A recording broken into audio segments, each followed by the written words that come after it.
Chapter 13. The Laird Rams. The building in British ports of Confederate war vessels like the Alabama and the subsequent controversy and arbitration in relation thereto have been exhaustively studied and discussed from every aspect of legal responsibility, diplomatic relations, and principles of international law. There is no need and no purpose here to review in detail these matters. The purpose is, rather, to consider the development and effect at the time of their occurrence of the principal incidents related to Southern shipbuilding in British yards. The intention of the British government is of greater importance in this study than the correctness of its action. Yet it must first be understood that the whole question of a belligerent's right to procure ships of war or to build them in the ports of neutral nations was, in 1860, still lacking definite application in international law. There were general principles already established that the neutral must not do, nor permit its subjects to do, anything directly in aid of belligerents. The British Foreign Enlistment Act, notification of which had been given in May 1861, forbade subjects to be concerned in the equipping, furnishing, fitting out, or arming of any ship or vessel, with intent or in order that such ship or vessel shall be employed in the service of a belligerent, and provided for punishment of individuals and forfeiture of vessels if this prohibition were disobeyed. But the Act also declared that such punishment, or seizure, would follow on due proof of the offense.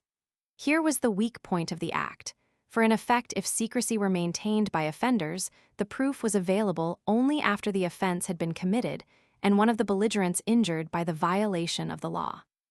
Over 20 years earlier, the American government, seeking to prevent its subjects from committing unneutral acts in connection with the Canadian Rebellion of 1837, had realized the weakness of its neutrality laws as they then stood, and by a new law of March 10, 1838, hastily passed and therefore limited to 2 years' duration, in the expectation of a more perfect law, but intended as a clearer exposition of neutral duty, had given federal officials power to act and seize on suspicion, leaving the proof of guilt or innocence to be determined later.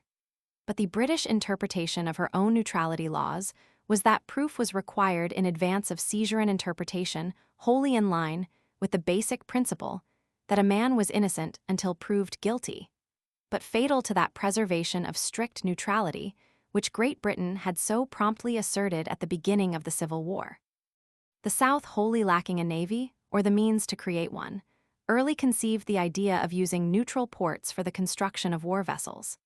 Advice secured from able British lawyers was to the effect that if care were taken to observe the strict letter of the Foreign Enlistment Act, by avoiding warlike equipment, a ship, even though her construction were such as to indicate that she was destined to become a ship of war, might be built by private parties in British yards.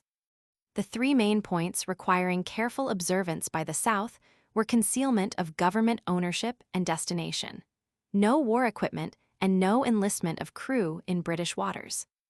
The principal agent selected by the South to operate on these lines was Captain J.D.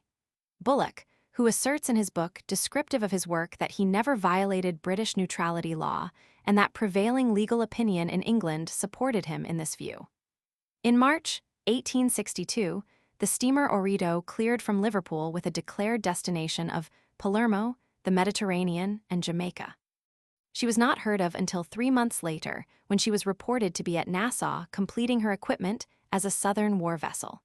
In June, Adams notified Russell that a new and still more powerful war steamer was nearly ready for departure from the port of Liverpool on the same errand. He protested that such ships violated the neutrality of Great Britain and demanded their stoppage and seizure. From June 23 to July 28, when this second ship, number 290, later christened the Alabama, left Liverpool, Adams and the United States consul at Liverpool, Dudley, were busy in securing evidence and in renewing protests to the government. To each protest Russell replied in but a few lines that the matter had been referred to the proper departments, and it was not until July 26, when there was received from Adams an opinion by an eminent Queen's counsel, Collier, that the affidavits submitted were conclusive against the 290, that Russell appears to have been seriously concerned. On July 28, the law officers of the Crown were asked for an immediate opinion, and on the 31st telegrams were sent to Liverpool and to other ports to stop and further examine the vessel. But the 290 was well away and outside of British waters. The Alabama, having received guns and munitions by a ship, the Bahama, sent out from England to that end, and having enlisted in the Confederate Navy most of the British crews of the two vessels, now entered upon a career of destruction of northern commerce. She was not a privateer, as she was commonly called at the time, but a government vessel of war specially intended to capture and destroy merchant ships. In short, her true character, in terms of modern naval usage, was that of a commerce destroyer. Under an able commander, Captain Semmes, she traversed all oceans, captured merchant ships, and after taking coal and stores from them, sank or burnt the captures.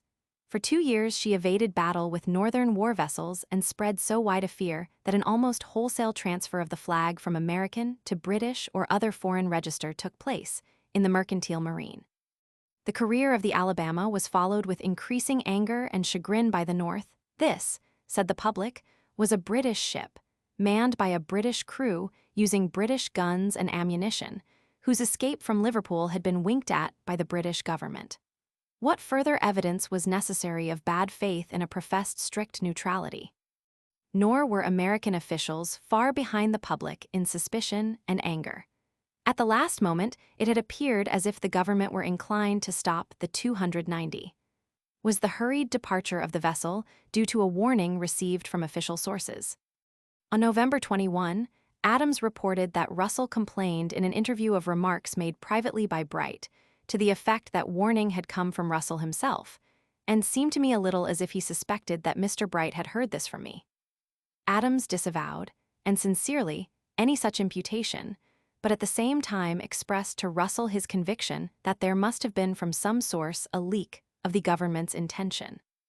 The question of advance warning to Bullock, or to the lairds who built the Alabama, was not one which was likely to be officially put forward in any case.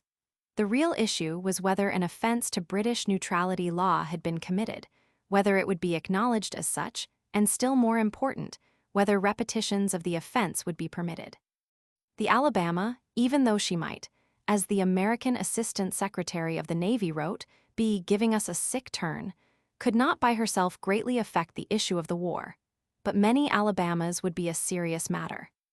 The belated governmental order to stop the vessel was no assurance for the future, since in reply to Adams' protests after her escape, and to a prospective claim for damages, Russell replied that in fact the orders to stop had been given merely for the purpose of further investigation, and that in strict law there had been no neglect of governmental duty. If this were so, similar precautions and secrecy would prohibit official interference in the issue from British ports of a whole fleet of southern war vessels. Russell might himself feel that a real offense to the North had taken place. He might write, "I confess the proceedings of that vessel are enough to rile a more temperate nation, and I owe a grudge to the Liverpool people on that account. But this was of no value to the North if the governmental decision was against interference without complete and absolute proof. It was therefore the concern of the North to find some means of bringing home to the British ministry the enormity of the offense in American eyes and the serious danger to good relations if such offenses were to be continued. An immediate downright threat of war would have been impolitic and would have stirred British pride to the point of resentment. Yet American pride was aroused also, and it was required of Seward that he gain the northern object, and yet make no such threat as would involve the two nations in war a result that would have marked the success of Southern secession. That Seward was able to find the way in which to do, this is evidence of that fertility of imagination and gift in expedient which marked his whole career in the diplomacy of the Civil War. In that same month when Adams was beginning his protests on the 290, June 1862, there had already been drawn the plans, and the contracts made with the Laird brothers at Liverpool for the building of two vessels far more dangerous than the Alabama to the northern cause. These were the so-called Laird rams. They were to be 230 feet long, have a beam of 40 feet, be armored with 4½ inch iron plate, and be provided with a piercer at the prow about 7 feet long and of great strength. This piercer caused the ships to be spoken of as rams, and when the vessels were fully equipped, it was expected the piercer would be 3 feet under the surface of the water. This was the distinguishing feature of the two ships. It was unusual construction, nearly impossible of use in an ordinary battle at sea, but highly dangerous to wooden ships maintaining a close blockade at some southern port. While there was much newspaper comment in England that the vessels were New Alabamas, and in America that they were floating fortresses, suitable for attack upon defenseless northern cities, their primary purpose was to break up the blockading squadrons. Shortly before the escape of the Alabama, and at a time when there was but little hope the British government would seize her, and shortly after the news was received in Washington that still other vessels were planned for building in the Laird's yards, a bill was introduced in Congress authorizing the president to issue letters of marque and privateering. This was in July 1862, and on the 12th, Seward wrote to Adams of the proposed measure, specifying that the purpose was to permit privateers to seek for and capture or destroy the Alabama or other vessels of a like type. He characterized this as a plan to organize the militia of the seas by issuing letters of marque and reprisal. Neither here nor at any time did Seward or Adams allege, in diplomatic correspondence, any other purpose than the pursuit of Alabamas. Nor is it presumable that in July 1862, the construction plans of the rams were sufficiently well known to the North to warrant a conclusion that the later purpose of the proposed privateering fleet was at first quite other than the alleged purpose. Probably the bill introduced in July 1862 was but a hasty reaction to the sailing of the Orito, or Florida, and to the failure of early protests in the case of the Alabama. Moreover, there had been an earlier newspaper agitation for an increase of naval power by the creation of a militia of the seas, though with no clear conception of definite objects to be attained. This agitation was now renewed and reinforced, and many public speeches made by a General Hiram Walbridge, who had long advocated an organization of the mercantile marine as an asset in times of war. But though introduced in the summer of 1862, the privateering bill was not seriously taken up until February 1863. In the Senate discussion of the bill at the time of introduction, Senator Grimes, its sponsor, declared that the object was to encourage privateers to pursue British ships when, as was expected, they should turn Confederate. Sumner objected that the true business of privateers was to destroy enemy commerce and that the South had no such bona fide commerce. Grimes agreed that this was his opinion also, but explained that the administration wanted the measure passed so that it might have in its hands a power to be used if the need arose. The general opinion of the Senate was opposed, and the matter was permitted to lapse, but without definite action, so that it could at any time be called up again. 6 months later, the progress of construction and the purpose of the rams at Liverpool were common knowledge. On January 7, 1863, the privateering bill again came before the Senate, was referred to the Committee on Naval Affairs, reported out, and on February 17 was passed and sent to the House of Representatives, where on March 2 it was given a third reading and passed without debate. In the Senate, Grimes now clearly stated that the bill was needed because the Confederates are now building in England a fleet of vessels designed to break our blockade of their coast, and that the privateers were to assist in maintaining blockades. There was no thorough debate, but a few perfunctory objections were raised to placing so great a power in the hands of the president, while Sumner alone appears as a consistent opponent arguing that the issue of privateers would be dangerous to the North, since it might lead to an unwarranted interference with neutral commerce. No speaker outlined the exact method by which privateers were to be used in maintaining blockades. The bill was passed as an administration measure. Coincidentally, but as yet unknown in Washington, the chagrin of Russell at the escape of the Alabama had somewhat lost its edge. At first, he had been impressed with the necessity of amending the Foreign Enlistment Act so as to prevent similar offenses, and had gained the approval of the law officers of the Crown. Russell had even offered to take up with America an agreement by which both countries were to amend their neutrality laws at the same moment. This was in December 1862, but now on February 14, 1863, He wrote to Leon that the project of amendment had been abandoned as the cabinet saw no way of improving the law while this letter to Leon was on its way to America. A letter from Seward was en route, explaining to Adams the meaning of the privateering bill.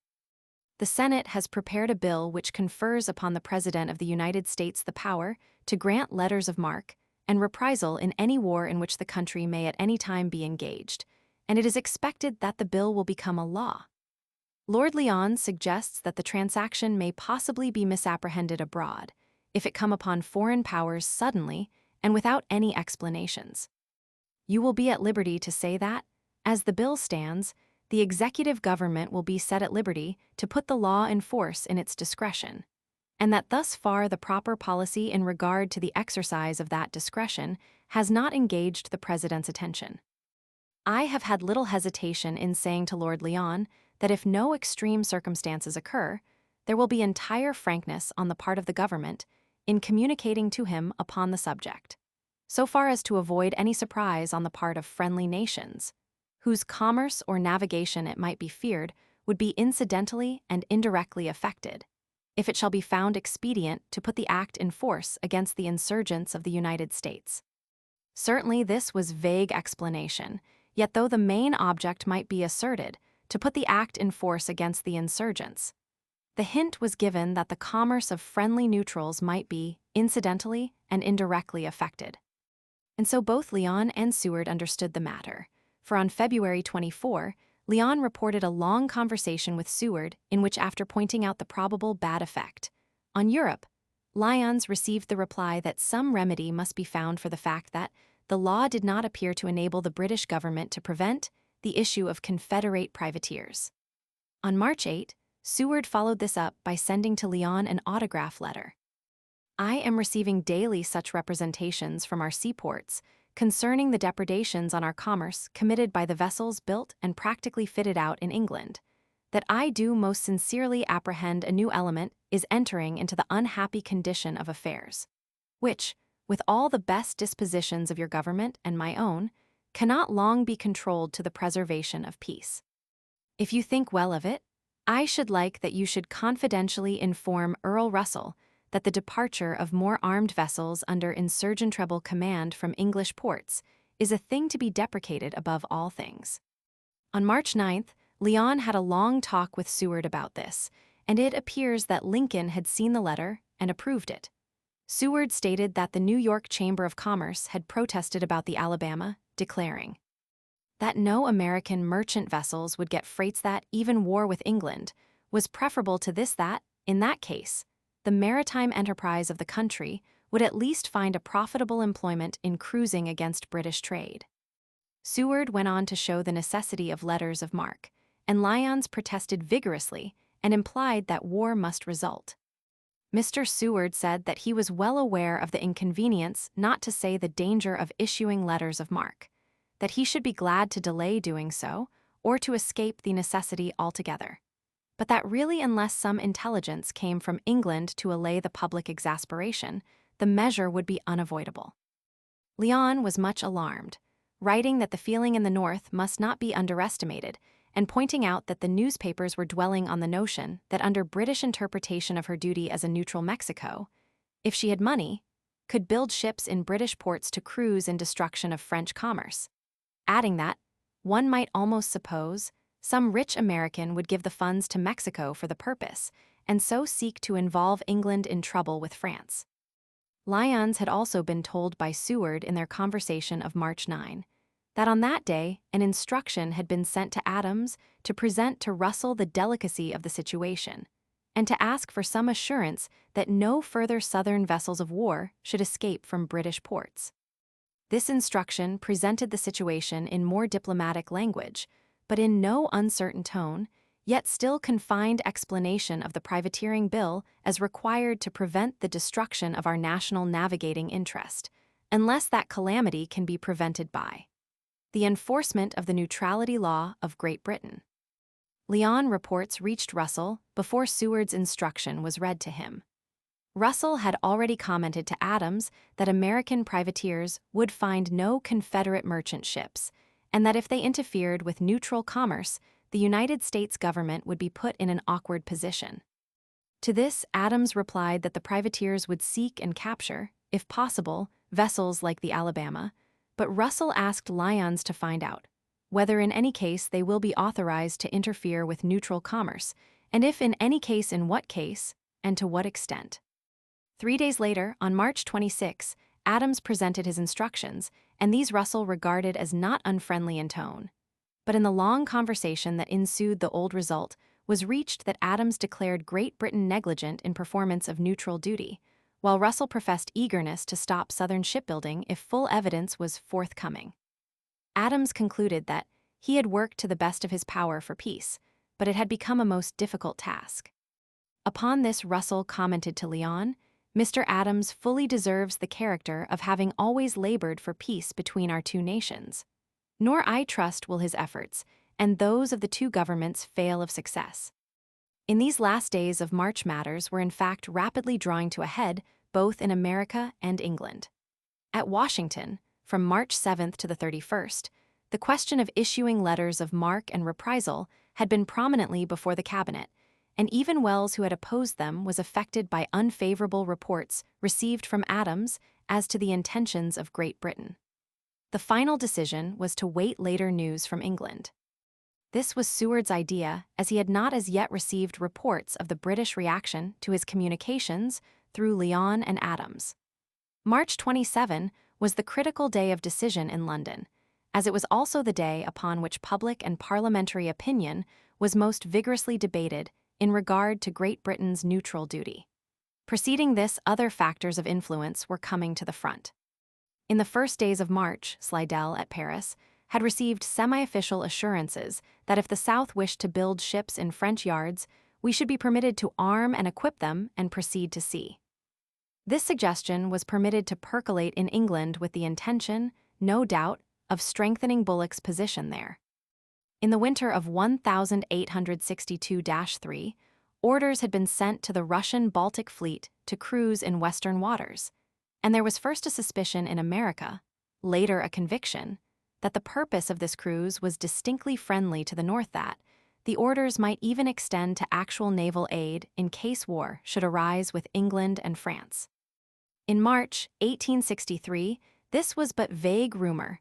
By midsummer, it was a confident hope. By September-October, when Russian fleets had entered the harbors of New York and San Francisco, the rumor had become a conviction, and the silence of Russian naval officers when banqueted and toasted was regarded as discreet confirmation. There was no truth in the rumor, but already in March curious surmises were being made even in England as to Russian intentions, though there is no evidence that the government was at all concerned.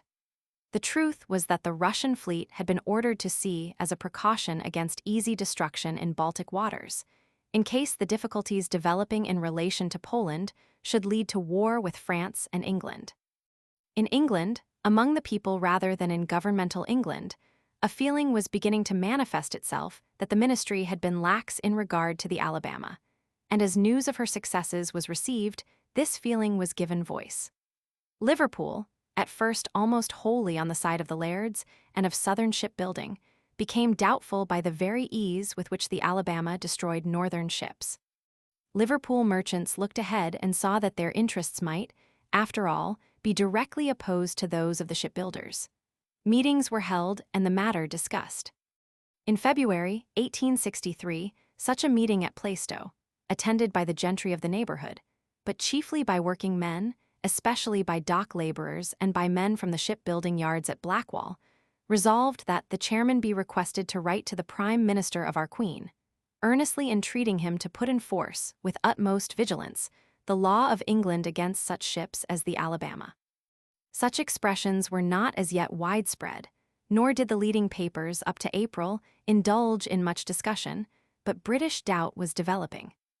Unquestionably, Russell himself was experiencing a renewed doubt as to Britain's neutral duty. On March 23, he made a speech in Parliament which Adams reported as the most satisfactory of all the speeches he has made since I have been at this post. On March 26 came the presentation by Adams of Seward's instruction, of which Russell wrote to Lyons as made in no unfriendly tone, and as a result of which Adams wrote, "The conclusion which I draw is that the government is really better disposed to exertion and feels itself better sustained for action by the popular sentiment than ever before. Russell told Adams that he had received a note from Palmerston expressing his approbation of every word of his speech 3 days before. In a portion of the dispatch to Seward, not printed in the diplomatic correspondence, Adams advised against the issue of privateers, writing, "In the present favorable state of popular mind, it scarcely seems advisable to run the risk of changing the current in Great Britain by the presentation of a new issue which might rally all national pride against us, as was done in the Trent case." That Russell was indeed thinking of definite action is foreshadowed by the advice he gave to Palmerston on March 27 as to the latter's language in the debate scheduled for that day on the Foreign Enlistment Act. Russell wrote, referring to the interview with Adams, "The only thing which Adams could think of when I asked him what he had to propose in reference to the Alabama was that the government should declare their disapproval of the fitting out of such ships of war to prey on American commerce. Now, as the fitting out and escape of the Alabama and Dorado was clearly an evasion of our law, I think you can have no difficulty in declaring this evening that the government disapprove of all such attempts to elude our law with a view to assist one of the belligerents." But the tone of parliamentary debate did not bear out the hopeful view of the American minister. It was, as Bright wrote to Sumner, badly managed and told against us, and Bright himself participated in this bad management. For over a year, he had been advocating the cause of the North in public speeches, and everywhere pointing out to unenfranchised England that the victory of the North was essential to democracy in all Europe. Always an orator of power, he used freely vigorous language, and nowhere more so than in a great public meeting of the Trades Unions of London in St. James' Hall, on March 26, the evening before the parliamentary debate. The purpose of this meeting was to bring public pressure on the government in favor of the North, and the pith of Bright's speech was to contrast the democratic instincts of working men with the aristocratic inclinations of the government. Reviewing aristocratic attitude toward the Civil War, Bright said, "Privilege thinks it has a great interest in this contest, and every morning, with blatant voice, it comes into your streets and curses the American Republic. Privilege has beheld an afflicting spectacle for many years past. It has beheld 30 millions of men, happy and prosperous, without emperor, without king, without the surroundings of a court, without nobles, except such as are made by eminence in intellect and virtue, without state bishops and state priests. Sole vendors of the lore which works salvation, without great armies and great navies, without great debt and without great taxes.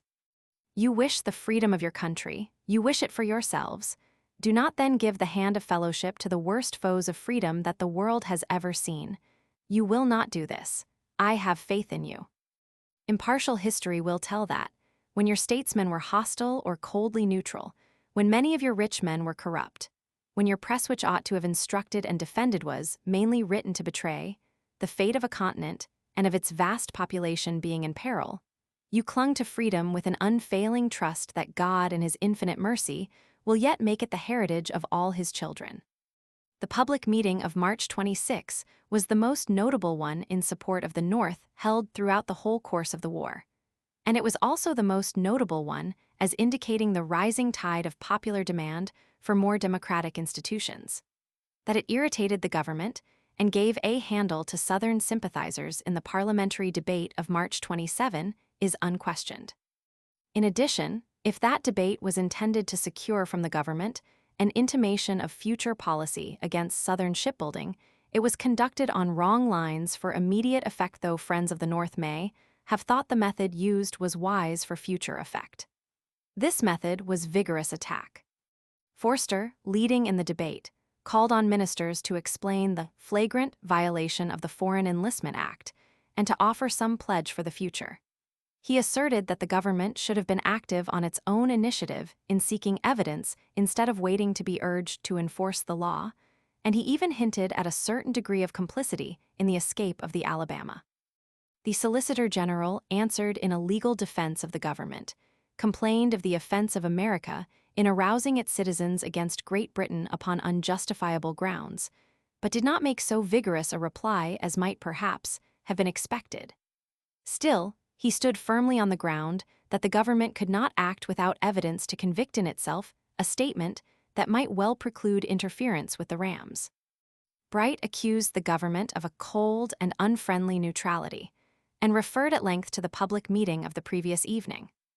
If you had last night looked in the faces of 3,000 of the most intelligent of the artisan classes in London, as I did, and heard their cheers, and seen their sympathy for that country for which you appear to care so little, you would imagine that the more forbearing, the more generous, and the more just the conduct of the government to the United States, the more it would recommend itself to the magnanimous feelings of the people of this country. This assumption of direct opposition between Parliament and the people was not likely to win or to convince men, whether pro-Southern or not, who were opponents of the Speaker's long-avowed advocacy of more democratic institutions in England. It is no wonder, then, that Laird, who had been castigated in the speeches of the evening, rising in defense of the conduct of his firm, should seek applause by declaring, "I would rather be handed down to posterity as the builder of a dozen Alabamas than as a man who applies himself deliberately to set class against class, and to cry up the institutions of another country which, when they come to be tested, are of no value whatever, and which reduce the very name of liberty to an utter absurdity." This utterance was greeted with great cheering shouted, not so much in approval of the Alabama as in approval of the Speaker's defiance of Bright. In short, the friends of the North, if they sought some immediate pledge by the government, had gone the wrong way about to secure it. Vigor in attack was no way to secure a favorable response from Palmerston. Always a fighting politician in public, it was inevitable that he should now fight back. Far from making the statement recommended to him by Russell, he concluded the debate by reasserting the correctness of governmental procedure in the case of the Alabama, and himself with vigor accused Forster and Bright of speaking in such a way as to increase rather than allay American irritation. Yet a careful reading of the speeches of both the Solicitor General and of Palmerston shows that while vindicating the government's conduct in the past, they were avoiding any pledge of whatever nature for the future. Adams was clearly disappointed and thought that the result of the debate was rather to undo in the popular mind the effect of Lord Russell's speech than to confirm it. He and his English advisers were very uneasy, not knowing whether to trust to Russell's intimations of more active governmental efforts, or to accept the conclusion that his advice had been rejected by Palmerston. Possibly, if less anxious and alarmed, they would have read more clearly between the lines of parliamentary utterances, and have understood that their failure to hurry the government into public announcement of a new policy was no proof that old policy would be continued. Disappointed at the result in Parliament, they forgot that the real pressure on government was coming from an American declaration of an intention to issue privateers, unless something were done to satisfy that country. Certainly Russell was unmoved by the debate, for on April 3 he wrote to Palmerston, "The conduct of the gentlemen who have contracted for the ironclads at Birkenhead is so very suspicious that I have thought it necessary to direct that they should be detained. The Attorney General has been consulted and concurs in the measure, as one of policy, though not of strict law. We shall thus test the law, and if we have to pay damages, we have satisfied the opinion which prevails here as well as in America, that this kind of neutral hostility should not be allowed to go on without some attempt to stop it."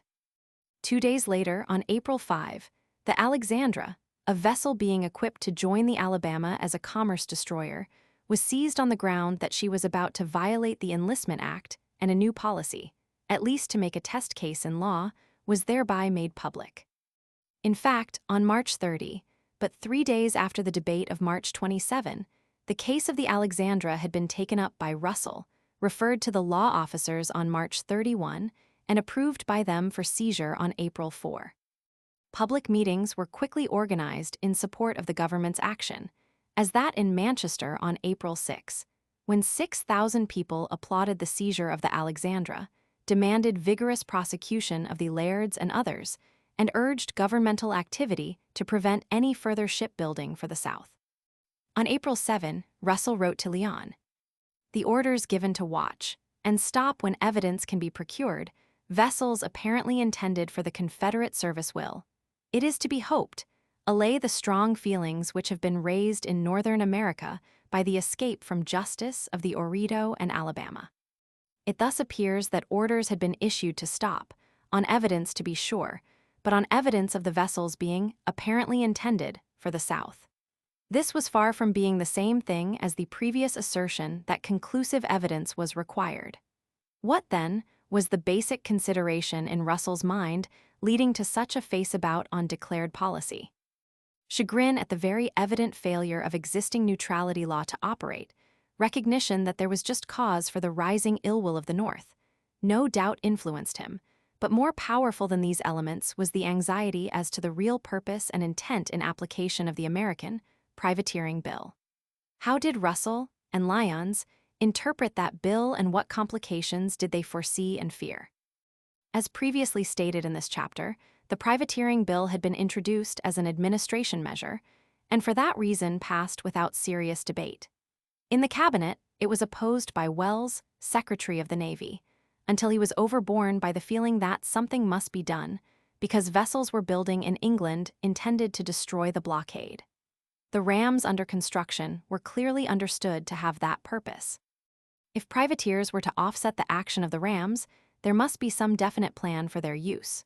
Seward and Adams repeatedly complained of British inaction, yet in the same breath asserted that the privateers were intended to chase and destroy Alabama's plan so foolish, so it seemed to British diplomats, as to be impossible of acceptance as the full purpose of Seward. How, in short, could privateers make good an injury to blockade about to be done by the rams? If added to the blockading squadrons on station off the southern ports, they would but become so much more fodder for the dreaded rams. If sent to sea in pursuit of Alabama's, the chances were that they would be the vanquished rather than the victors in battle. There was no southern mercantile marine for them to attack, and privateering against enemy's commerce was thus out of the question, since there was no such commerce. There remained but one reasonable supposition as to the intended use of privateers. If the rams compelled the relaxation of the close blockade, the only recourse of the North would be to establish a cruising squadron blockade remote from the shores of the enemy. If conducted by government warships, such a blockade was not in contravention to British interpretation of international law. But the Northern Navy, conducting a cruising squadron blockade, was far too small to interfere seriously with neutral vessels bringing supplies to the Confederacy or carrying cotton from southern ports. A flood of privateers, scouring the ocean from pole to pole, might, conceivably, still render effective that closing in of the South which was so important a weapon in the Northern war program. This was Russell's interpretation of the American plan, and he saw in it a very great danger to British commerce and an inevitable ultimate clash leading to war. Such, no doubt, it was Seward's desire should be Russell's reaction, though never specifically explaining the exact purpose of the privateers. Moreover, 9/10 of the actual blockade running still going on was by British ships. And this being so, it was to be presumed that privateers, searching for possible blockade runners, would commit all sorts of indignities and interferences with British merchant ships, whether on a blockade-running trip or engaged in ordinary trade between non-belligerent ports. Immediately on learning from Lyon details of the privateering bill, Russell had instructed the British minister at Washington to raise objections, though not formally making official protest, and had asked for explanation of the exact nature of the proposed activities of such vessels. Also, he had prepared instructions to be issued by the Admiralty to British naval commanders as to their duty of preventing unwarranted interference with legitimate British commerce by privateers. The alteration of governmental policy as indicated in the arrest of the Alexandra, it might be hoped, would at least cause a suspension of the American plan, but assurances were strongly desired. Presumably Russell knew that Adams, as a result of their conversations, had recommended such suspension, but at Washington, Lyon, as yet uninformed of the Alexandra action, was still much alarmed. On April 13, he reported that Seward had read to him a dispatch to Adams, relative to the ships building in England, indicating that this was a last effort to avert the evils which the present state of things had made imminent. Lyon had argued with Seward the inadvisability of sending such a dispatch, since it was now known that Russell had spoken in a satisfactory manner about Confederate vessels, but Seward was insistent. Lyon believed there was real cause for anxiety, writing, A good deal of allowance must be made for the evident design of the government, and indeed of the people, to intimidate England. But still, there can be little doubt that the exasperation has reached such a point as to constitute a serious danger. It is fully shared by many important members of the cabinet, nor are the men in high office exempt from the overweening idea of the naval power of the United States, which reconciles the people to the notion of a war with England. Mr. Seward for a certain time fanned the flame in order to recover his lost popularity. He is now, I believe, seriously anxious to avoid going farther. But if strong measures against England were taken up as a party cry by the Republicans, Mr. Seward would oppose very feeble resistance to them. If no military success be obtained within a short time, it may become a party necessity to resort to some means of producing an excitement in the country sufficient to enable the government to enforce the Conscription Act, and to exercise the extralegal powers conferred by the late Congress. To produce such an excitement, the more ardent of the party would not hesitate to go to the verge of a war with England. Nay, there are not a few who already declare that if the South must be lost, the best mode to conceal the discomfiture of the party and of the nation would be to go to war with England and attribute the loss of the South to English interference. On the same day, Lyon wrote privately, "I would rather the quarrel came, if come it must, upon some better ground for us than this question of the ships fitted out for the Confederates. The great point to be gained, in my opinion, would be to prevent the ships sailing, without leading the people here to think that they had gained their point by threats." So great was Lyon's alarm that the next day, April 14, he cipher-telegraphed Monk in Canada that trouble was brewing, but soon his fears were somewhat allayed. On the 17th, he could report that Seward's strong despatch to Adams was not intended for communication to Russell, and on the 24th, when presenting, under instructions, Russell's protest against the privateering plan, he was pleased, if not surprised, to find that the latest advices from England and the news of the seizure of the Alexandra had caused Seward to become very conciliatory. Lyon was assured that the plan was for the present at rest. Apparently, Seward now felt more security than did Lyon as to future British action, for 3 days later, the British minister wrote to Vice Admiral Milne that an American issue of letters of marque would surely come if England did not stop Southern shipbuilding. And he wrote in such a way as to indicate his own opinion that effective steps must be taken to prevent their escape. The whole tone and matter of Lyon's dispatches to Russell show that he regarded the crisis of relations in regard to Southern shipbuilding in British yards as occurring in March-April 1863. Seward became unusually friendly, even embarrassingly so, for in August he virtually forced Lyons to go on tour with him through the state of New York, thus making public demonstration of the good relations of the two governments. This sweet harmony and mutual confidence is wholly contrary to the usual historical treatment of the Laird Rams incident, which neglects the threat of the privateering bill, regards American protests as steadily increasing in vigor, and concludes with the threat of war note by Adams to Russell just previous to the seizure of the Rams, in September. Previously, however, American historians have been able to use only American sources and have been at a loss to understand the privateering plan, since Seward never went beyond a vague generalization of its object in official utterances. It is the British reaction to that plan which reveals the real threat made and the actual crisis of the incident. It follows, therefore, that the later story of the Rams requires less extended treatment than is customarily given to it. The correct understanding of this later story is the recognition that Great Britain had in April given a pledge and performed an act which satisfied Seward and Adams that the Rams would not be permitted to escape. It was their duty, nevertheless, to be on guard against a British relaxation of the promise made, and the delay, up to the very last moment, in seizing the Rams, caused American anxiety and ultimately created a doubt of the sincerity of British actions. Public opinion in England was steadily increasing against Southern shipbuilding. On June 9, a memorial was sent to the Foreign Office by a group of shipowners in Liverpool, suggesting an alteration in the Foreign Enlistment Act if this were needed to prevent the issue of Southern ships, and pointing out that the present policy of the government would entail a serious danger to British commerce in the future if, when England herself became a belligerent, neutral ports could be used by the enemy to build commerce destroyers. The memorial concluded that in any case it was a disgrace that British law should be so publicly infringed. To this, Hammond, Undersecretary, gave the old answer that the law was adequate, provided proof can be obtained of any act done with the intent to violate it. Evidently shipowners, as distinguished from shipbuilders, were now acutely alarmed. Meanwhile, attention was fixed on the trial of the Alexandra, and on June 22, a decision was rendered against the government, but was promptly appealed. This decision made both Northern and Southern agents anxious, and the latter took steps further to becloud the status of the rams. Rumors were spread that the vessels were in fact intended for France, and when this was disproved that they were being built for the Viceroy of Egypt, this also proved to be untrue.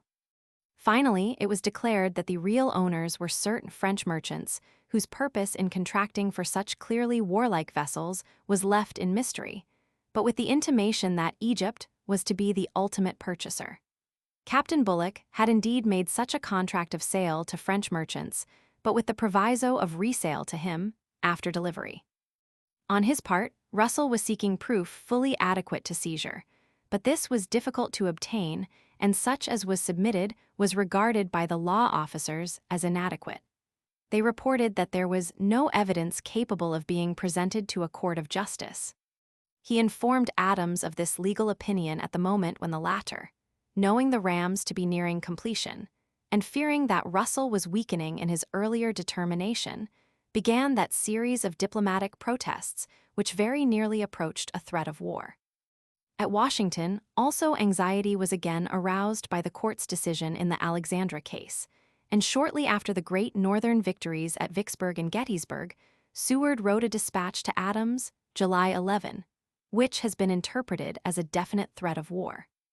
In substance, Seward wrote that he still felt confident the government of Great Britain would find a way to nullify the Alexandra decision, but renewed, in case this did not prove true, his assertion of Northern intention to issue letters of marque, adding a phrase about the right to pursue Southern vessels even into neutral ports. But there are two considerations in respect to this dispatch that largely negative the belligerent intent attributed to it. Seward did not read or communicate it to Lyon, as was his wont when anything serious was in mind, and he did not instruct Adams to communicate it to Russell. The latter never heard of it until the publication, in 1864, of the United States Diplomatic Correspondence. In London, on July 11, Adams began to present to Russell evidence secured by Consul Dudley at Liverpool relative to the rams and to urge their immediate seizure. Adams here but performed his duty and was in fact acting in accordance with Russell's own request. On July 16, he reported to Seward that the Roebuck motion for recognition of the South had died ingloriously, but expressed a renewal of anxiety because of the slowness of the government. If the rams were to escape, Adams wrote to Russell, on July 11, Britain would herself become a participant in the war. Further affidavits were sent to Russell on August 14, and on September 3, having heard from Russell that the government was legally advised, they cannot interfere in any way with these vessels. Adams sent still more affidavits and expressed his regret that his previous notes had not sufficiently emphasized the grave nature of the crisis pending between the United States and Great Britain. To this Russell replied that the matter was under serious and anxious consideration, to which, on September 5, in a long communication, Adams wrote that if the rams escaped, it would be superfluous in me to point out to your lordship that this is war. The phrase was carefully chosen to permit a denial of a threat of war on the explanation that Great Britain would herself be participating in the war. There is no question that at the moment Adams thought Russell's change of policy of April was now thrown overboard, but the fact was that on September 1, Russell had already given directions to take steps for the detention of the rams, and that on September 3, positive instructions were given to that effect, though not carried out until some days later. There had been no alteration in the new policy of April. The whole point of the delay was governmental anxiety to secure evidence sufficient to convict, and thus to avoid attack for acting in contradiction to those principles, which had been declared to be the compelling principles of non-interference in the case of the Alabama. But so perfect were the arrangements of Captain Bullock that complete evidence was not procurable, and Russell was forced, finally, to act without it. It would appear from a letter written by Russell to Palmerston on September 3, the day on which he gave the order to stop, that no cabinet approval for this step had yet formally been given, since Russell notified Palmerston of his purpose and asked the latter, if he disapproved, to call a cabinet at once. The plan to stop the rams must have long been understood for Palmerston, called no cabinet. Moreover, it is to be presumed that he was preparing the public for the seizure. For on this same September 3, The Times, in a long editorial, argued that the law as it stood, or was interpreted, was not in harmony with true neutrality, and pointed out future dangers to British commerce, as had the Liverpool shipowners. Delane of The Times was at this period especially close to Palmerston, and it is at least inferential that the editorial was an advance notice of governmental intention to apply a policy known in intimate circles to have been for some time matured. 4 days later, while governmental action was still unknown to the public, another editorial advocated seizure of the rams. Russell had acted under the fear that one of the rams might slip away, as had the Alabama. He had sent orders to stop and investigate, but he delayed final seizure in the hope that better evidence might yet be secured, conducting a rapid exchange of letters with Laird's, the builders, seeking to get admissions from them. It was only on September 9 that Laird's was officially ordered not to send the vessels on a trial trip, and it was not until September 16 that public announcement was made of the government's action. Russell has been regarded as careless and thoughtless in that it was not until September 8 he relieved Adams' mind by assuring him the rams would be seized, even though 3 days before, on September 5, this information had been sent to Washington. The explanation is Russell's eager search for evidence to convict, and his correspondence with Laird's, which did not come to a head until the 8th, when the builders refused to give information. To the builders, Russell was writing as if a governmental decision had not yet been reached. He could take no chance of a leak through the American minister. Once informed, Adams was well satisfied, though his immediate reaction was to criticize, not Russell, but the general timidity and vacillation of the law officers of the Crown. 2 days later, having learned from Russell himself just what was taking place, Adams described the firm stand taken by the Foreign Secretary, noted the general approval by the public press, and expressed the opinion that there was now a better prospect of being able to preserve friendly relations with England than at any time since his arrival in London.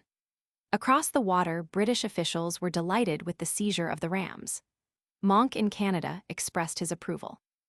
Lyon reported a great improvement in the feeling toward England, and that Seward especially was highly pleased with Russell's expressions, conveyed privately, of esteem for Seward, together with the hope that he would remain in office. The actual governmental seizure of the rams did not occur until mid-October, though they had been placed under official surveillance on September 9. Both sides were jockeying for position in the expected legal battle when the case should be taken up by the courts. At first, Russell even thought of making official protest to Mason in London, and a draft of such protest was prepared, approved by the law officers and subsequently revised by Palmerston, but finally was not sent. Possibly it was thought that such a communication to Mason approached too nearly a recognition of him in his desired official capacity. For in December, the protest, ultimately directed to be made through Consul General Crawford at Havana, instructed him to go to Richmond, and after stating very plainly that he was in no way recognizing the Confederacy, to present the following. It appears from various correspondence, the authenticity of which cannot be doubted, that the Confederate government, having no good ports free from the blockade of the Federals, have conceived the design of using the ports of the United Kingdom for the purpose of constructing ships of war to be equipped and armed to serve as cruisers against the commerce of the United States of America, a state with which Her Majesty is at peace.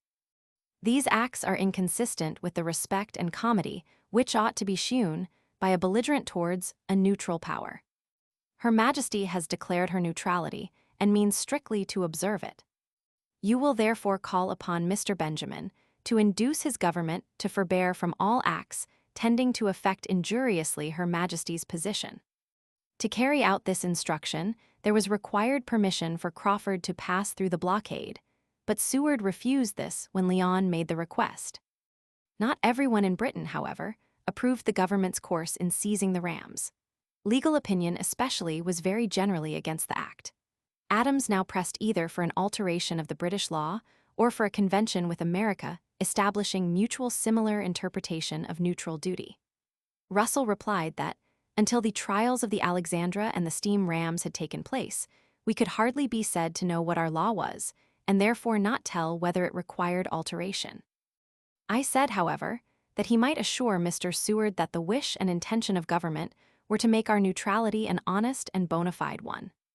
But save from extreme and avowed Southern sympathizers, criticism of the government was directed less to the stoppage of the rams than to attacks of a political character, attempting to depict the weakness of the foreign minister and his humiliation of Great Britain in having yielded to American threats. Thus, February Roman 2, 1864, after the reassembling of Parliament, a party attack was made on Russell and the government by Derby in the House of Lords. Derby approved the stopping of the rams, but sought to prove that the government had dishonored England by failing to act of its own volition until threatened by America. He cited Seward's despatch of July Roman 2 with much unction, that despatch now having appeared in the printed American diplomatic correspondence, with no indication that it was not an instruction at once communicated to Russell. The attack fell flat, for Russell simply replied that Adams had never presented such an instruction. This forced Derby to seek other ground, and on February 15 he returned to the matter, now seeking to show by the dates of various documents that, at the last moment, Adams made a threat of war and Russell had yielded. Again, Russell's reply was brief, and to the effect that orders to stop the rams had been given before the communications from Adams were received. Finally, on February 23, a motion in the Commons called for all correspondence with Adams and with Laird's. The government consented to the first, but refused that with Laird's, and was supported by a vote of 187 to 153. Beginning with an incautious personal and petty criticism of Russell, the Tories had been driven to an attempt to pass what was virtually a vote of censure on the ministry, yet they were as loud as was the government in praise of Adams and in approval of the seizure of the rams.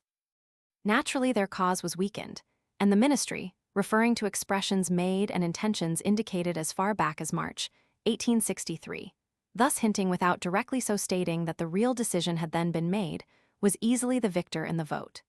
Derby had committed an error as a party leader, and the fault rankled, for again in April 1864, he attempted to draw Russell into still further discussion on dates of documents. Russell's reply ignored that point altogether.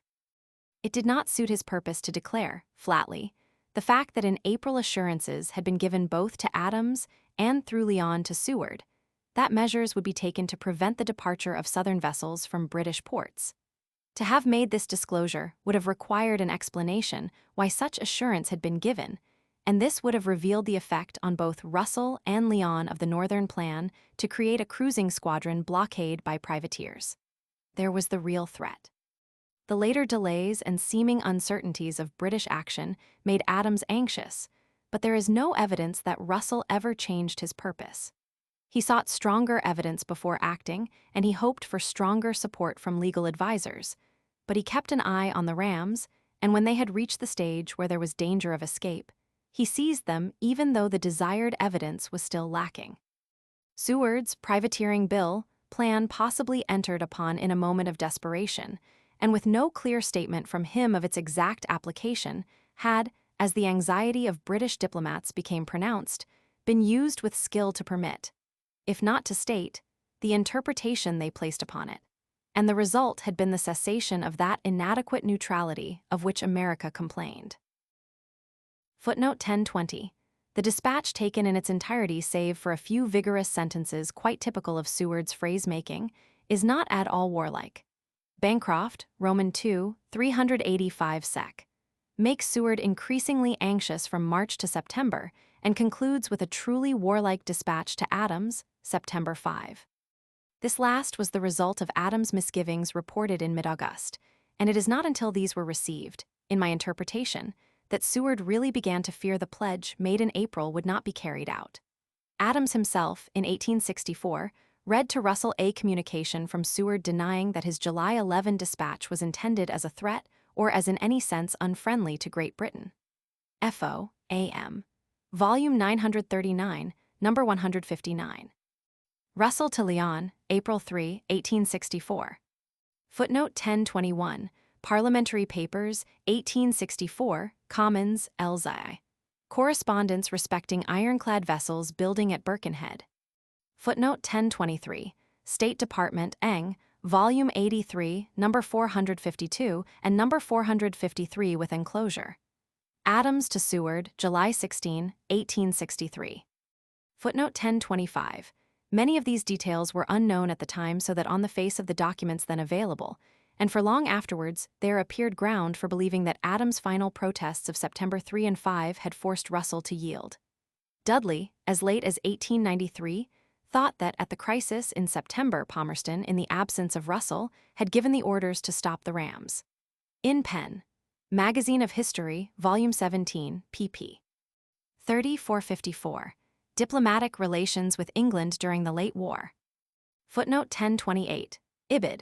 Editorial, Sep. 16, 1863.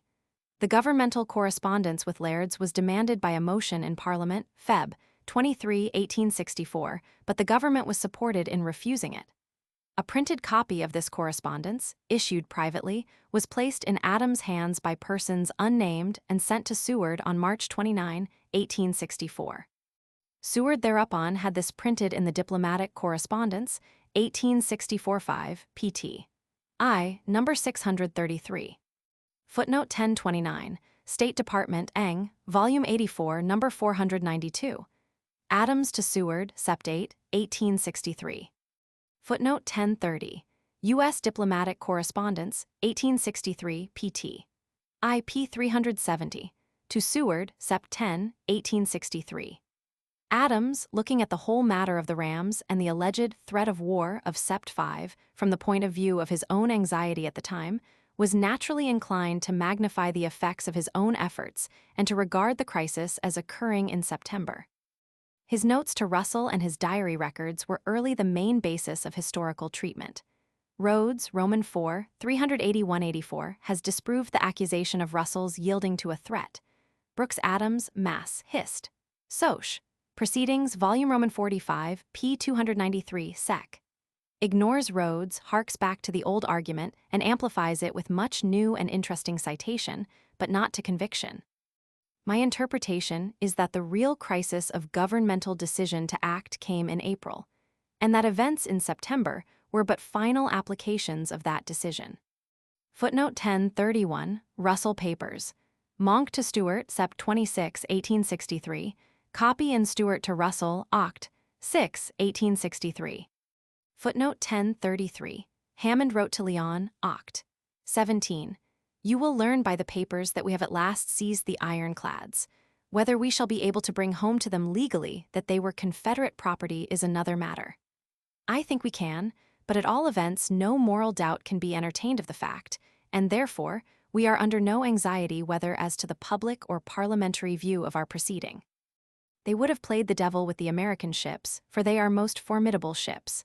I suppose the Yankees will sleep more comfortably in consequence. Leon Papers. The Foreign Office thought that it had thwarted plans to seize violently the vessels and get them to sea. F.O.A.M., Volume 930.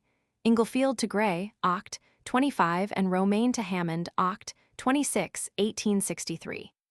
Footnote 1034. F.O.A.M., Volume 929. Marked September 1863.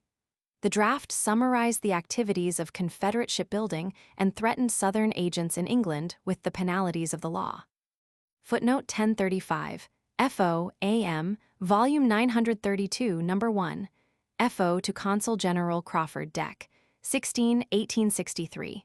The South on October 7, 1863 had already expelled the British consuls. Crawford was to protest against this also. Ibid, Number 4. Footnote 1036, Bonham. British Consuls in the South, p. 254, Columbia Univ.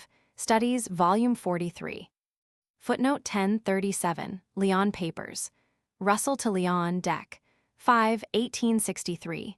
Bullock, Secret Service, declares the British government to have been neutral but with strong leaning toward the North. Footnote 1038. Hansard, 3rd Sir, CLXCI pp. 430-41, 544-50, 955-1021. The Tory point of view is argued at length by Brooks Adams, The Seizure of the Laird Rams, pp. 312-324. Footnote 1039, Hansard 3rd, Sir, CLX Civ. pp. 1862-1913.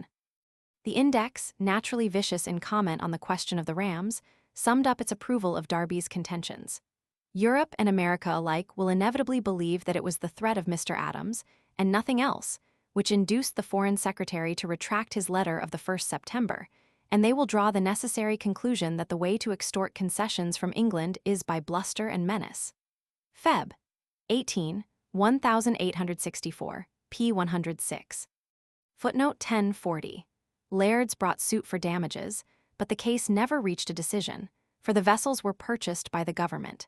This has been regarded as acknowledgement by the government that it had no case. In my view, the failure to push the case to a conclusion was due to the desire not to commit Great Britain on legal questions, in view of the claim for damages certain to be set up by the United States on account of the depredations of the Alabama. Chapter 14. Roebuck's motion. In the mid-period during which the British government was seeking to fulfill its promise of an altered policy as regards shipbuilding, and while the public was unaware that such a promise had been given, certain extreme friends of the South thought the time had come for renewed pressure upon the government, looking toward recognition of the Confederacy. The Alexandra had been seized in April, but the first trial, though appealed, had gone against the government in June, and there was no knowledge that the ministry was determined in its stand. From January to the end of March, 1863, the public demonstrations in approval of the Emancipation Proclamation had somewhat checked expressions of Southern sympathy. But by the month of June, old friends had recovered their courage, and a new champion of the South came forward in the person of Roebuck. Meanwhile, the activities of Southern agents and Southern friends had not ceased, even if they had, for a time, adopted a less vigorous tone. For 4 months after the British refusal of Napoleon's overtures on mediation, in November 1862, the Friends of the South were against acting now. But this did not imply that they thought the cause lost or in any sense hopeless. Publicists, either neutral in attitude or even professedly sympathetic with the North, could see no outcome of the Civil War save separation of North and South. Thus, the historian Freeman, in the preface to the first volume of his uncompleted history of federal government, published in 1863, carefully explained that his book did not have its origin in the struggle in America, and argued that the breaking up of the Union in no way proved any inherent weakness in a federal system, but took it for granted that American reunion was impossible. The novelist, Anthony Trollope, after a long tour of the North, beginning in September 1861, published late in 1862 a 2-volume work, North America, descriptive of a nation engaged in the business of war and wholly sympathetic with the Northern cause. Yet he, also, could see no hope of forcing the South back into the Union. The North and South are virtually separated, and the day will come in which the West also will secede. Such interpretations of conditions in America were not unusual. They were, rather, generally accepted. The cabinet decision in November 1862 was not regarded as final, though events were to prove it to be so, for never again was there so near an approach to British intervention. Mason's friend, Spence, early began to think that true Southern policy was now to make an appeal to the Tories against the government. In January 1863, he was planning a new move. I have written to urge Mr. Gregory to be here in time for a thorough organization, so as to push the matter this time to a vote. I think the Conservatives may be got to move as a body, and if so, the result of a vote seems to me very certain. I have seen Mr. Horsfall and Mr. Laird here, and will put myself in communication with Mr. Disraeli, as the time approaches for action for this seems to me now our best card. That some such effort was being thought of is evidenced by the attitude of the Index, which all through the months from November 1862 to the middle of January 1863 had continued to harp on the subject of mediation as if still believing that something yet might be done by the existing ministry, but which then apparently gave up hope of the Palmerstonian administration. But what the government means is evident enough. It does not mean to intervene or to interfere. It will not mediate if it can help it. It will not recognize the Confederate States unless there should occur some of those circumstances over which they have no control, which leave weak men and weak ministers no choice. They will not, if they are not forced to it, quarrel with Mr. Seward or with Mr. Bright. They will let Lancashire starve. They will let British merchantmen be plundered off Nassau and burnt off Cuba. They will submit to a blockade of Bermuda or of Liverpool. But they will do nothing which may tend to bring a supply of cotton from the south or to cut off the supply of eggs and bacon from the north. But this plan of turning to the Tories received scant encouragement and was of no immediate promise, as soon appeared by the debate in Parliament on reassembling, February 5, 1863. Derby gave explicit approval of the government's refusal to listen to Napoleon. By February, Russell, having recovered from the smart of defeat within the cabinet, declared himself weary of the perpetual talk about mediation and wrote to Lyon. "Till both parties are heartily tired and sick of the business, I see no use in talking of good offices. When that time comes, Mercier will probably have a hint. Let him have all the honor and glory of being the first." For the time being, Spence's idea was laid aside, Gregory writing in response to an inquiry from Mason. "The House of Commons is opposed to taking any step at present, feeling rightly or wrongly that to do so would be useless to the South, and possibly embroil us with the North. Any motion on the subject will be received with disfavor.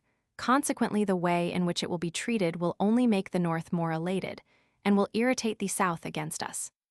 If I saw the slightest chance of a motion being received with any favor, I would not let it go into other hands, but I find the most influential men of all parties opposed to it." Of like opinion was Slidell, who, writing of the situation in France, reported that he had been informed by his friend at the Foreign Office that "it is believed that every possible thing has been done here in your behalf. We must now await the action of England, and it is through that you must aim all your efforts in that direction." With the failure, at least temporary, of Southern efforts to move the British government or to stir Parliament, energies were now directed toward using financial methods of winning support for the Southern cause. The Confederate Cotton Loan was undertaken with the double object of providing funds for Southern agents in Europe and of creating an interested support of the South, which might, it was hoped, ultimately influence the British government. By 1863, it had become exceedingly difficult, owing to the blockade, for the government at Richmond to transmit funds to its agents abroad. Bullock, especially, required large amounts in furtherance of his shipbuilding contracts and was embarrassed by the lack of business methods and the delays of the government at home. The incompetence of the Confederacy in finance was a weakness that characterized all of its many operations, whether at home or abroad, and was made evident in England by the confusion in its efforts to establish credits there. At first, the Confederate government supplied its agents abroad with drafts upon the house of Fraser, Trenholm and Company, of Liverpool, a branch of the firm long established at Charleston, South Carolina, purchasing its bills of exchange with its own home-made money. But as Confederate currency rapidly depreciated, this method of transmitting funds became increasingly difficult and costly. The next step was to send to Spence, nominated by Mason as financial advisor in England, Confederate money bonds for sale on the British market, with authority to dispose of them as low as 50 cents on the dollar, but these found no takers. By September 1862, Bullock's funds for shipbuilding were exhausted and some new method of supply was required. Temporary relief was found in adopting a suggestion from Lindsay whereby cotton was made the basis for an advance of £60,000, a form of cotton bond being devised which fixed the price of cotton at 8 pence the pound.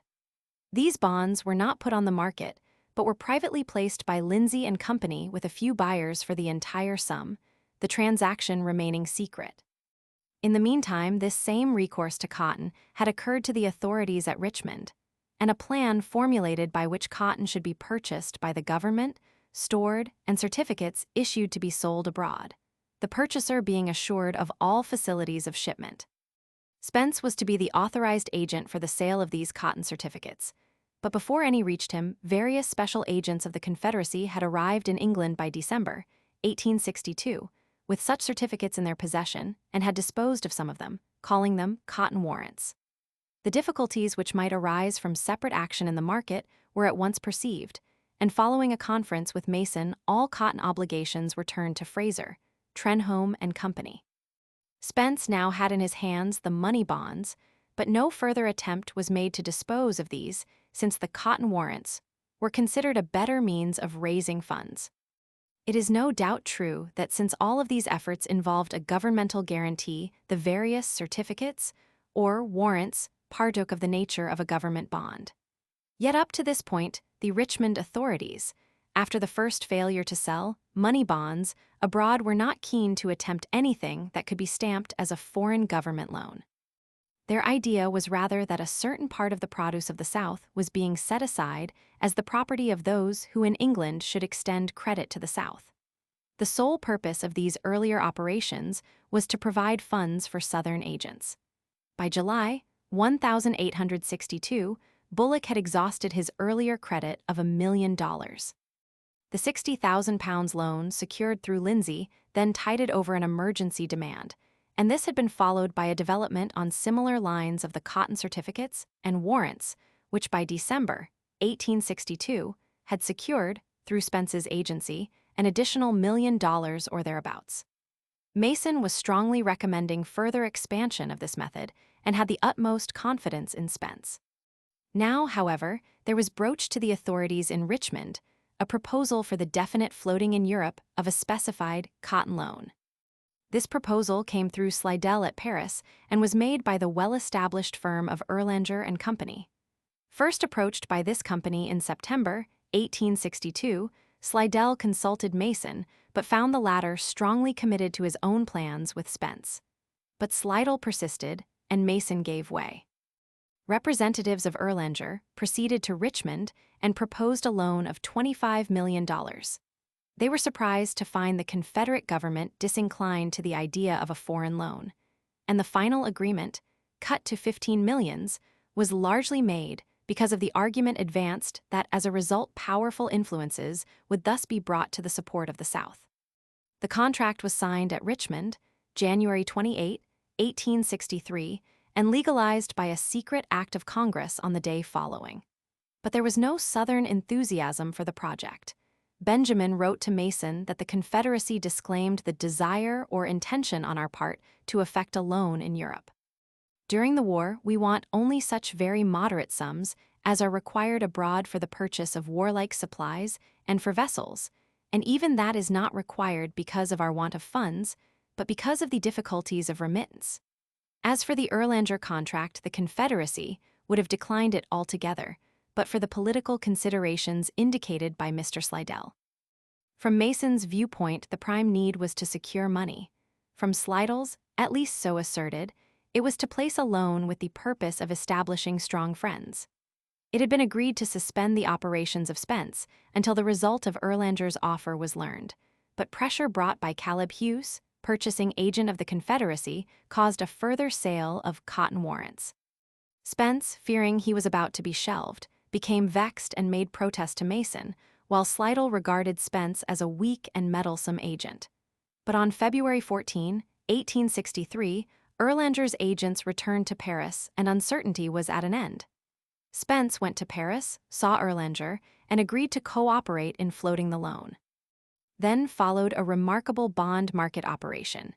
Interesting, not so much as regards the financial returns to the South, for these were negligible, as in relation to the declared object of Slidell and the Richmond government, namely, the strong influences that would accompany the successful flotation of a loan.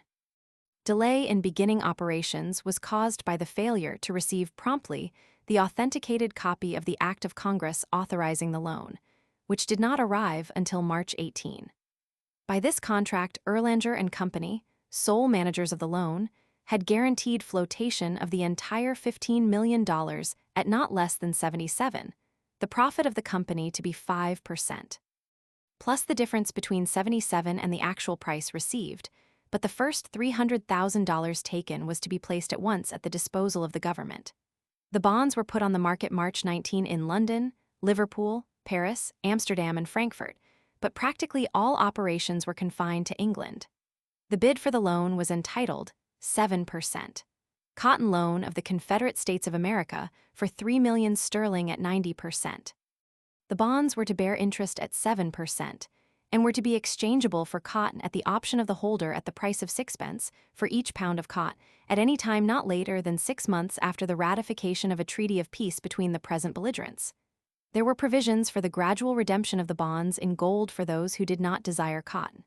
Subscribers were to pay 5%, on application, 10%, on allotment, 10%. On each of the days, the 1st of May, June, and July, 1863 and 15%. On the 1st of August, September, and October. Since the price of cotton in England was then 21 pence per pound, it was thought here was a sufficiently wide margin to offer at least a good chance of enormous profits to the buyer of the bonds. True, the loan was looked upon as a wild cotton speculation. But odds were so large as to induce a heavy gambler's plunge, for it seemed hardly conceivable that cotton could for some years go below 7 pence per pound, and even that figure would have meant profit if the Confederacy were established. Moreover, even though the loan was not given official recognition by the London Stock Exchange, the financial columns of the Times and the Economist favored it, and the subscriptions were so prompt and so heavy that in 2 days the loan was reported as oversubscribed 3 times in London alone. With the closing of the subscription, the bonds went up to 95.12. Slidell wrote, "It is a financial recognition of our independence, emanating from a class proverbially cautious, and little given to be influenced by sentiment or sympathy." On Friday, March 27, the allotment took place, and 3 days later Mason wrote, "I think I may congratulate you, therefore, on the triumphant success of our infant credit it shows, malgré all detraction and calumny, that cotton is king at last." Alas for the king! 2 days later his throne began to tremble, and it took all the king's horses and all the king's men to keep him in state. On April 1, the flurry of speculation had begun to falter, and the loan was below par. On the 2nd, it dropped to 3.12 discount, and by the 3rd, the promoters and the Southern diplomats were very anxious. They agreed that someone must be bearing the bonds and suspected Adams of supplying Northern funds for that purpose. Spence wrote from Liverpool in great alarm, and coincidentally Erlanger and Company urged that Mason should authorize the use of the receipts already secured to hold up the price of the bonds. Mason was very reluctant to do this, but finally yielded when informed of the result of an interview between Spence, Erlanger, and the latter's chief London agent, Schroeder. Spence had proposed a withdrawal of a part of the loan from the market as likely to have a stabilizing effect, and opposed the Erlanger plan of using the funds already in hand. But Schroeder coolly informed him that if the Confederate representative refused to authorize the use of these funds to sustain the market, then Erlanger would regard his company as having completed their contract, which was simply to issue the loan. Having issued it, they did not and do not guarantee that the public would pay up their installments. If the public abandon the loan, the 15% sacrificed is, in point of fact, not the property of the government at all, but the profits of Messrs. Erlanger and Co. actually in their hands, and they cannot be expected to take a worse position. At any rate, they will not do so, and unless the compact can be made on the basis we name, matters must take their course. In the face of this ultimatum, Spence advised yielding as he could not hesitate, seeing that nothing could be so disastrous politically, as well as financially, as the public breakdown of the loan. Mason gave the required authorization, and this was later approved from Richmond. For a time, the bulling of the loan was successful, but again and again required the use of funds received from actual sales of bonds, and in the end, the loan netted very little to the Confederacy. Some $6 million was squandered in supporting the market, and from the entire operation, it is estimated that less than $7 million was realized by the Confederacy. Although, as stated by The Economist, over $12 million of the bonds were outstanding, and largely in the hands of British investors at the end of the war.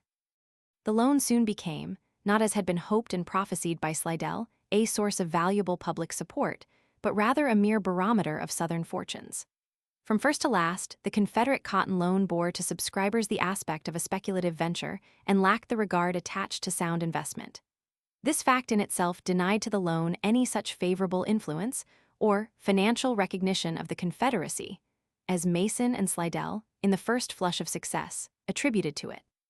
The rapid fluctuations in price further discredited it and tended to emphasize the uncertainty of Southern victory. Thus, confidence in the South was, if anything, lessened instead of increased by this turning from political to financial methods of bringing pressure upon the government. Southern political and parliamentary pressure had indeed been reserved from January to June 1863. Public attention was distracted from the war in America by the Polish question, which for a time, particularly during the months of March and April 1863, disturbed the good relations existing between England and France, since the emperor seemed bent on going beyond British meddling, even to pursuing a policy that easily might lead to war with Russia. Europe diverted interest from America, and Napoleon himself was for the moment more concerned over the Polish question than with American affairs, even though the Mexican venture was still a worry to him. It was no time for a British parliamentary push, and when a question was raised on the cotton famine in Lancashire, little attention was given it, though ordinarily it would have been seized upon as an opportunity for a pro-Southern demonstration. This was a bitter attack by one Farrand in the Commons on April 27, directed against the cotton manufacturers as lukewarm over employees' sufferings. Potter, a leading cotton manufacturer, replied to the attack. Potter and his brother were already prominent as strong partisans of the North, yet no effort was made to use the debate to the advantage of the South.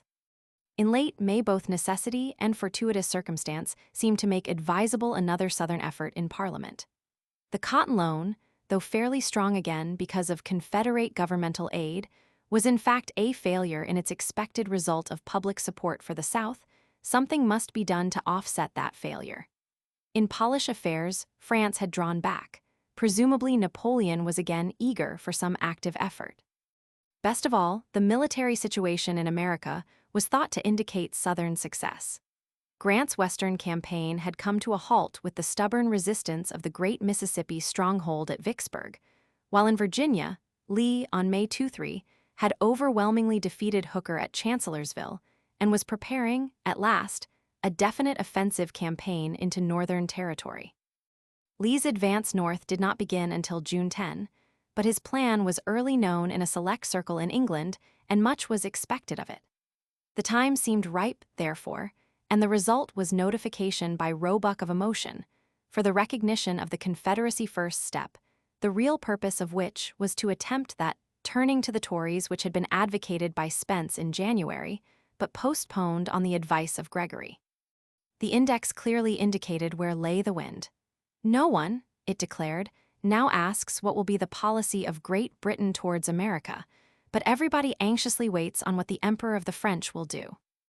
England today pays one of the inevitable penalties of free government and of material prosperity, that of having at times at the head of national affairs statesmen who belong rather to the past than to the present, and whose skill and merit are rather the business tact and knowledge of details, acquired by long experience, than the quick and prescient comprehension of the requirements of sudden emergencies. The nominal conduct of foreign affairs is in the hands of a diplomatic malaprop, who has never shown vigor, activity, or determination, except where the display of these qualities was singularly unneeded, or even worse than useless. From Great Britain, then, under her actual government, the cabinet at Washington has nothing to fear, and the Confederate States nothing to expect. Of main interest to the public was the military situation. The Times minimized the Western campaigns, regarding them as required for political effect to hold the Northwestern states loyal to the Union, and while indulging in no prophecies as to the fate of Vicksburg, expressing the opinion that, if forced to surrender it, the South could easily establish a new Vicksburg at some other point. Naturally, the index was pleased with and supported this view. Such ignorance of the geographic importance of Vicksburg may seem like willful misleading of the public, but professed British military experts were equally ignorant. Captain Chesney, professor of military history at Sandhurst College, published in 1863 an analysis of American campaigns, centering all attention on the battles in Maryland and Virginia and reaching the conclusion that the South could resist, indefinitely, any Northern attack. He dismissed the Western campaigns as of no real significance.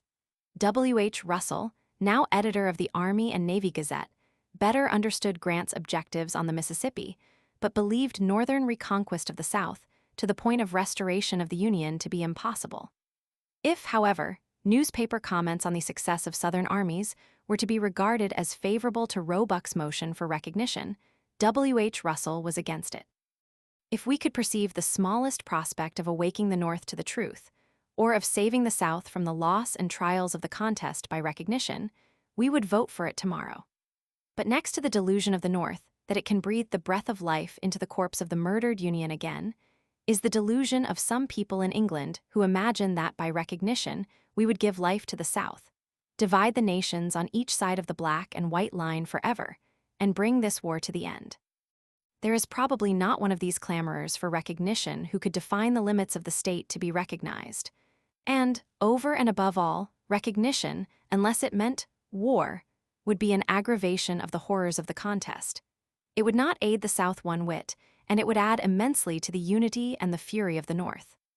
The British Foreign Secretary was at first little concerned at Roebuck's motion, writing to Lyon, "You will see that Roebuck has given notice of a motion to recognize the South. But I think it certain that neither Lord Derby nor Cobden will support it, and I should think no great number of the Liberal party. Offshoots from all parties will compose the minority."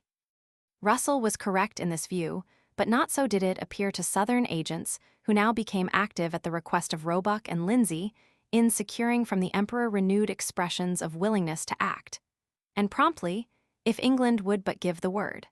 There was no real hope that Russell would change his policy, but there seemed at least a chance of replacing the Whig ministry with a Tory one.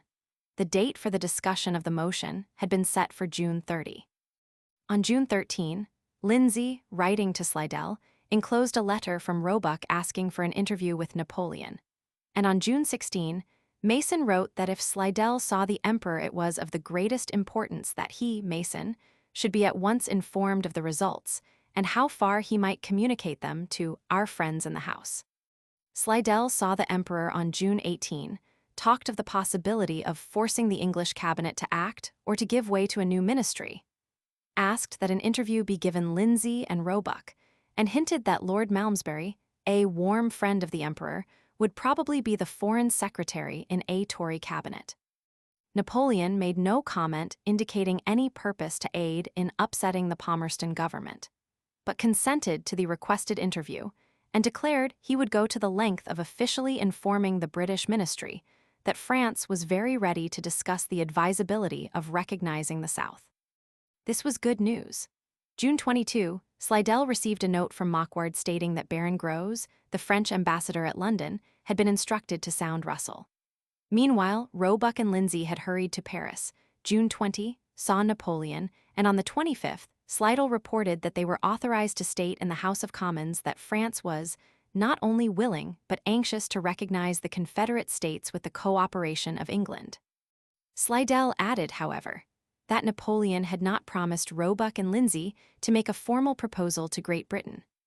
This rested on the assurances received by Slidell from Marquard, and when Mason, who had let the assurance be known to his friends, wrote that Russell, replying to Clanricarde on June 26, had denied any official communication from France, and asked for authority from Slidell to back up his statements by being permitted to give Roebuck a copy of the supposed instruction, he received a reply indicating confusion somewhere. "I called yesterday on my friend at the Affairs Étrangères on the subject of your note of Saturday. He has just left me. M.D. do L.H. will not give a copy of his instructions to Baron Gros, but this is the substance of it." On the 19th, he directed Baron Gros to take occasion to say to leading members of Parliament that the Emperor's opinions on the subject of American affairs were unchanged, that he was disposed with the cooperation of England immediately to recognize the Confederate States. This was in the form of a draft letter, not a dispatch. On the 22nd, he officially instructed the Baron to sound Palmerston on the subject and to inform him of the Emperor's views and wishes. This was done in consequence of a note from the Emperor to the minister in which he said, "G. me demand, Est-il ni serait bien divertir Lord Palmerston, quae sois décidé à reconnaître le sud. This is by far the most significant thing that the Emperor has said, either to me or to the others. It renders me comparatively indifferent what England may do or omit doing. At all events, let Mr. Roebuck press his motion and make his statement of the Emperor's declaration. Lord Palmerston will not dare to dispute it, and the responsibility of the continuance of the war will rest entirely upon him. M. Drouin de Lys has not heard from Baron Grose the result of his interview with Palmerston. I see that the latter has been unwell, and it is probable that the former had not been able to see him. There can be no impropriety in Mr. Roebuck seeing Baron Grose, who will doubtless give him information which he will use to advantage. I write in great haste. Will you do me the favor to let Lord Campbell know the substance of this note, omitting that portion of it which relates to the Emperor's inclination to act alone? Pray excuse me to Lord Campbell for not writing to him, time not permitting me to do so. This did not satisfy Mason. He telegraphed on the 29th, "Can I put in hands of Roebuck copy of Mockward's note brought by Corcoran?" To which Slidell replied by letter. For fear the telegraph may commit some blunder, I write to say that M. Mockward's note, being confidential, cannot be used in any way. I showed it to Messrs. Roebuck and Lindsay when they were here, and have no objection that they should again see it confidentially. On June 29, Roebuck went to Baron Grose and received the information that no formal communication had been made to Russell. The next day, in an effort in some way to secure an admission of what Mason and his friends believed to be the truth, Lord Campbell asked Russell in the House of Lords if he had received either a document or a verbal communication outlining Napoleon's desires. Russell replied that Baron Grose had told him, an hour ago, that he had not even received any instruction to deliver such a communication. This was in the hours preceding the debate, now finally to occur in the Commons. Evidently, there had been an error in the understanding of Napoleon by Slidell, Roebuck, and Lindsay, or else there was a question of veracity between Russell, Baron Grose, and Napoleon. Roebuck's motion was couched in the form of a request to the Queen to enter into negotiations with foreign powers for cooperation in recognition of the Confederacy. Roebuck argued that the South had in fact established its independence, and that this was greatly to England's advantage since it put an end to the threatening great power in the West. He repeated old arguments based on suffering in Lancashire, point his opponents brushed aside as no longer of dangerous concern-attacked British anti-slavery sentiment as mere hypocrisy, and minimized the dangers of a war with the North, prophesying an easy victory for Great Britain. Then, warmed to the real attack on the government, Roebuck related at length his interview with Napoleon, claiming to have been commissioned by the Emperor to urge England to action and asserting that since Baron Grose had been instructed to apply again to the British cabinet, it must be evident that the ministry was concealing something from Parliament.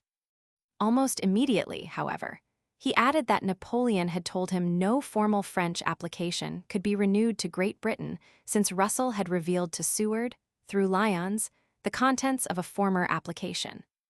Thus, following the usual pro-Southern arguments, now somewhat perfunctorily given, the bolt against the government had been shot with all of Roebuck's accustomed vigor of utterance. Here was direct attack. That it was a futile one early became evident in the debate.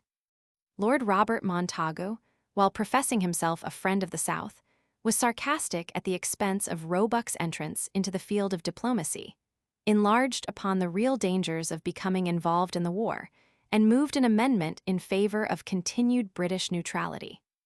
Palmerston was absent, being ill, but Gladstone, for the government, while carefully avoiding expressions of sympathy for either North or South, yet going out of his way to pass a moral judgment on the disaster to political liberty if the North should wholly crush the South, was positive in assertion that it would be unwise to adopt either Roebuck's motion or Montagu's amendment. Great Britain should not commit herself to any line of policy, especially as military events were now occurring, which might greatly alter the whole situation, though the main result of the contest was not doubtful. Here spoke that element of the ministry still convinced of ultimate Southern success. If Gladstone's had been the only reply to Roebuck, he and his friends might well have thought they were about to secure a ministerial change of front. But it soon appeared that Gladstone spoke more for himself than for the government. Roebuck had made a direct accusation, and in meeting this, Layard, for the Foreign Office, entered a positive and emphatical denial, in which he was supported by Sir George Grey, Home Secretary, who added sharp criticism of Roebuck for permitting himself to be made the channel of a French complaint against England. It early became evident to the friends of the South that an error in tactics had been committed, and in two directions. First, in the assertion that a new French offer had been made when it was impossible to present proof of it. And second, in bringing forward what amounted to an attempt to unseat the ministry without previously committing the Tories to a support of the motion. Apparently Disraeli was simply letting Roebuck feel out the House. The only member of the Tory party strongly supporting him was Lord Robert Cecil, in a speech so clearly a mere party one that it served to increase the strength of ministerial resistance. Friends of the North quickly appreciated the situation and in strong speeches supported the neutrality policy of the government. Forster laid stress upon the danger of war and the strength of British emancipation sentiment, as did Bright in what was, read today, the most powerful of all his parliamentary utterances on the American war. In particular, Bright voiced a general disbelief in the accuracy of Roebuck's report of his interview with Napoleon, called upon his friend, Lindsay, for his version of the affair, and concluded by recalling former speeches by Roebuck in which the latter had been fond of talking about the perjured lips of Napoleon. Bright dilated upon the egotism and insolence of Roebuck in trying to represent the Emperor of France on the floor of the House of Commons. The Emperor, he asserted, was in great danger of being too much represented in Parliament. The result of this first day's debate on June 30 was disconcerting to Southern friends. It had been adjourned without a vote, for which they were duly thankful. Especially disconcerting was Slidell's refusal to permit the citation of Mockward's note in proof of Roebuck's assertions. Mason wrote, "I have your note of 29th ult. You will see in the papers of today the debate in the House last night, at which I was present, and will have seen what in the HL Lord Russell said in reply to Lord Campbell. Thus the French affair remains in a muss. Unless the Emperor will show his hand on paper, we shall never know what he really means or derive any benefit from his private and individual revelations. As things now stand before the public, there can be but one opinion, i.e., that he holds one language in private communications, though with liberty to divulge, and another to his ambassador here. The debate is adjourned to tomorrow night, when Lindsay will give in his explanation. It would be uncivil to say that I have no confidence in the Emperor, but certainly what has come from him so far can invite only distrust. As in Parliament, so in the public press, immediate recognition of the Confederacy received little support. The Times, while sympathetic with the purpose, was against Roebuck's motion, considering it of no value unless backed up by force. To this, the Times was decidedly opposed. Of like opinion was The Economist, declaring that premature recognition was a justifiable ground for a declaration of war by the North. July 2, Roebuck asked when the debate was to be renewed, and was told that must wait on Palmerston's recovery and return to the House. Bright pressed for an immediate decision. Layard reaffirmed very positively that no communication had been received from France and disclosed that Napoleon's alleged complaint of a British revelation to Seward of French overtures was a myth, since the document in question had been printed in the Moniteur, thus attracting Seward's attention. Thus Roebuck was further discredited. July 4, Spence wrote strongly urging the withdrawal of the motion. I have a letter from an eminent member of the House and great friend of the South urging the danger of carrying Mr. Roebuck's motion to a vote. It is plain it will be defeated by a great majority, and the effect of this will encourage the North and distress our friends. It will also strengthen the minority of the cabinet in favor of the North. The fact is the ground of the motion, which was action on the part of France, has failed us and taken shape which tells injuriously instead of being the great support. If a positive engagement were made by Mr. Disraeli to support the motion, it would alter the question entirely. In the absence of this, I fear, the vote would be humiliating and would convey an impression wholly delusive, for the members are 10-1 in favor of the South, and yet on this point, the vote might be 5-1 against Southern interests. On July 6, Palmerston was back in the House, and Roebuck secured an agreement for a resumption of the debate on Monday next. Meantime, many powerful organs of the French press had taken up the matter and were full of sharp criticism of Napoleon's supposed policy and actions as stated by Roebuck. The effect in England was to create a feeling that Napoleon might have difficulty in carrying out a pro-Southern policy. Palmerston, wishing to avoid further discussion on Napoleon's share in providing fuel for the debate, wrote in a very conciliatory and pleasant way to Roebuck on July 9. Perhaps you will allow me thus privately to urge upon you, and through you upon Mr. Lindsay, the expediency of dropping altogether, whether your debate goes on or not, all further mention or discussion of what passed between you and Mr. Lindsay on the one hand, and the Emperor of the French on the other. In truth, the whole proceeding on this subject the other day seems to me to have been very irregular. The British Parliament receives messages and communications from their own sovereign, but not from the sovereigns of other countries. No good can come of touching again upon this matter, nor from fixing upon the Emperor a mistake, which amid the multiplicity of things he has to think of he may be excused for making. I am very anxious that neither you nor Mr. Lindsay should mention those matters any more, as any discussion about them must tend to impair the good relations between the French and English governments. Might I ask you to show this note to Mr. Lindsay, your fellow traveller? The next day, in the Commons, Sir James Fergusson appealed to Roebuck to withdraw his motion altogether as inexpedient, because of the uncertainty of events in America, and as sure to be defeated if pressed to a vote. Palmerston approved this suggestion, and urged that if the debate be continued, speakers should refrain from all further mention of the personal questions that had been raised, since these were not proper matters for discussion in the House and were embarrassing to the French Emperor. But Palmerston's skill in management was unavailing in this case, and the muss, as Mason called it, was continued when Lindsay entered upon a long account of the interview with Napoleon, renewed the accusations of Russell's revelations to Seward, and advised Roebuck not to withdraw his motion, but to postpone it until Monday. The Scotia, he said, was due, and any moment news from America might change the governmental policy. Again, the fat was in the fire. Palmerston sharply disavowed that news would change policy. Kinglake thought Roebuck's actions should be thoroughly investigated. Forster eagerly pressed for continuation of the debate. There was a general criticism of Roebuck's diplomacy, and of Lindsay's also. Northern friends were jubilant, and those of the South embarrassed and uncertain. Gregory believed that the motion should be withdrawn in the interest of the South, but Lord Robert Cecil renewed Lindsay's advice to wait until Monday, and this was finally done. All England was in fact eagerly waiting for news from America. Lee's advance was known to have passed by Washington, but no reports were yet at hand of the battle, which must determine this first great offensive campaign by the South. July 9, the Times predicted, editorially, that Lee was about to capture Washington, and that this event would be met by a great cry of joy and relief in the North, now weary of the war and eager to escape from the despotism of Lincoln's administration. Nevertheless, the Times, while still confident of Lee's victorious advance and of the welcome likely to be accorded him in the North, came out strongly on July 13 in an appeal to Roebuck to withdraw his motion, arguing that even if he were successful, Great Britain ought to make no hurried change of policy.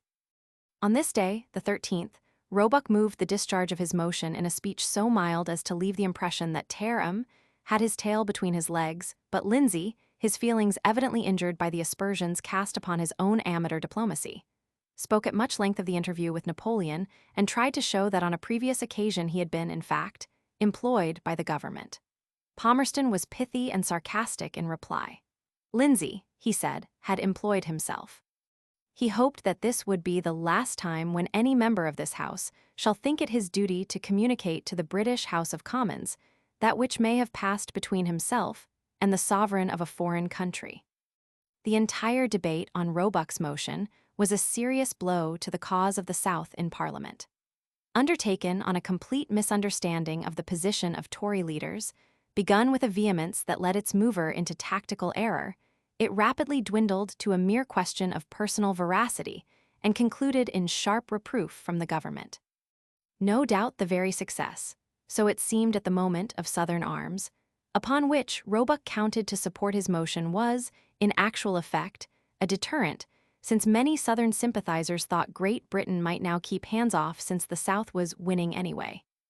There is no evidence that Russell thought this, or that he was moved by any consideration save the fixed determination to remain neutral even to the extent of reversing a previous decision as to the powers of the government in relation to Southern shipbuilding.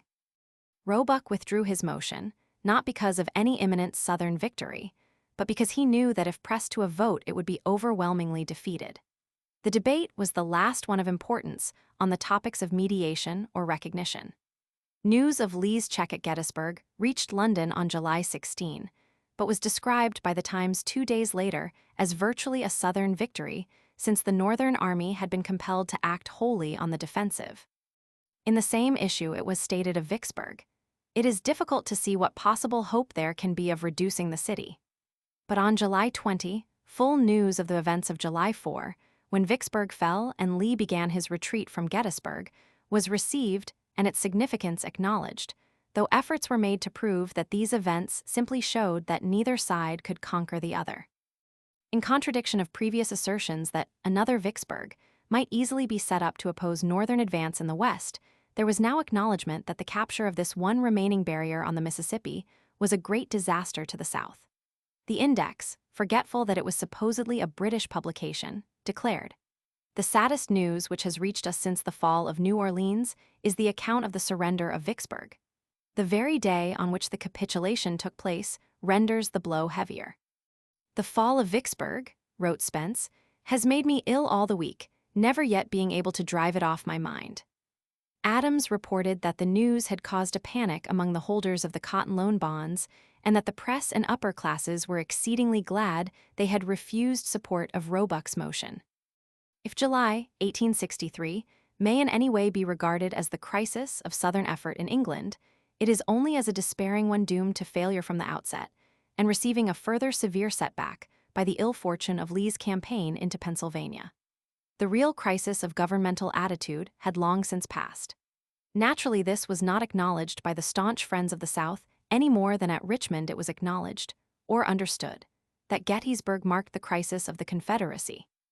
But that the end of Southern hope for British intervention had come at Richmond was made clear by the action of Benjamin, the Confederate Secretary of State. On August 4, he recalled Mason, writing that the recent debates in Parliament showed the government determined not to receive him.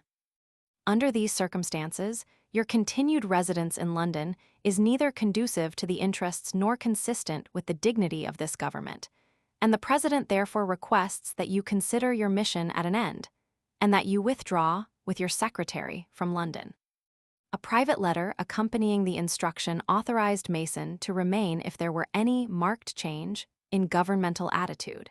But since the decision of the ministry to seize the Laird rams had been made public at nearly the same moment when this instruction was received, September 15, Mason could hardly fail to retire promptly.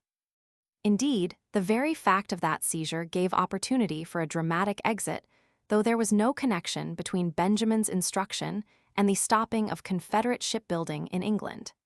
The real connection was with the failure of the Gettysburg campaign and the humiliating collapse of Roebuck's motion. Even the Times was now expanding upon the serious reverses of the South and making it clearly understood that England has not had and will not have the slightest inclination to intervention or mediation, or to take any position except that of strict neutrality. Mason at once notified Slidell of his receipt of the recall instruction and secured the latter's approval of the communication he proposed making to Russell. A general consultation of Southern agents took place, and Mason would have been vexed had he known how small was the regard for his abilities as a diplomat. The Index hastened to join in a note already struck at Richmond of warm welcome to France in her conquest of Mexico, reprinting on September 17, an editorial from the Richmond Enquirer in which it was declared, "France is the only power in the world that has manifested any friendly feeling towards the Confederacy in its terrible struggle for independence." Evidently, all hope was now centered upon Napoleon, a conclusion without doubt distasteful to Mason and one which he was loath to accept as final. On September 21, Mason notified Russell of his withdrawal very nearly in the words of Benjamin's instruction. The news was at once made public, calling out from the Times a hectoring editorial on the folly of the South in demanding recognition before it had won it. In general, however, the press took a tone apparently intended to let Mason down easily, acknowledging that his act indicated a universal understanding that Great Britain would not alter her policy of strict neutrality, but expressing admiration for the courage and confidence of the South. September 25, Russell replied to Mason with courtesy, but also with seeming finality. I have on other occasions explained to you the reasons which have induced Her Majesty's government to decline the overtures you allude to, and the motives which have hitherto prevented the British court from recognizing you as the accredited minister of an established state. These reasons are still in force, and it is not necessary to repeat them. I regret that circumstances have prevented my cultivating your personal acquaintance, which, in a different state of affairs, I should have done with much pleasure and satisfaction. Thus Mason took his exit. Brief entrances upon the stage in England were still to be his, but the chief role there was now assigned to others, and the principal scenes transferred to France. That Mason did not fully concur in this as final, easily as it was accepted by Slidell, is evident from his later correspondence with Lindsay and Spence. He regarded the question of British recognition of the South as mainly an English political question, pinning his hopes on a Tory overthrow of Palmerston's ministry. This he believed to depend on the life of the Prime Minister, and his anxious inquiries as to the health of Palmerston were frequent.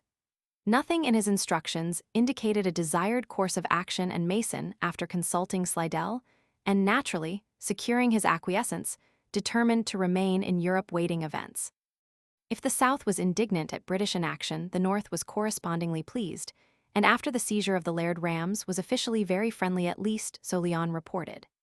In this same private letter, however, Lyon ventured a strong protest against a notion which now seems to have occurred to Russell of joint action by England, France, and Spain to withdraw belligerent rights to the North, unless the United States formally concede to their enemy the status of a belligerent for all international purposes. Why or how this idea came to be taken up by Russell is uncertain. Possibly it was the result of irritation created by the persistence of Seward in denying that the war was other than an effort to crush rebellious subjects' theory, clearly against the fact, yet consistently maintained by the American Secretary of State throughout the entire war, and constantly causing difficulties in relations with neutral countries. At any rate, Lyon was quick to see the danger. He wrote, "Such a declaration might produce a furious outburst of wrath from government and public here. It cannot, however, be denied that the reasoning on which the declaration would be founded would be incontrovertible, and that in the end firmness answers better with the Americans than coaxing. But then England, France, and Spain must be really firm, and not allow their declaration to be a brutum fulmen. If on its being met, as it very probably would be, by a decided refusal on the part of the United States, they did not proceed to break up the blockade, or at all events to resist by force the exercise of the right of visit on the high seas, the United States government and people would become more difficult to deal with than ever. I find, however, that I am going beyond my own province, and I will therefore add only an excuse for doing so." Lyon followed this up a week later by a long description of America's readiness for a foreign war, a situation very different from that of 1861. America, he said, had steadily been preparing for such a contingency, not with any desire for it, but that she might not be caught napping.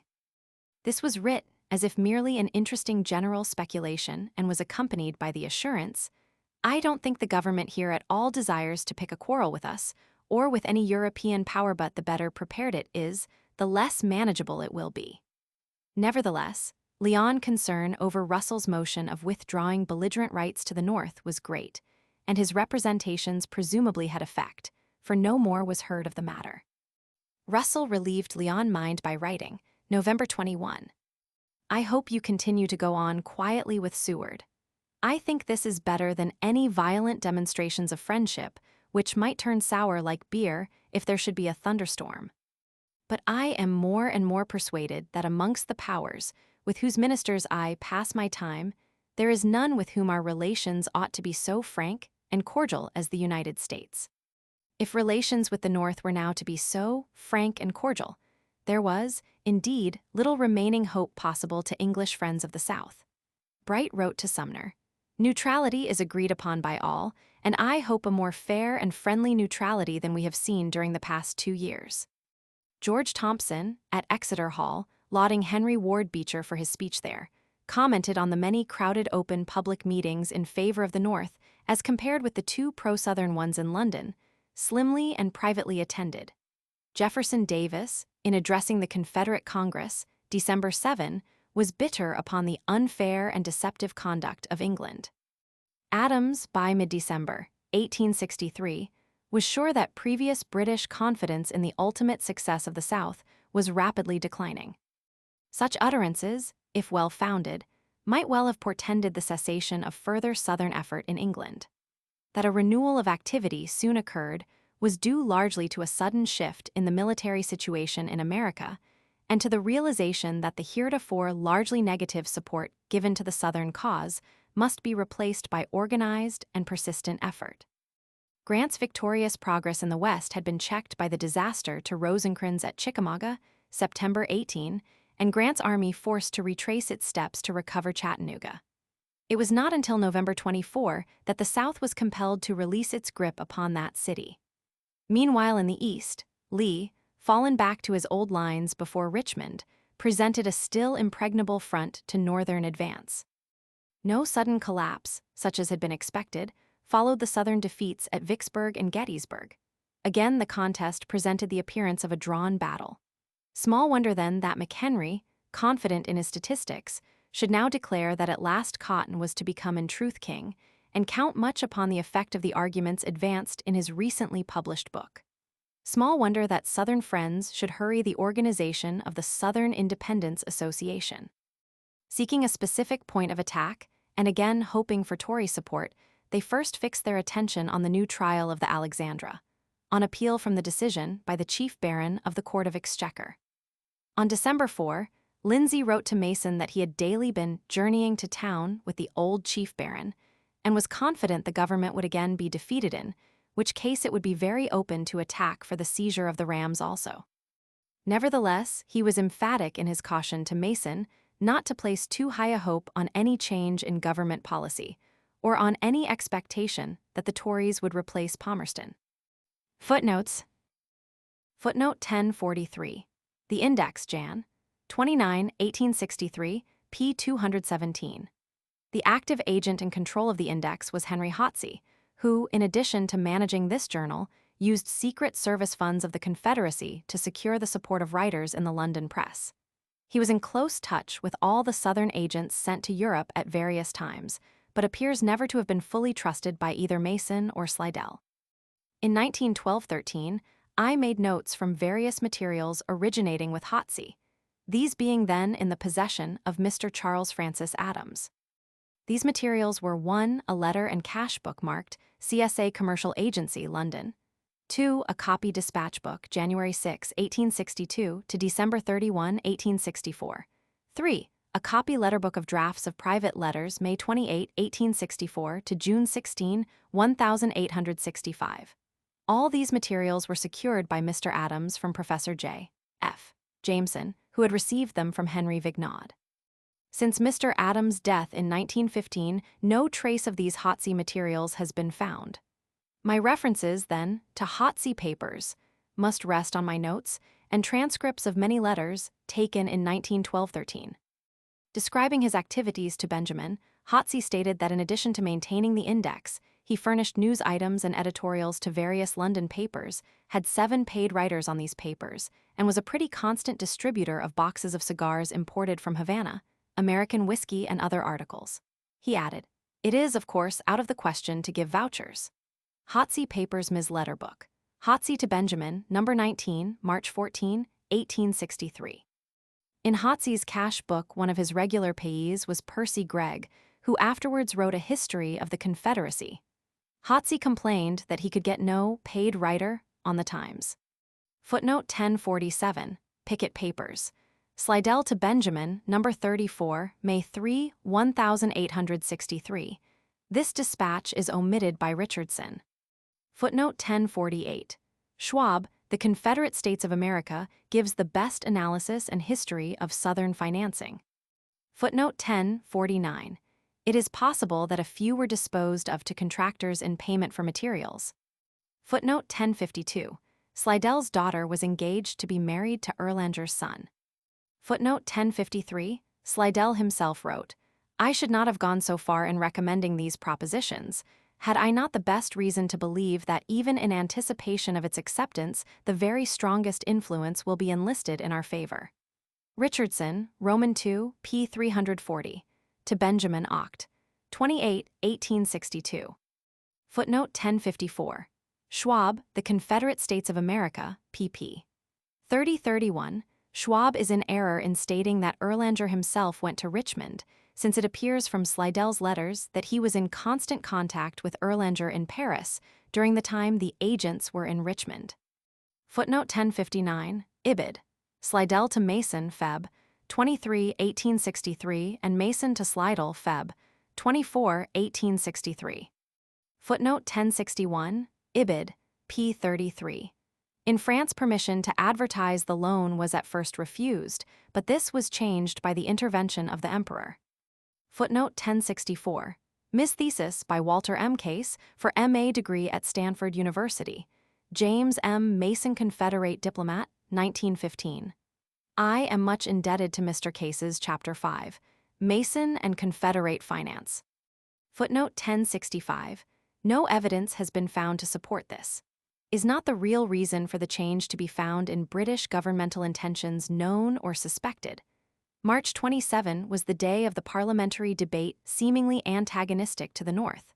While March 31, on the other hand, the Alexandra case was referred to the law officers, and April 4 they recommend her seizure, which was done on April 5. It is to be presumed that rumors of this seeming face-about by the government had not failed to reach the bond market. Footnote 1067. Ibid. Spence to Mason, May 9, 1863. This letter was written a month after the event at Mason's request for an exact statement of what had occurred. Footnote 1069. Schwab, pp. 3944. Schwab believes that Erlanger and Company are certainly open to the grave suspicion of having themselves been large holders of the bonds in question, especially in view of the presumably large amount of lapsed subscriptions, and of having quietly unloaded them on the unsuspecting Confederate agents when the market showed signs of collapsing. p. 35.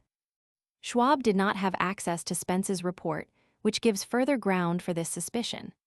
Footnote 1070. A newspaper item that Northern ships had run by Vicksburg sent it down. Lee's advance into Pennsylvania caused a recovery.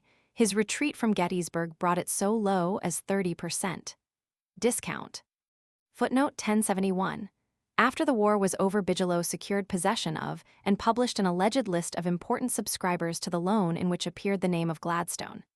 He repeated this accusation, a serious one if true, since Gladstone was a cabinet member in his retrospections, p. 620, and the story has found place in many writings, e.g., G.P. Putnam Memoirs, p. 213. Gladstone's emphatic denial, calling the story a mischievous forgery, appears in Morley Gladstone Roman II, p. 83. Footnote 1077. Chesney, Military View of Recent Campaigns in Maryland and Virginia, London, 1863. Footnote 1080. Callahan, Diplomatic History of the Southern Confederacy, p. 184. Callahan's Chapter 8. The crisis in England is misnamed, for Roebuck's motion and the whole plan of bringing in the Tories never had a chance of succeeding, as indeed Callahan himself notes. His detailed examination of the incident has unfortunately misled some historians who have derived from his work the idea that the critical period of British policy towards America was midsummer, 1863, whereas it occurred, in fact, in October-November, 1862, e.g., Schmidt, Wheat and Cotton during the Civil War, pp. 413 sec. Schmidt's thesis is largely dependent on placing the critical period in 1863. Footnote 1084, Mason Papers. Mason to Slidell, June 27, 1863, Mason wrote, "The question of veracity is raised." Footnote 1089. Punch's favorite cartoon of Roebuck was of a terrier labeled Tear worrying and snarling at his enemies. Footnote 1090. Bright and Lindsay had, in fact, long been warm friends. They disagreed on the Civil War, but this did not destroy their friendship. Footnote 1091. Hansard, 3rd. Sir, CLXXI pp. 1771-1842, for debate of June 30. Roebuck's egotism was later related by Lamar, then in London on his way to Russia as representative of the South. A few days before the debate, Lamar met Roebuck at Lindsay's house and asked Roebuck whether he expected Bright to take part in the debate. "No, sir," said Roebuck sententiously. "Bright and I have met before." It was the old story, the story of the swordfish and the whale. "No, sir, Mr. Bright will not cross swords with me again." Lamar attended the debate and saw Roebuck given by Bright the most deliberate and tremendous pounding I ever witnessed. Education of Henry Adams, pp. 161-2. Footnote 1096. Mason Papers. To Mason, July 4, 1863. In fact, Disraeli, throughout the Civil War, favored strict neutrality, not agreeing with many of his Tory colleagues. He at times expressed himself privately as believing the Union would not be restored, but was wise enough to refrain from such comment publicly. Moneypenny, Disraeli, Roman 4, p. 328. Footnote 1098. The Index felt it necessary to combat this, and on July 9 published a letter from Paris, stating such criticisms to be negligible as emanating wholly from minority and opposition papers. All the sympathies of the French government have, from the outset, been with the South, and this, quite independently of other reasons, dictated the line which the opposition press has consistently followed. The Orleanist debats, Republican cycle, the Palais Royal opinion, all join in the halloo against the South. Footnote 1101. In the same issue appeared a letter from the New York correspondent of the Times, containing a similar prediction but in much stronger terms. For the last half of the war, the Times was badly served by this correspondent, who invariably reported the situation from an extreme anti-Northern point of view. This was Charles Mackay, who served the Times in New York from March 1862 to December 1865. Mackay, 40 Years Recollections, Roman 2, p. 412. Possibly he had strict instructions. During this same week, Leon, writing privately to Russell, minimized the scare about Lee's advance.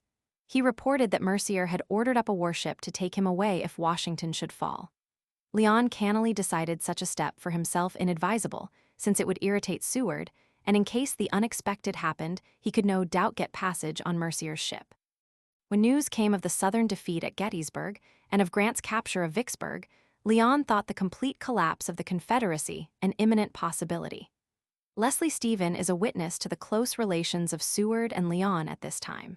He visited Washington about a month after Gettysburg and met Seward, being received with much cordiality as a verbal champion in England of the North. He had as yet published no signed articles on the war. In this conversation, he was amused that Seward spoke of the friendly services of Monkton Mill as a publicist on political economy. Maitland, Leslie Stephen, p. 120. Footnote 1102. In this issue, a letter from the New York correspondent, dated July 1, declared that all of the North except New England would welcome Lee's triumph. He and Mr. Jefferson Davis might ride in triumph up Broadway, amid the acclamations of a more enthusiastic multitude than ever assembled on the continent of America. The New York City, which soon after indulged in the draft riots, might give some ground for such writing, but it was far-fetched. Nevertheless, and New York was not the North. Footnote 1103. Hansard, 3rd Sir, CLX 661 sec. Ever afterwards Roebuck was insistent in expressions of dislike and fear of America. At a banquet to him in Sheffield in 1869, he delivered his political testament. Beware of trades unions, beware of Ireland, beware of America. Leader, Autobiography and Letters of Roebuck, p. 330. Footnote 1104.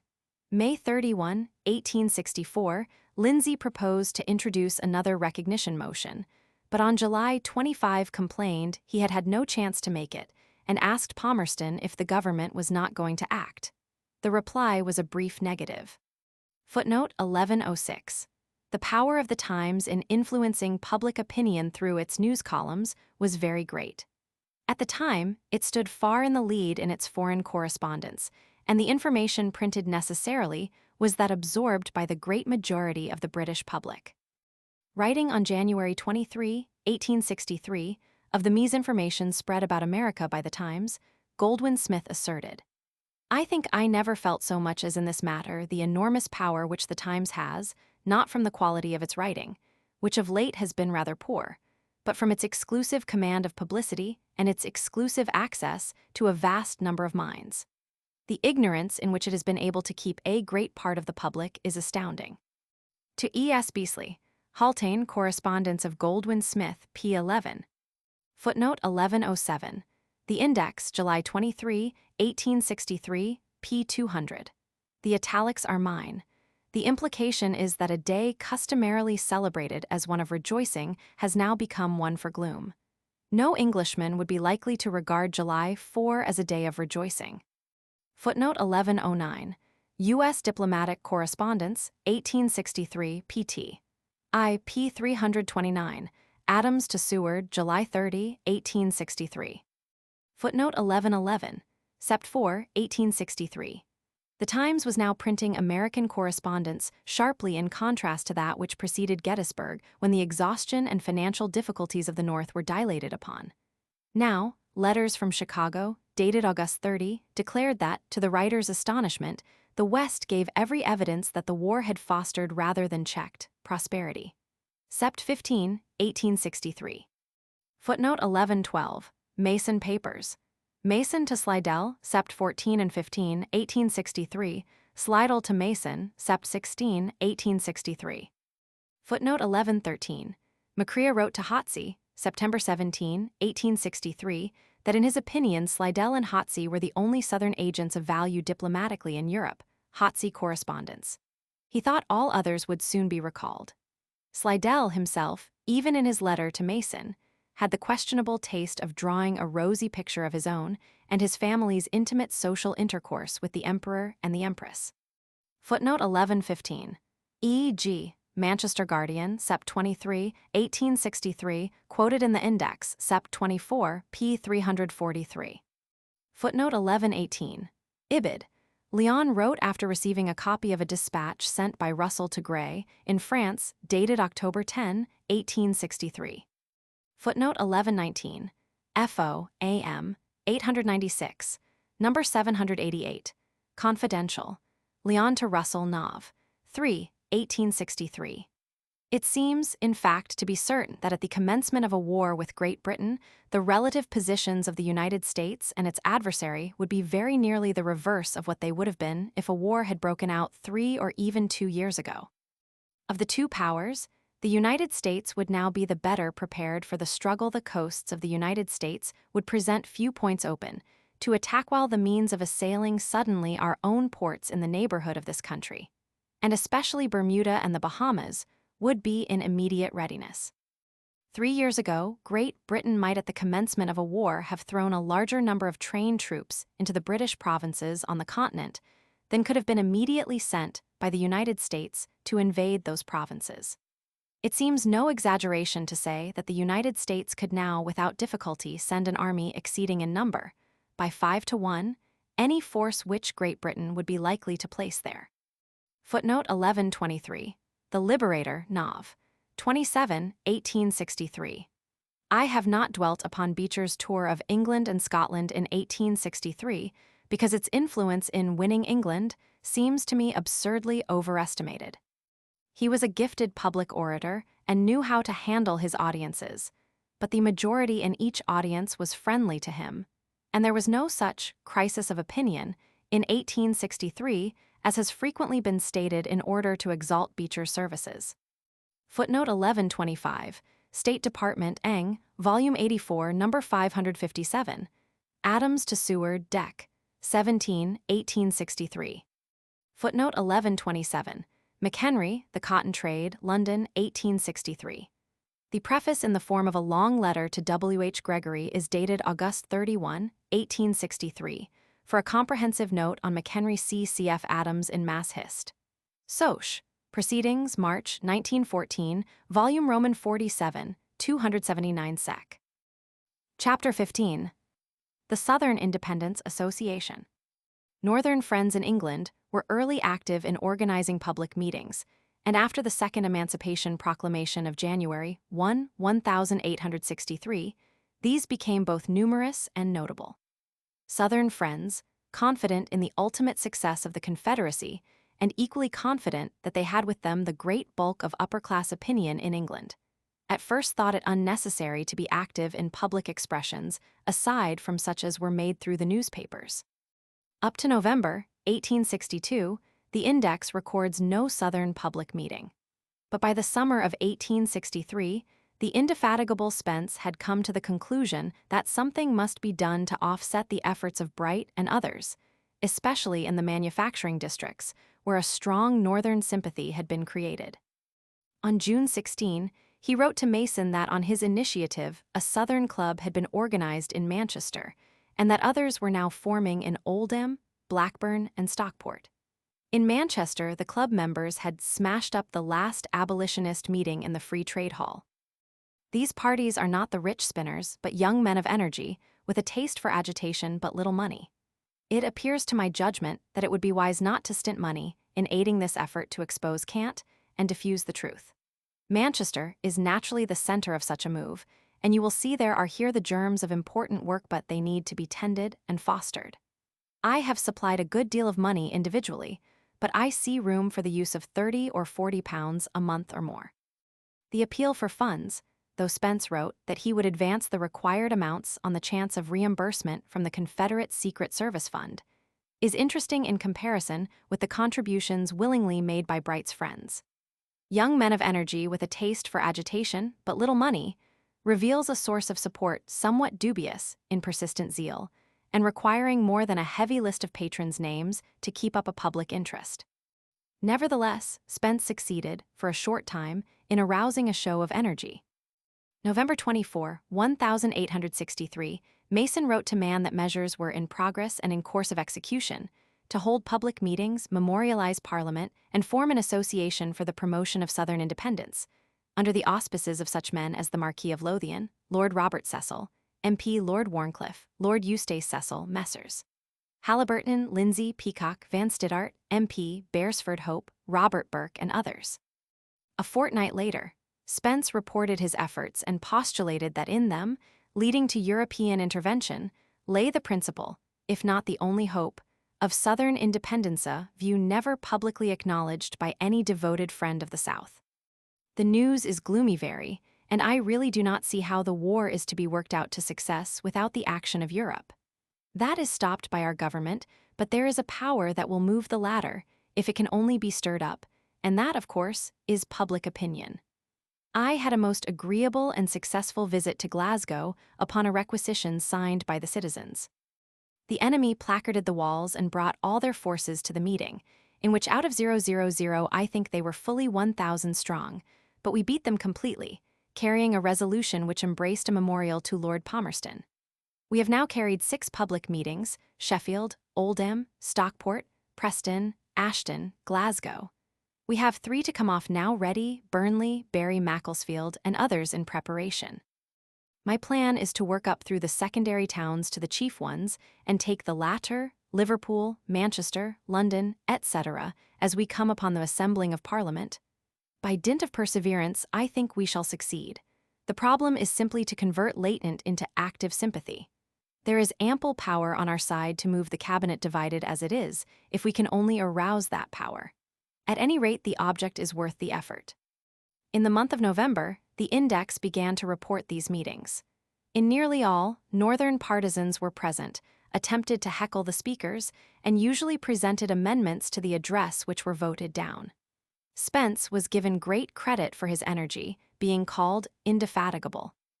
The commencement of the session will see Parliament flooded with petitions from every town and from every mill throughout the north. A loud protest will arise against the fainéant policy, which declines to interfere while men of English blood are uselessly murdering each other by thousands, and while England's most important manufacture is thereby ruined. It remains to be seen whether the voice of the North will have any effect upon the policy of the government. By the North was meant the manufacturing districts, and an explanation was made of the difficulty of similar efforts in London, because it was really a congeries of cities, with no such solidarity of interests as characterized the North. Without London, however, the movement lacked driving force, and it was determined to create there an association which should become the mainspring of further activities. Spence, Beresford Hope, and Lord Eustace Cecil were made a committee to draft a plan and preliminary address. Funds were now forthcoming from the big blockade-running firms. Some time ago, I saw friend Colley, who had made a terrific sum of money, and told him he must come out for the cause in proportion thereto. To this, he responded like a brick. I was near saying, "But I mean Britain by offering at once to devote a percentage of cotton out of each steamer that runs the blockade to the good of the cause.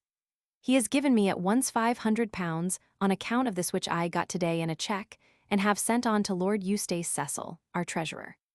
Thus, you see, we are fairly afloat there." Yet Spence was fighting against fear that all this agitation was too late.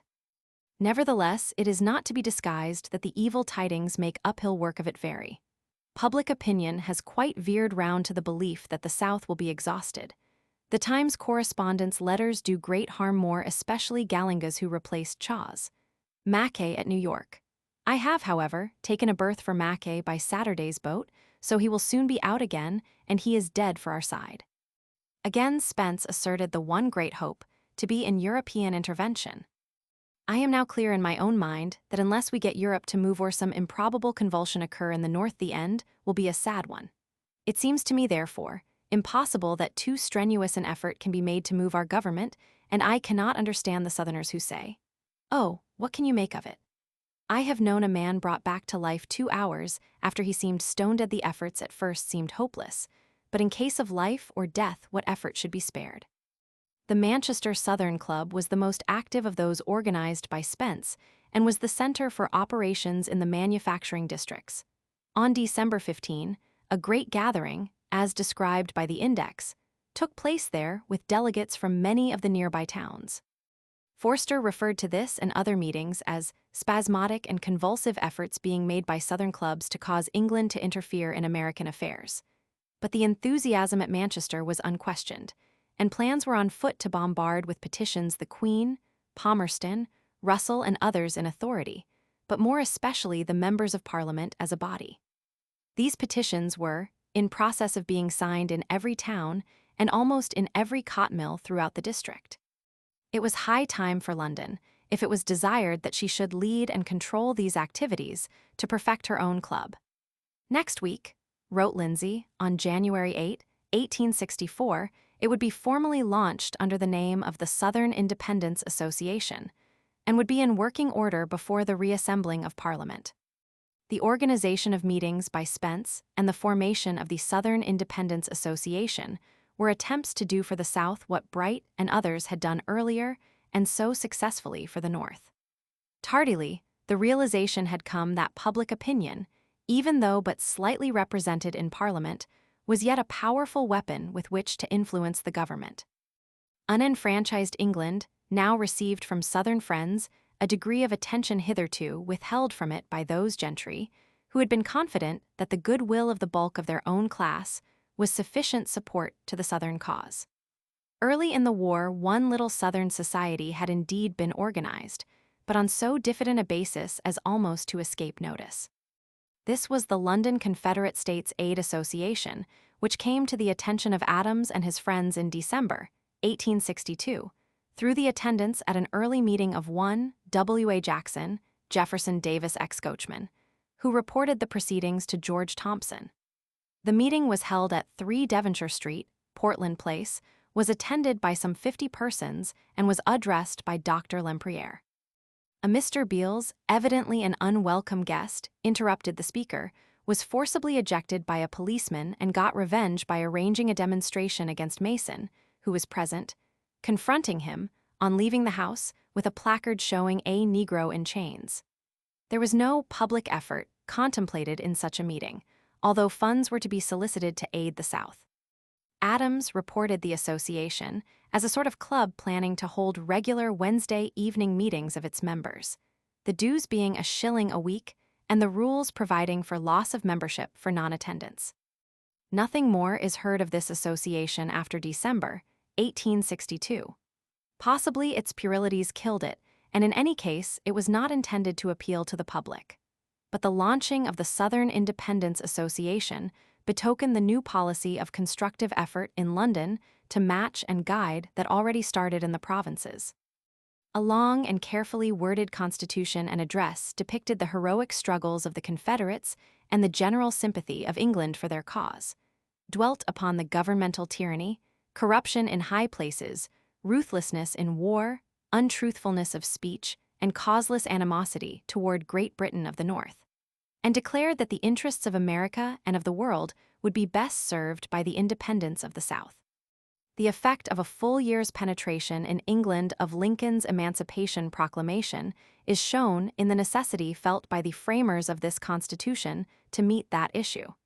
This required delicate handling and was destined to cause some heartburnings. The concluding section of the Constitution read, "The Association will also devote itself to the cultivation of kindly feelings between the people of Great Britain and of the Confederate States. And it will, in particular, steadily but kindly represent to the Southern states that recognition by Europe must necessarily lead to a revision of the system of servile labor, unhappily bequeathed to them by England, in accordance with the spirit of the age, so as to combine the gradual extinction of slavery with the preservation of property, the maintenance of the civil polity, and the true civilization of the Negro race." The association was unquestionably armed with distinguished guns of heavy caliber in its committee and officers, and its membership fee, 1 guinea annually, was large enough to attract the elite, but it remained to be seen whether all this equipment would be sent into action. As yet the vigor of the movement was centered at Manchester, and even there a curious situation soon arose.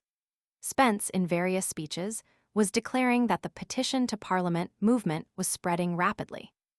30,000 at Ashton, he said, had agreed to memorialize the government.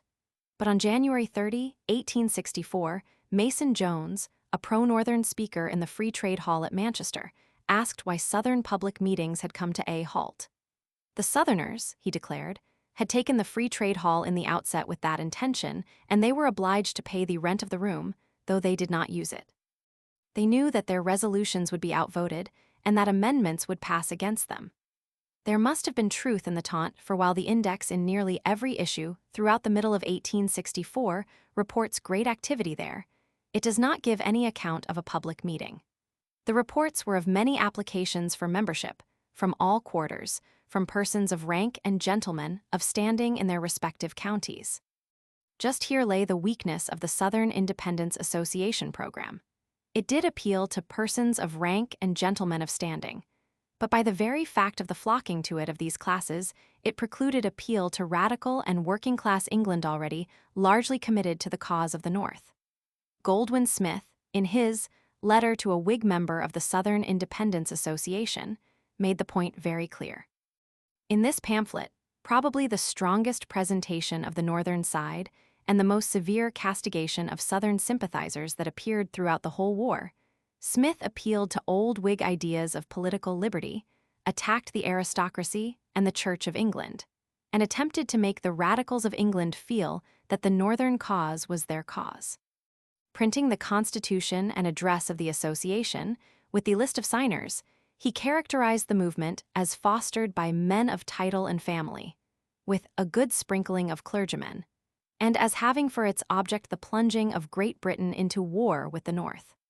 It is significant, in view of Mason Jones' taunt to the Southern Independence Association at Manchester, that the index, from the end of March to August 1864, was unable to report a single Southern public meeting.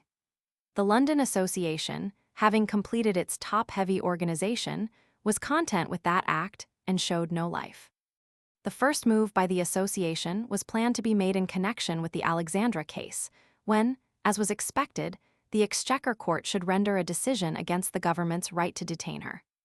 On January 8, 1864, Lindsay wrote to Mason that he had arranged for the public launching of the association, next week, that he had again seen the chief baron who assured him the court would decide that the government is entirely wrong. I told him that if the judgment was clear, and if the government persisted in proceeding further, that our association, which he was pleased to learn had been formed, would take up the matter in Parliament and out of it, for if we had no right to seize these ships, it was most unjust that we should detain them by raising legal quibbles for the purpose of keeping them here till the time arrived when the South might not require them. I think public opinion will go with us on this point, for John Bull with all his failings loves fair play. It is apparent from the language used by Lindsay that he was thinking of the Laird Rams and other ships fully as much as of the Alexandra, and hoped much from an attack on the government's policy in detaining southern vessels. Earl Russell was to be made to bear the brunt of this attack on the reassembling of Parliament. In an index editorial, Adams was pictured as having driven Russell into a corner by threats which would not have been endured for an hour by a Pitt or a Canning.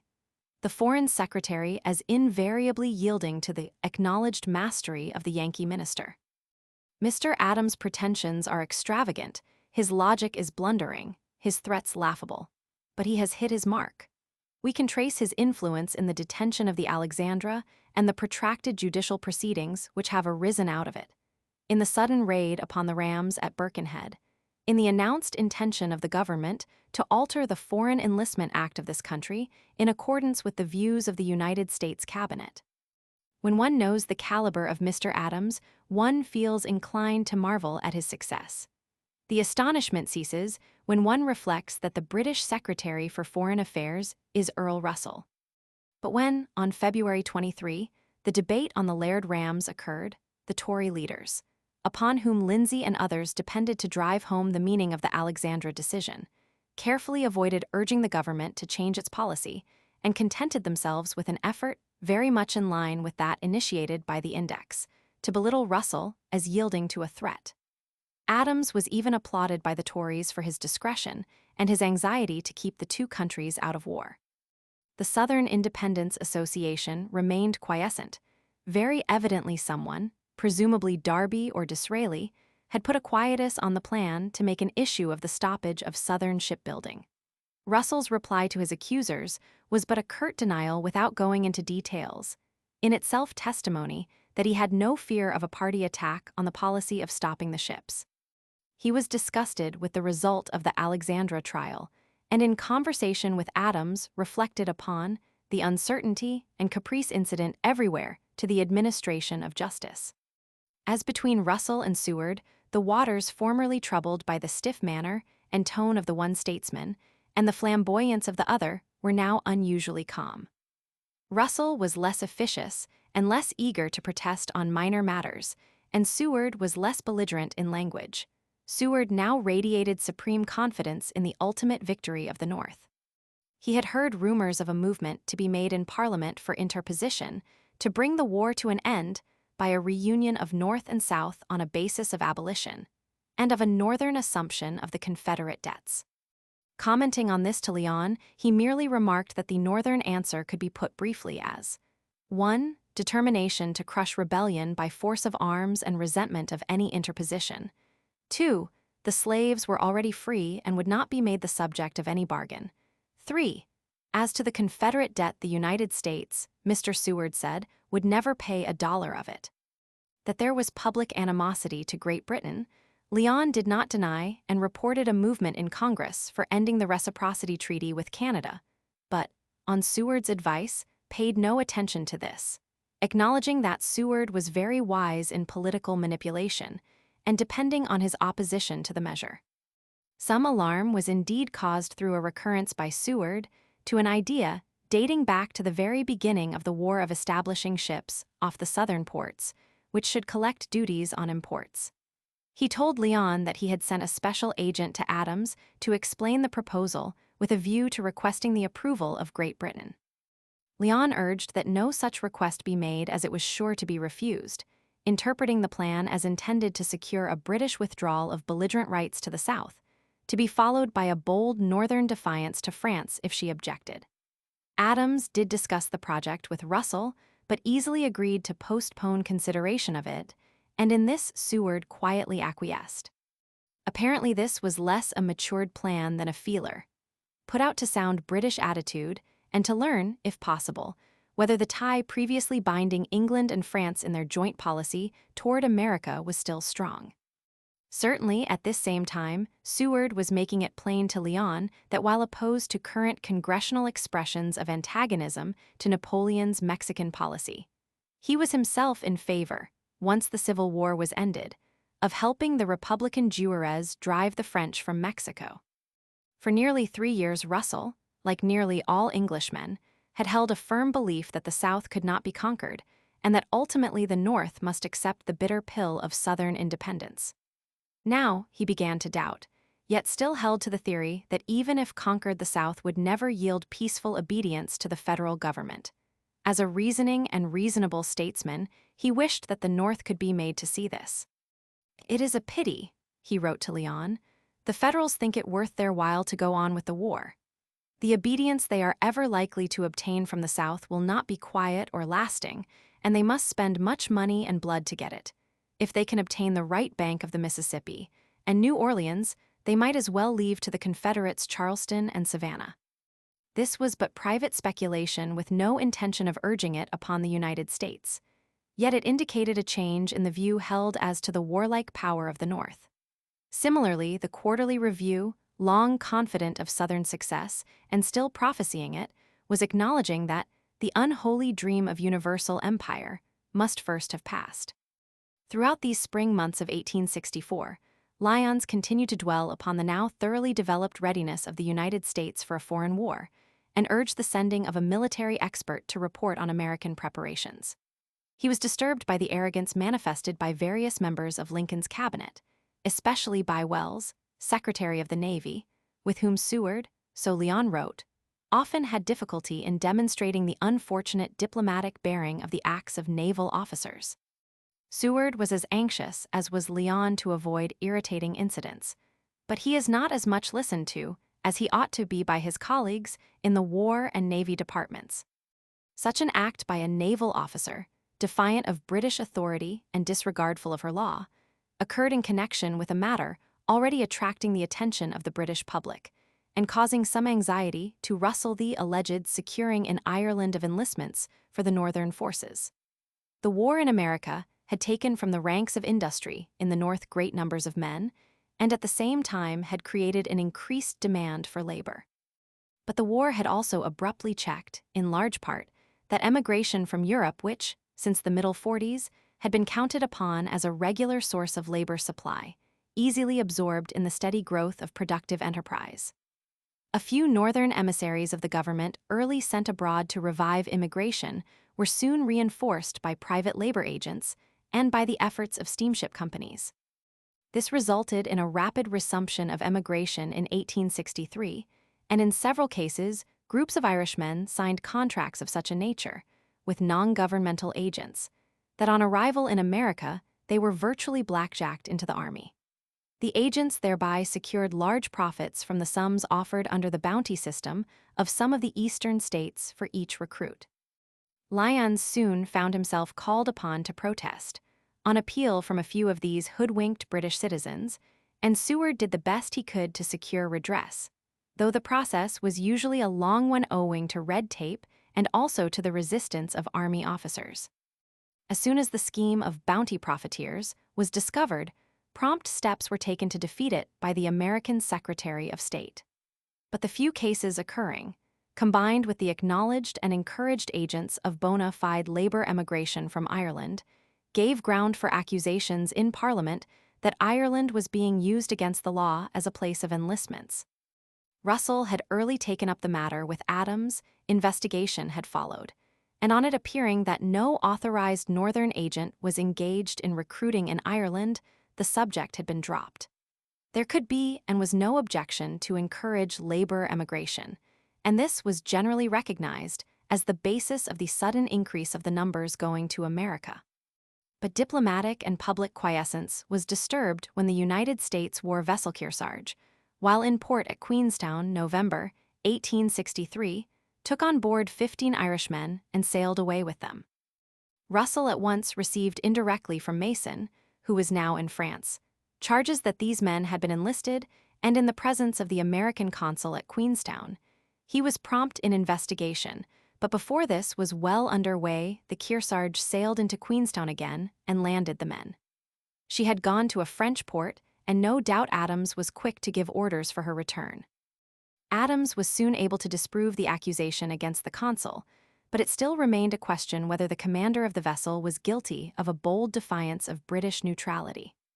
On March 31, 1864, the Irishmen, on trial at Cork, pleaded guilty to violation of the Foreign Enlistment Act, but the question of the commander's responsibility was permitted to drop on Adams' promise, April 11, of further investigation. The Kearsarge case occurred as Parliament was drawing to a close in 1863, and at a time when Southern efforts were at low ebb. It was not, therefore, until some months later when a gentleman with a shady past, named Patrick Finney, succeeded in evading British laws and in carrying off to America a group of Irishmen who found themselves, unwillingly, forced into the Northern Army, that the two cases were made the subject of a Southern and Tory attack on Russell. The accusations were sharply made that Russell was not sufficiently active in defending British law and British honor. But these were rather individual accusations than concerted and do not indicate any idea of making an issue with the government. Whenever opportunity arose, some inquiry up to July 1864 would be made intended to bring out the alleged timidity of Russell's policy towards the Northam method, then also being employed on many other matters with the evident intention of weakening the ministry for the great Tory attack, now being organized on the question of Danish policy. In truth, from the beginning of 1864, America had been pushed to one side in public and parliamentary interest by the threatening Danish question which had long been brewing, but which did not come into sharp prominence until March. A year earlier it had become known that Frederick Roman VII of Denmark, in anticipation of a change, which, under the operations of the Salic law, would come at his death in the constitutional relations of Denmark to Schleswig-Holstein, was preparing by a new constitutional act to secure for his successor the retention of these districts. The law was enacted on November 13, 1863, and Frederick Roman VII died 2 days later. His successor, Christian Roman IX, promptly declared his intention to hold the duchies in spite of their supposed desire to separate from Denmark and to have their own prince in the German Confederation. The Federal Diet of the Confederation had early protested the purpose of Denmark, and Russell had at first upheld the German arguments, but had given no pledges of support to anyone. But Palmerston on various occasions had gone out of his way to express in Parliament his favor for the Danish cause, and had used incautious language even to the point of virtually threatening British aid against German ambitions. A distinct crisis was thus gradually created, coming to a head when Prussia, under Bismarck's guiding hand, dragging Austria in with her, thrust the Federal Diet of the Confederation to one side and assumed command of the movement to wrest Schleswig-Holstein from Denmark. This occurred in February 1864, and by this time Palmerston's utterances, made against the wish of the majority of his cabinet colleagues, though this was not known, had so far aroused the British public as to have created a feeling, widely voiced, that Great Britain could not sit idly by while Prussia and Austria worked their will on Denmark. There was excellent ground for a party attack to unseat the ministry on the score of a humiliating Danish policy, at one time threatening vigorous British action, then resorting to weak and unsuccessful diplomatic maneuvers. For 3 months, the government labored to bring about through a European Council some solution that should both save something for Denmark and save its own prestige. Repeatedly, Palmerston, in the many parliamentary debates on Denmark, broke loose from his cabinet colleagues and indulged in threats which could not fail to give an excellent handle to opponents, when once it became clear that the ministry had no intention of coming in arms to the defense of the Danish king. From February to June 1864, this issue was to the fore. In its earlier stages, it did not appear to Southern sympathizers to have any essential bearing on the American question, though they were soon to believe that in it lay a great hope. Having set the Southern Independence Association on its feet in London, and hoping much from its planned activities, Lindsay, in March, was momentarily excited over rumors of some new move by Napoleon. Being undeceived, he gave a ready ear to other rumors, received privately through Delane of the Times, that an important Southern victory would soon be forthcoming. Donoughmore, the herald of this glad news, also wrote, "Our political prospects here are still very uncertain. The conference on the Danish question will either make or mar the government. If they can patch up a peace, they will remain in office. If they fail, out they go." Here was early expressed the real hope of one faction of extreme Southern friends in the Danish question. But Lindsay had not yet made clear where he stood on a possible use of a European situation to affect the cause of the South. Now, as always, he was the principal confidant and friend of Mason in England, but he was on ordinary political questions, not in sympathy with Tory principles or measures. He was soon disgusted with the apathy of the London Independence Association and threatened to resign membership if this organization, started with much trumpeting of intended activity, did not come out boldly in a public demand for the recognition of the South. He had already let it be known that another motion would be made in Parliament for mediation and recognition, and was indignant that the association did not at once declare its adherence. Evidently, there were internal difficulties. Lindsay wrote Mason that he retained membership only to prevent a breakup of the association, and had at last succeeded in securing a meeting of the executive committee when his proposed parliamentary resolution would be considered. The Manchester Association was much more alert and ready to support him. The question is quite ripe for fresh agitation, and from experience, I find that agitation must be started by a debate in Parliament. No notice is taken of lectures or speeches in the provinces. Before any move was made in Parliament, letters to the newspapers began anew to urge that the ministry should be pressed to offer mediation in America. They met with little favorable response. The Times, at the very end of Lindsay's effort, explained its indifference and recited the situation of October-November 1862, stating that the question had then been decided once for all. It declared that Great Britain had no moral right to interfere, and added that to attempt to do so would result in filling the North with the same spirit of patriotism and defiance as animated the invaded Confederates. Thus support to Lindsay was lacking in a hoped-for quarter, but his conferences with association members had brought a plan of modified action, the essential feature of which was that the parliamentary motion must not be made a party one, and that the only hope of the South lay in the existing government. This was decidedly Lindsay's own view, though it was clearly understood that the opportuneness of the motion lay in ministerial desire for and need of support in its Danish policy.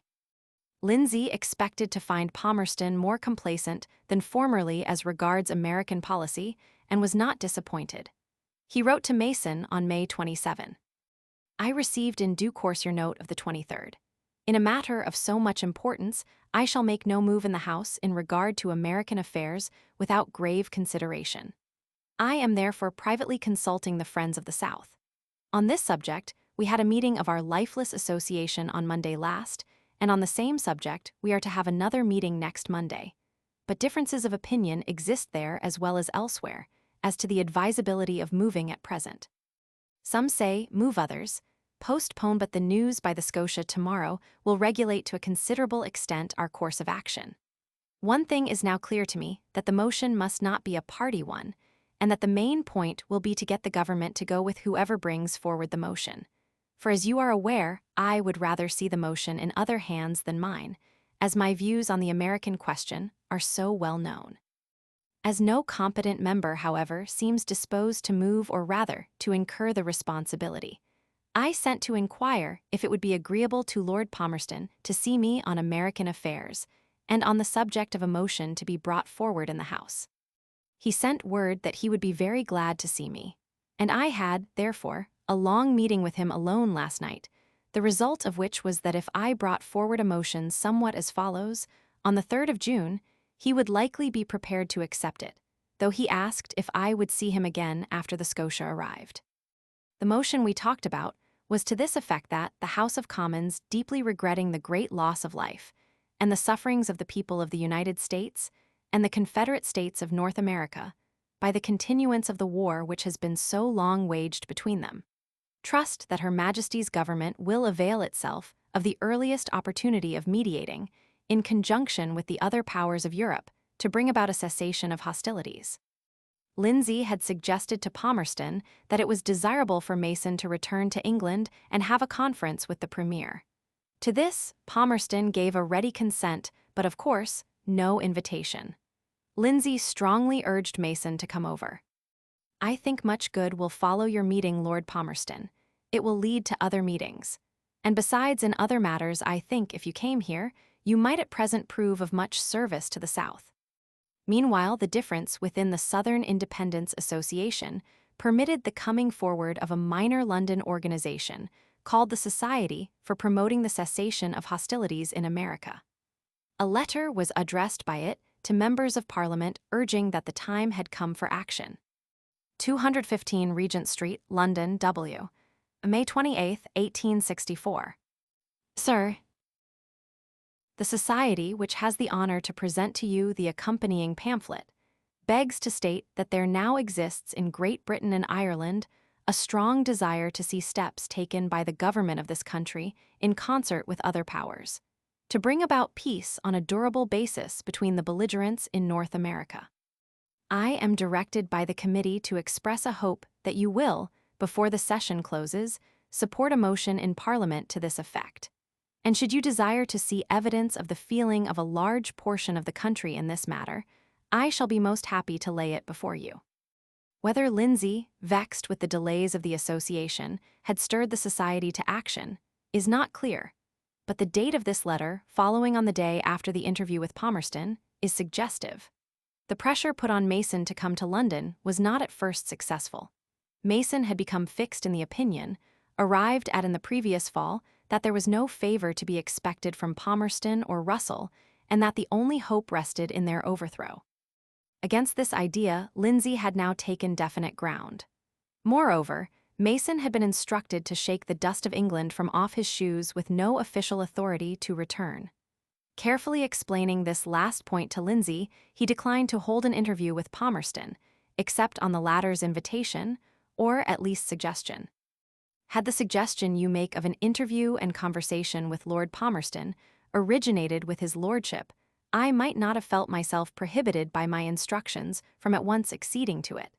But as it has the form only of his assent to a proposition from you, I must with all respect decline it. Although no longer accredited by my government as Special Commissioner to Great Britain, I am yet in Europe with full powers, and therefore, had Lord Palmerston expressed a desire to see me as his own act, of course unofficially, and even without any reason assigned for the interview, I should have had great pleasure in complying with his request. The explanation of disinclination to come was lengthy, but the last paragraph indicated an itching to be active in London again.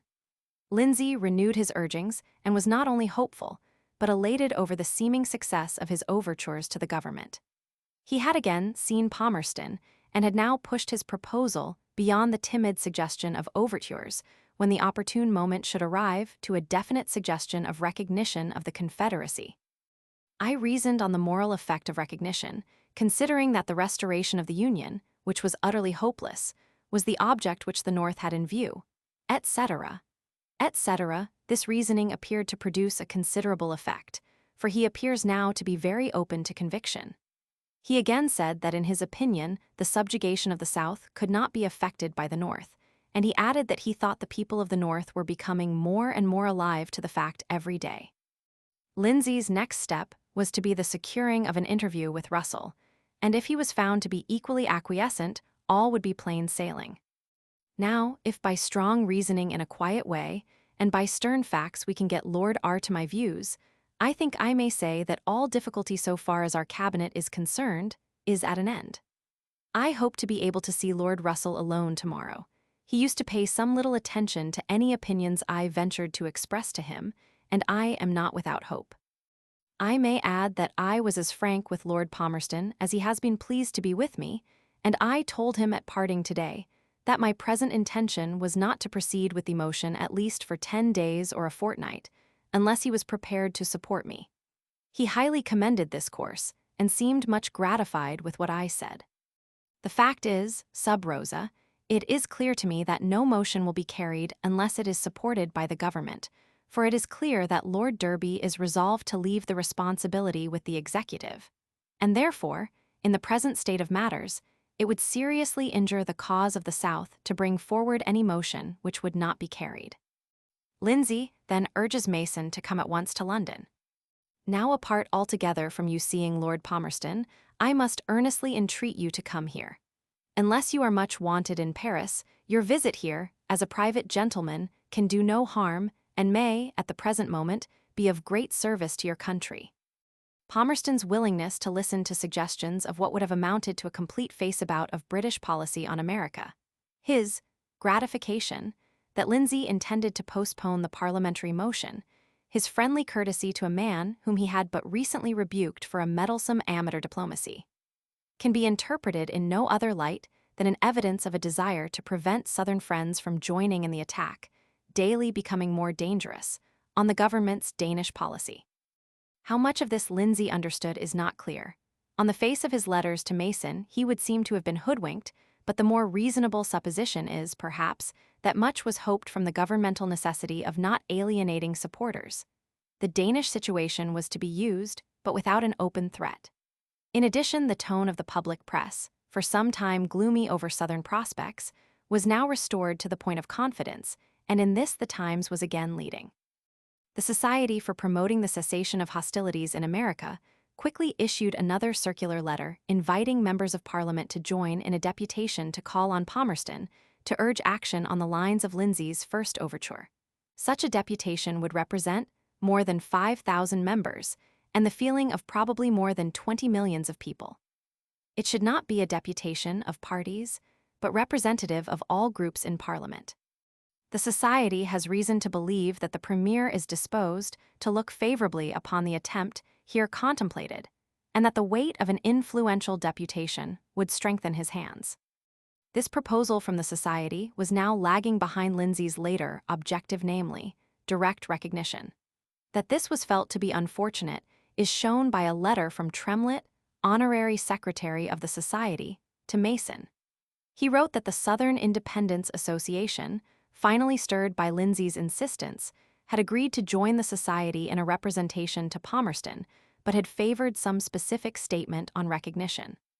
Palmerston had sent word that he favored the Society's resolution, but not that of the Association. And as a result, the joint letter of the two organizations would be on the mild lines of Lindsay's original motion. Although this quite expresses the object of our Society, still I do not think the Independence Association ought to have ratted from its principles. It ought not to have consented to ignore the question which it was instituted to bring before Parliament, that of the independence of the Confederacy, and more than that, the ambiguous ending of the resolution to be submitted is not such as I think ought to be allowed. You know the resolution, and therefore I need only quote the obnoxious words, that Her Majesty's government will avail itself of the earliest opportunity of mediating, etc. This is just leaving the government where they have been all along. They have always professed to take the earliest opportunity, but of which they are to be the judges. Evidently, there was confusion in the ranks and disagreement among the leaders of Southern friends. Adams, always cool in judgment of where lay the wind, wrote to Seward on the same day that Lindsay was delaying his motion until the receipt of favorable news upon which to spring it. Even such news, Adams believed, would not alter British policy unless it should depict the complete defeat and dispersion of Northern forces. The day following, the Times reported Grant to be meeting fearful reverses in Virginia and professed to regard Sherman's easy advance toward Atlanta as but a trap set for the Northern army in the West. But in reality, the gauge of battle for Southern advantage in England was fixed upon a European, not an American, field. Mason understood this perfectly. He had yielded to Lindsay's insistence and had come to London. There he listened to Lindsay's account of the interview, now held with Russell, and June 8 reported it to Slidell. Of his intercourse with Lord Russell, he reports in substance that his lordship was unusually gracious and seemed well disposed to go into conversation. Lord Russell agreed that the war on the part of the United States was hopeless, and that neither could Union be restored nor the South brought under the yoke. In regard to Lindsay's motion, Lord Russell said that he could not accept it, but if brought up for discussion, his side would speak favorably of it. That is to say, they would commend it if they could not vote for it. This referred to Lindsay's original motion of using the earliest opportunity of mediation, and the pleasant reception given by Russell scarcely justified any great hope of decided benefit for the South. It must now have been fairly apparent to Lindsay, as it certainly was to Mason, that all this complaisance by Palmerston and Russell was but political manipulation to retain or to secure support in the coming contest with the Tories. The two old statesmen, wise in parliamentary management, were angling for every doubtful vote. Discussing with Lindsay the prospects for governmental action, Mason now ventured to suggest that perhaps the best chances of success lay with the Tories, and found him unexpectedly in agreement. I told Lindsay, but for his ear only, that Mr. Hunter, editor of the Herald, had written to Hotsey about his connection with Disraeli, and he said at once that if the latter took it up in earnest, it could not be in better hands and would carry at the expense of the ministry, and that he would most cheerfully and eagerly yield him the paw. Disraeli's accession, as you remember, was contingent upon our success in Virginia, and agreeing entirely with Lindsay that the movement could not be in better hands, and as there were but 10 days before his motion could again come, I thought the better policy would be for the present that he should be silent and to await events. Slidell was less skeptical than was Mason, but agreed that it might best advantage the South to be rid of Russell. If Russell can be trusted, which to me is very doubtful, Lindsay's motion must succeed.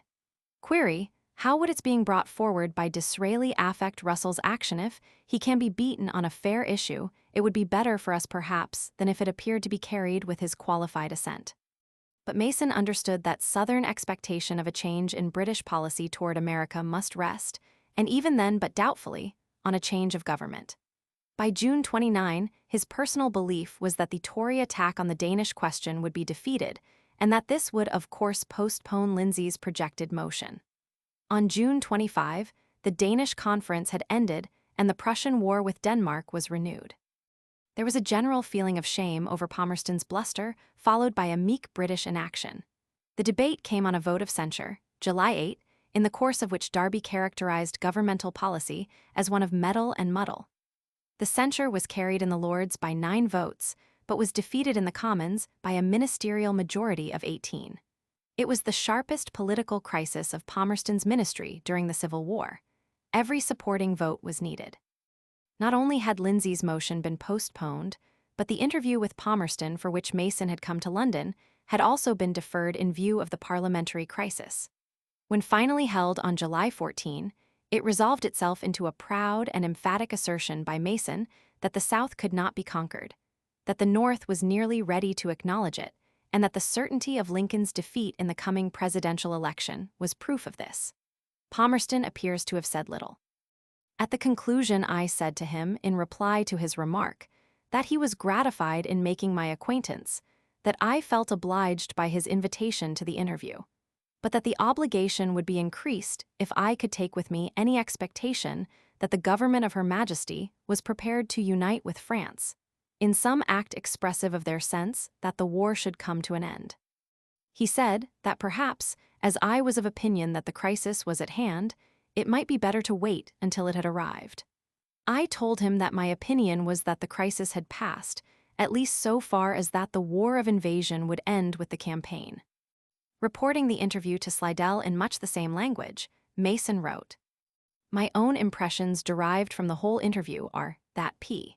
is as well satisfied as I am that the separation of the states is final and the independence of the South an accomplished fact. The ministry fears to move under the menaces of the North." Slidell's comment was bitter. "I am very much obliged for your account of your interview with Lord Palmerston. It resulted very much as I had anticipated, excepting that his lordship appears to have said even less than I had supposed he would. However, the time has now arrived when it is comparatively of very little importance what Queen or Emperor may say or think about us. A plague, I say, on both your houses."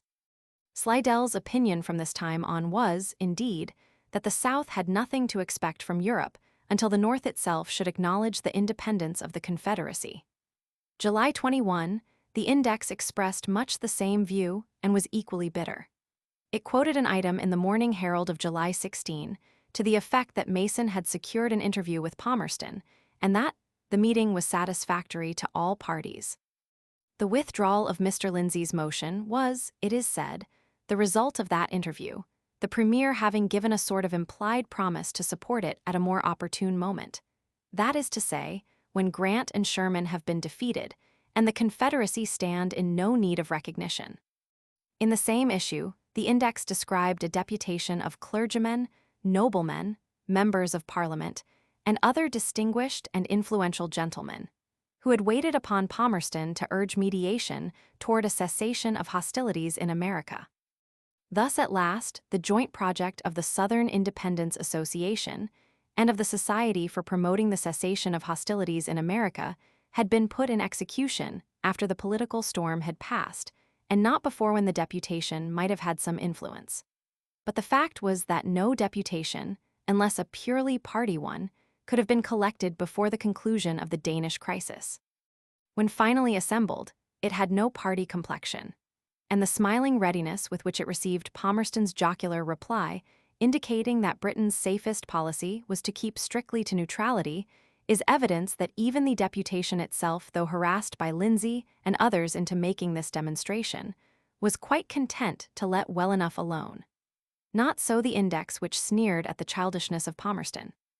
He proved incontestably to his visitors that, though he has been charged with forgetting the vigor of his prime, he can in old age remember the lessons of his childhood, by telling them that they who in quarrels interpose will often wipe a bloody nose, laughter.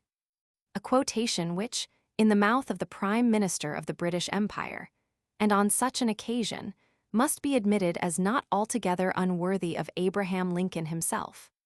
Spence took consolation in the fact that Mason had at last come into personal contact with Palmerston, even now at his great age, a charming contrast to that piece of small human pipe clay, Lord Russell. But the whole incident of Lindsay's excited efforts, Mason's journey to London and interview with Palmerston, and the deputation, left a bad taste in the mouth of the more determined friends of the South of those who were Confederates rather than Englishmen. They felt that they had been deceived and toyed with by the government.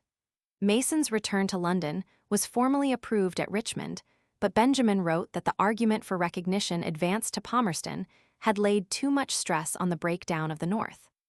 All that was wanted was recognition, which was due the South from the mere facts of the existing situation, and recognition, if accorded, would have at once ended the war without intervention in any form.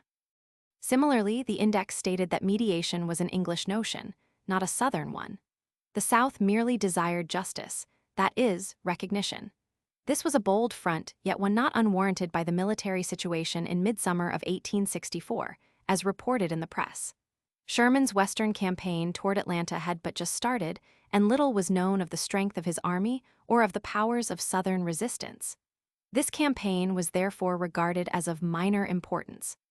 It was on Grant's advance toward Richmond that British attention was fixed. Lee's stiff resistance, the great losses of the North in battle after battle, and finally, the settling down by Grant to besiege the Southern lines at Petersburg in late June, 1864, seemed to indicate that once again an offensive in Virginia to end the war was doomed to that failure which had marked the similar efforts of each of the 3 preceding years. Southern efforts in England to alter British neutrality practically ended with Lindsay's proposed but undebated motion of June, 1864, but British confidence in Southern ability to defend herself indefinitely, a confidence somewhat shattered at the beginning of 1864, had renewed its strength by July. For the next 6 months, this was to be the note harped upon in society, by organizations, and in the friendly press. Footnotes. Footnote 1133. The success of pro-Northern meetings in London was ignored. Lord Bryce once wrote to C.F. Adams, "My recollection is that while many public meetings were held all over Great Britain by those who favored the cause which promised the extinction of slavery, no open, i.e. non-ticket, meeting ever expressed itself on behalf of the South much as its splendid courage was admired." Letter Dec. 1, 1913 in Mass. Hist. Soc. Proceedings, Volume Roman 47, p. 55. No doubt many of these pro-Southern meetings were by ticket, but that many were not is clear from the reports in the index. Footnote 1135. Ibid. The weight of the Times is here evident even though Goldwin Smith's statement, made in a speech at Providence, R.I., in 1864, be true that the London Daily Telegraph, a paper not committed to either side in America, had 3 times the circulation of the Times. The Liberator, Sept. 30, 1864. Smith's speech was made on the occasion of receiving the degree of LL.D. from Brown University. Footnote 1136. Ibid. That Mason did contribute Confederate funds to Spence's meetings comes out in later correspondence, but the amount is uncertain. Footnote 1137. The Index Dec. 17, 1863, p. 532. The attendance of representatives was numerous, and the greatest interest was manifested throughout the proceedings. Manchester was represented by Mr. W.R. Callender, Vice-Chairman of the Central Committee, and by Messrs. Pooley, J.H. Clark, T. Briggs, Reverend Geo. Huntington, Reverend W. Whiteleg, Messrs. Armstrong, Stutter, Neild, Crowther, Stenhouse, Parker, Hoe, W. Potter, Bromley, etc. Mr. Mortimer Collins, the Secretary of the Association, was also present. The districts were severally represented by the following gentlemen: Stockport Messrs. Constantine and Lee, Rochdale Mr. Those. Staley, Bradford Mr. J. Leach, Hyde Messrs. Wild and Fletcher, Glossop Mr. C. Schofield Oldham Messrs. Whitaker, Steeple and Councillor Harrop, Delph and Saddleworth Mr. Lees J.P., Macclesfield Messrs. Cheetham and Bridge Haywood Mr. Fairbrother, Middleton Mr. Wollstonecroft, Alderley Chorley Mr. J. Beasley, etc., etc. Footnote 1138. So reported by the Index Jan. 14, 1864, p. 20, in comment on speeches being made by Forster and Massey throughout Lancashire. Footnote 1141. The Liberator, Dec. 26, 1862, giving an extract from the London Morning Star of Dec. 4, and a letter from George Thompson. Footnote 1142. U.S. Diplomatic Correspondence, 1863, pt. 1, p. 18, Adams to Seward, Dec. 18, 1862, enclosing a pamphlet issued by the Association. Footnote 1143. Its appeal for funds was addressed in part to women. Fairest and best of earth, for the sake of violated innocence, insulted virtue, and the honor of your sex, come in woman's majesty and omnipotence, and give strength to a cause that has for its object the highest human aims, the amelioration and exaltation of humanity. Footnote 1144. The Index, Jan. 14, 1864, p. 23. The Committee of Organization was as follows: the Most Noble the Marquis of Lothian, the Most Noble the Marquis of Bath, the Lord Robert Cecil, MP, the Lord Eustace Cecil, the Right Honourable Lord Warncliffe, the Right Honourable Lord Campbell, the Hun. C. Fitzwilliam, MP, the Honourable Robt. Burke, Edward Ackroyd, Esquire, Halifax, Colonel Greville, MP, W.H. Gregory, Esquire, MP, T.C. Halliburton, Esquire, MP.A., J.B. Beresford Hope, Esquire, W.S. Lindsay, Esquire, MP.G. M.W. Peacock, Esquire, MP.W.M. Schofield, Esquire, MP. James Spence, Esquire, Liverpool, William Vansittart, Esquire, MP. Chairman, A.J.B. Beresford Hope, Esquire, Treasurer, the Lord Eustace Cecil. Footnote 1146. The Index, March 17, 1864, p. 174. An amusing reply from an historian, inclined to dodge, is printed as of importance. One would like to know his identity and what his judicial situation was. An eminent conservative historian writes as follows: I hesitate to become a member of your association from a doubt whether I should take that open step to which my inclinations strongly prompt me, or adhere to the neutrality in public life to which, as holding a high and responsible judicial situation in this country, I have hitherto invariably confined myself. And after mature consideration, I am of opinion that it will be more decorous to abide in this instance by my former rule. I am the more inclined to follow this course from the reflection that by not appearing in public as an advocate of the Southern States, I shall be able to serve their cause more effectually in my literary character. And the printing of a new edition of my History, which is now going on, will afford me several opportunities of doing so, of which I shall not fail gladly to avail myself. Footnote 1148. At the time, a recently printed work by a clergyman had much vogue. The South as It Is, or 21 Years' Experience in the Southern States of America, by Reverend T.D. Ozen. London, 1863. Ozen wrote, Southern society has most of the virtues of an aristocracy, increased in zest by the democratic form of government and the freedom of discussion on all topics fostered by it. It is picturesque, patriarchal, genial. It makes a landed gentry, it founds families, it favors leisure and field sports. It develops a special class of thoughtful, responsible, guiding, and protecting minds. It tends to elevation of sentiment and refinement of manners. p. 61. Especially, he insisted the South was intensely religious, and he finally dismissed slavery with the phrase, "The gospel of the Son of God has higher objects to attain than the mere removal of one social evil." p. 175. Footnote 1150. The Alexandra, as a result of the court's decision, was again appealed, but on an adverse decision was released, proceeded to Nassau, where she was again libeled in the Vice Admiralty Court of the Bahamas, and again released. She remained at Nassau until the close of the war, thus rendering no service to the South. Bernard, pp. 354-5. Footnote 1154. F.O. A.M., Volume 944, No. 81. Leon to Russell, Feb. 1, 1864. Footnote 1156. F.O. A.M., Volume 944, No. 98. Leon to Russell, Feb. 12, 1864. Footnote 1157. Ibid. Volume 946, No. 201.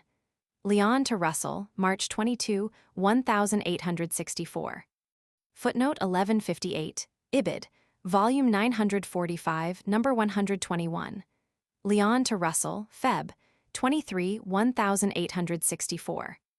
Footnote 1161. Russell Papers. Leon to Russell, April 19, 1864, and F. O. A.M., Volume 948, No. 284. Leon to Russell, April 25, 1864. A Captain Goodenough was sent to America and fully confirmed Lyon's reports. Footnote 1162. Russell Papers. Leon to Russell, May 9, 1864. The tone of the New York Herald might well have given cause for anxiety. In 6 months at the furthest, this unhappy rebellion will be brought to a close. We shall then have an account to settle with the governments that have either outraged us by a recognition of what they call the belligerent rights of the rebels, or by the active sympathy and aid which they have afforded them. Let France and England beware how they swell up this catalogue of wrongs. By the time specified, we shall have unemployed a veteran army of close upon 1,000,000 of the finest troops in the world, with whom we shall be in a position not only to drive the French out of Mexico and to annex Canada, but by the aid of our powerful navy, even to return the compliment of intervention in European affairs.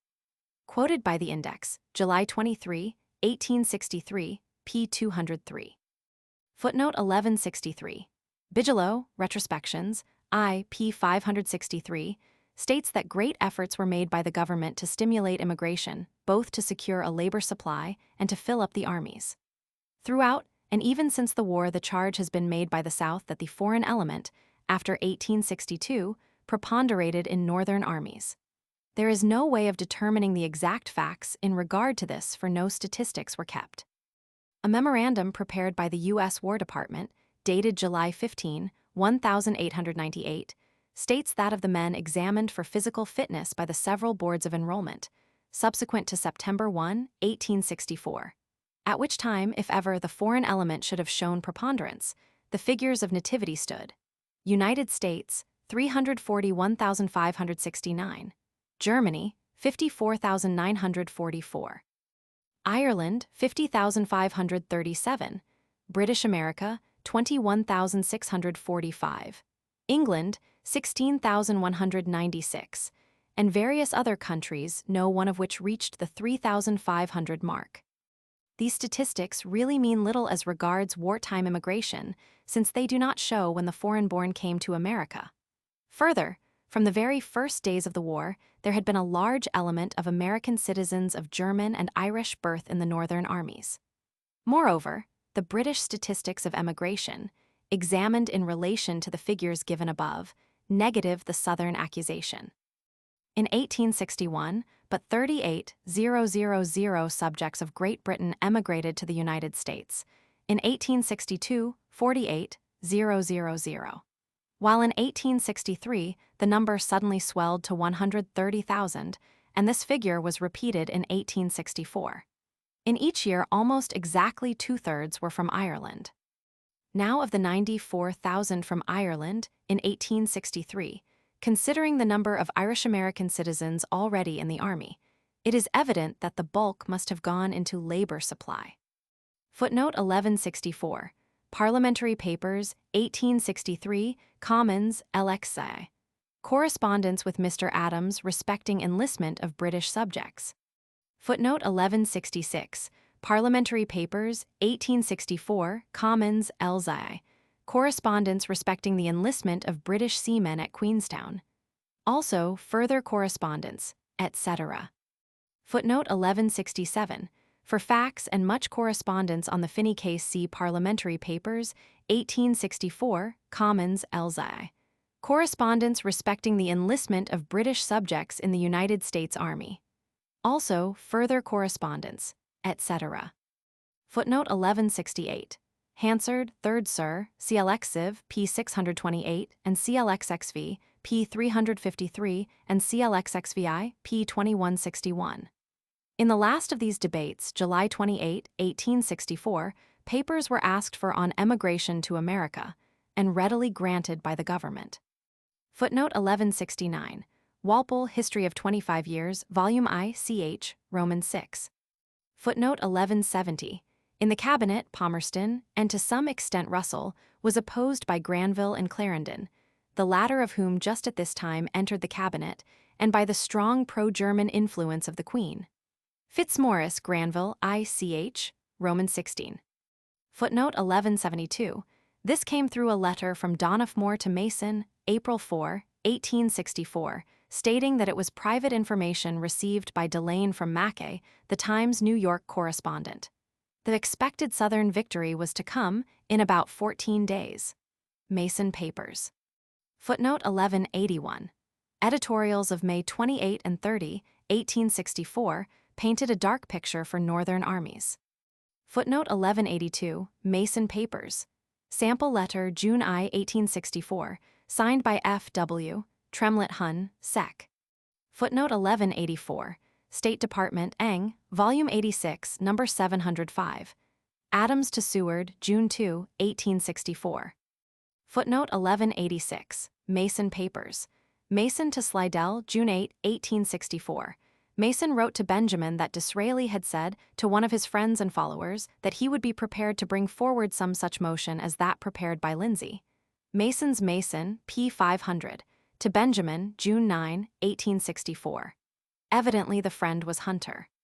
Footnote 1189. Walpole, History of 25 Years, Volume I, ch. Roman 6. Footnote 1190. Mason's Mason, p. 507. Mason to Benjamin, July 14, 1864. Footnote 1195. Richardson, Roman 2, pp. 672-74. Benjamin to Mason, Sept. 20, 1864. Chapter 16. British Confidence in the South. After 3 years of great Northern efforts to subdue the South and of Southern campaigns aimed, first, merely toward resistance, but later involving offensive battles, the Civil War, to European eyes, had reached a stalemate where neither side could conquer the other. To the European neutral, the situation was much as in the Great War it appeared to the American neutral in December 1916, at the end of 2 years of fighting. In both wars, the neutral had expected and had prophesied a short conflict. In both, this had proved to be false prophecy, and with each additional month of the Civil War, there was witnessed an increase of the forces employed, and a psychological change in the people, whereby war seemed to have become a normal state of society. The American Civil War, as regards continuity, numbers of men steadily engaged, resources employed, and persistence of the combatants, was the great war, to date, of all modern conflicts. Not only British, but nearly all foreign observers were of the opinion by midsummer of 1864, after an apparent check to Grant in his campaign toward Richmond, that all America had become engaged in a struggle from which there was scant hope of emergence by a decisive military victory. There was little knowledge of the steady decline of the resources of the South, even though Jefferson Davis, in a message to the Confederate Congress in February 1864, had spoken bitterly of Southern disorganization. Yet this belief in stalemate, in essence, still postulated an ultimate Southern victory, for the function of the Confederacy was, after all, to resist until its independence was recognized. Ardent friends of the North in England both felt and expressed confidence in the outcome, but the general attitude of neutral England leaned rather to faith in the powers of indefinite Southern resistance, so loudly voiced by Southern champions. There was now one element in the situation, however, that hampered these Southern champions. The North was at last fully identified with the cause of emancipation, the South with the perpetuation of slavery. By 1864, it was felt to be impossible to remain silent on this subject, and even in the original Constitution and address of the Southern Independence Association, a clause was adopted expressing a hope for the gradual extinction of slavery. This brought Mason some heartburnings, and he wrote to Spence in protest, the latter's reply being that he also agreed that the South ought not to be offered gratuitous advice on what was purely an internal question, but that the topic was full of difficulties and the clause would have to stand, at least in some modified form. At Southern public meetings, also, there arose a tendency to insert in resolutions similar expressions. In Manchester, Spence wrote, Mr. Lees, J.P., and the strongest man on the board brought forward a motion for an address on this subject. I went up to Manchester purposely to quash it, and I did so effectually. Northern friends were quick to strike at this weakness in Southern armor. They repeatedly used a phrase, the foul blot, and by mere iteration gave such currency to it that even in Southern meetings it was repeated. The Index, as early as February 1864, felt compelled to meet the phrase and in an editorial, headed the foul blot, argued the error of Southern friends. As long as they could use the word blot in characterization of Southern slavery, the Index felt that there could be no effective British push for Southern independence, and it asserted that slavery, in the sense in which England understood it, did not exist in the Confederacy.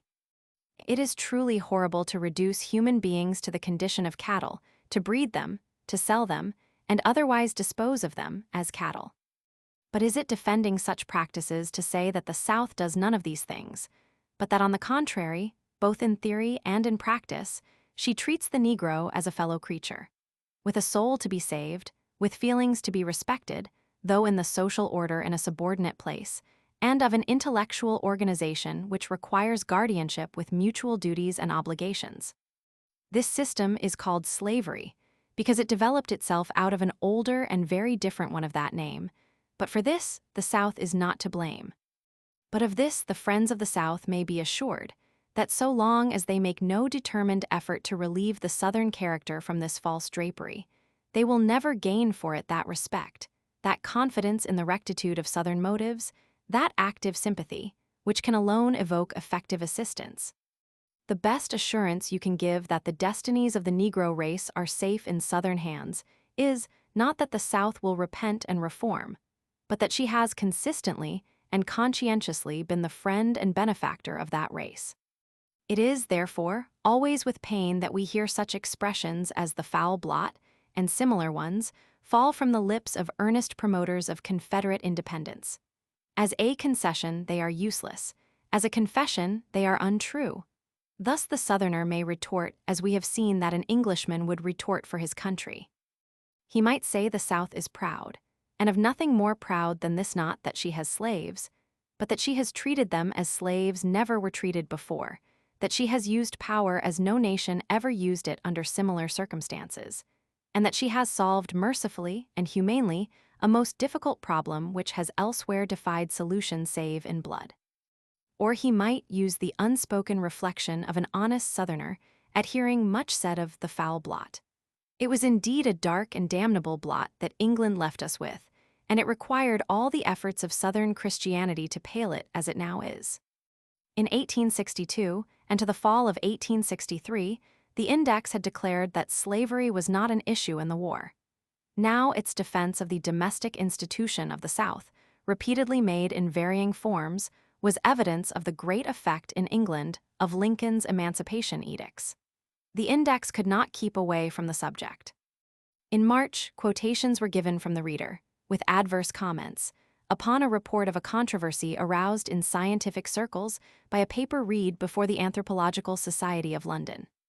James Hunt was the author, and the paper, entitled The Negro's Place in Nature, aroused the contempt of Huxley, who criticized it at the meeting as unscientific and placed upon it the stigma of public condemnation. The result was a fine controversy among the scientists, which could only serve to emphasize the belief that slavery was indeed an issue in the American War, and that the South was on the defensive. Winding up a newspaper duel with Hunt, who emerged rather badly mauled, Huxley asserted, "The North is justified in any expenditure of blood or treasure, which shall eradicate a system hopelessly inconsistent with the moral elevation, the political freedom, or the economical progress of the American people." Embarrassment caused by the foul blot issue, the impossibility to many sincere Southern friends of accepting the viewpoint of the index, acted as a check upon the holding of public meetings, and prevented the carrying out of that intensive public campaign launched by Spence and intended to be fostered by the Southern Independence Association. By the end of June 1864, there was almost a complete cessation of Southern meetings, not thereafter renewed, except spasmodically for a brief period in the fall just before the presidential election in America. Northern meetings were continuous throughout the whole period of the war, but were less frequent in 1864 than in 1863. They were almost entirely of two types: those held by anti-slavery societies and religious bodies, and those organized for, or by, working men. An analysis of those recorded in the files of the Liberator, and in the reports sent by Adams to Seward, permits the following classification. Year, number, character, anti-slavery and religious working men. Many persons took part in these meetings as presiding officers or as speakers and movers of resolutions.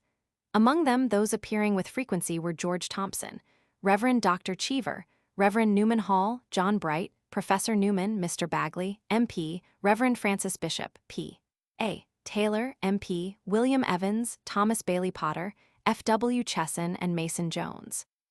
While held in all parts of England and Scotland, the great majority of meetings were held in London and in the manufacturing districts, with Manchester as a center.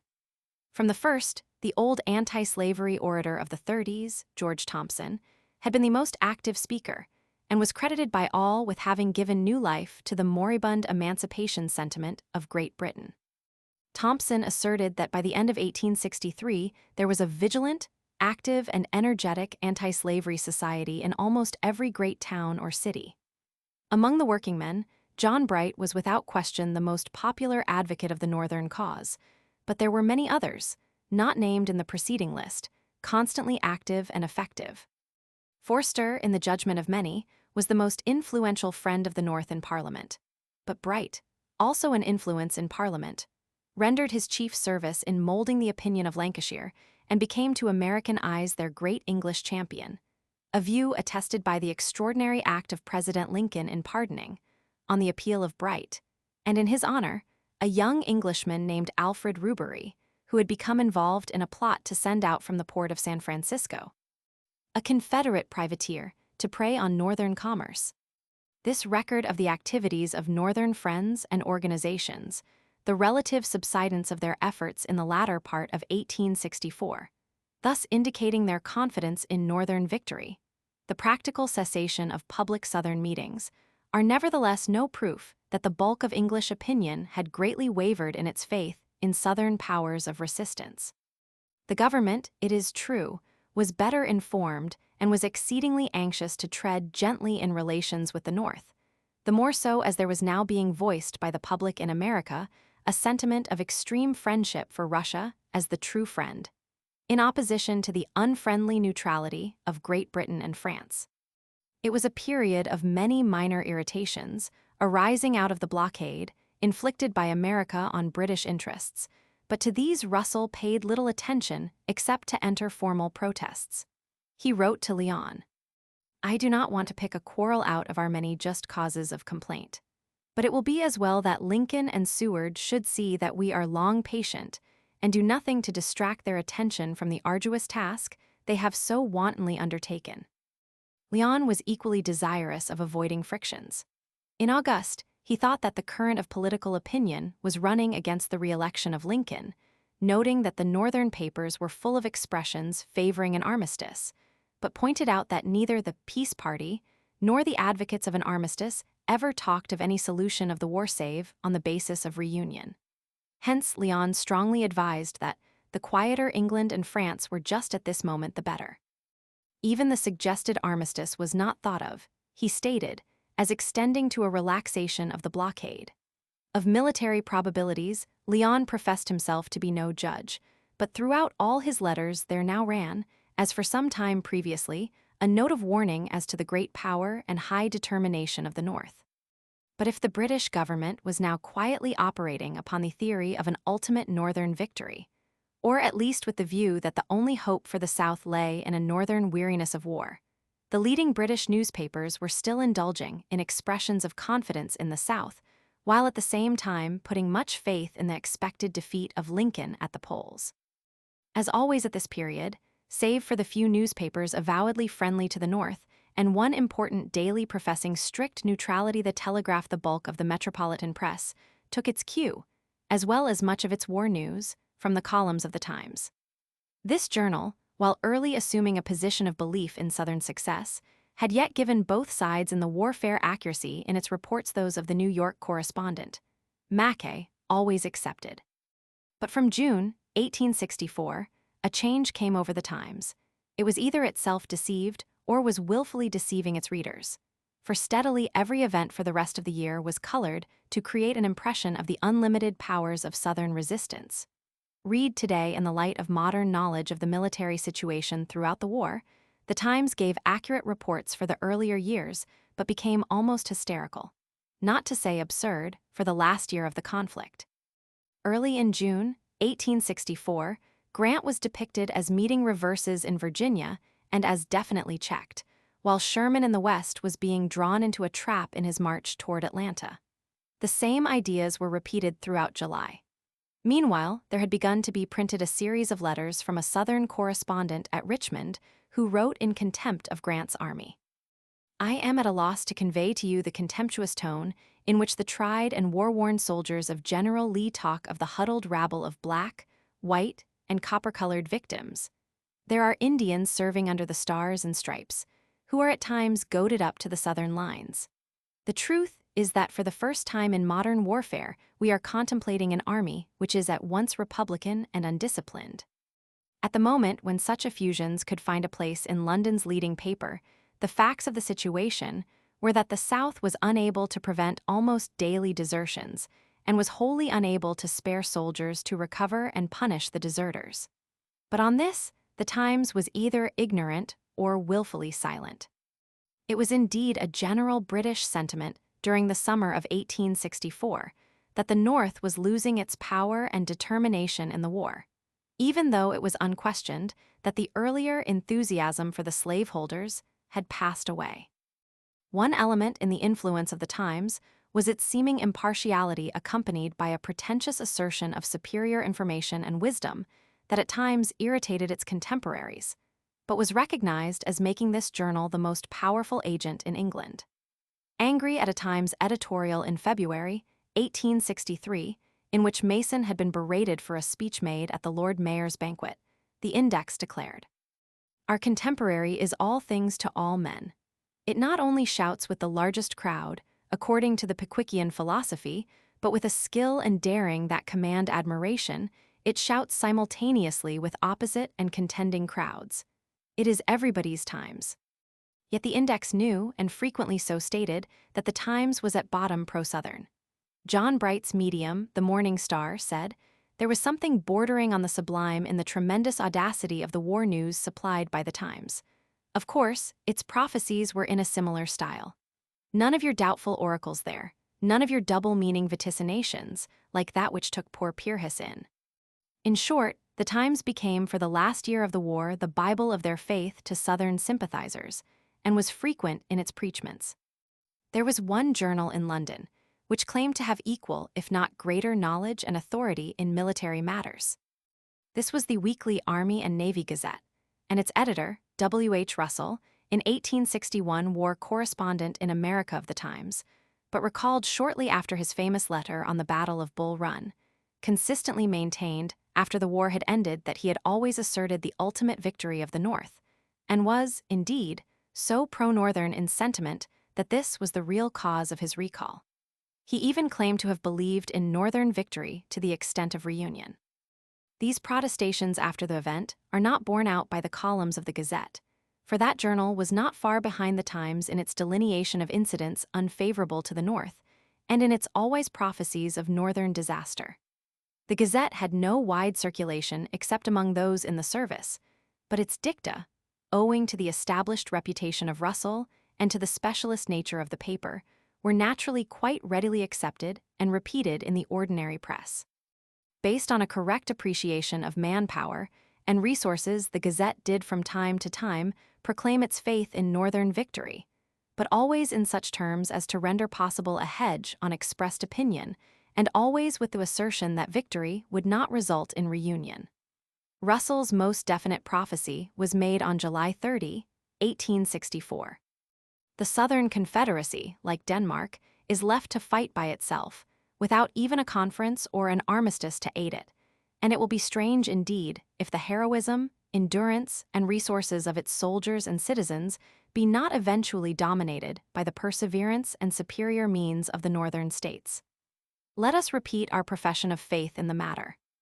We hold that the Union perished long ago, and that its component parts can never again be welded into a confederacy of self-governing states, with a common executive, army, fleet, and central government.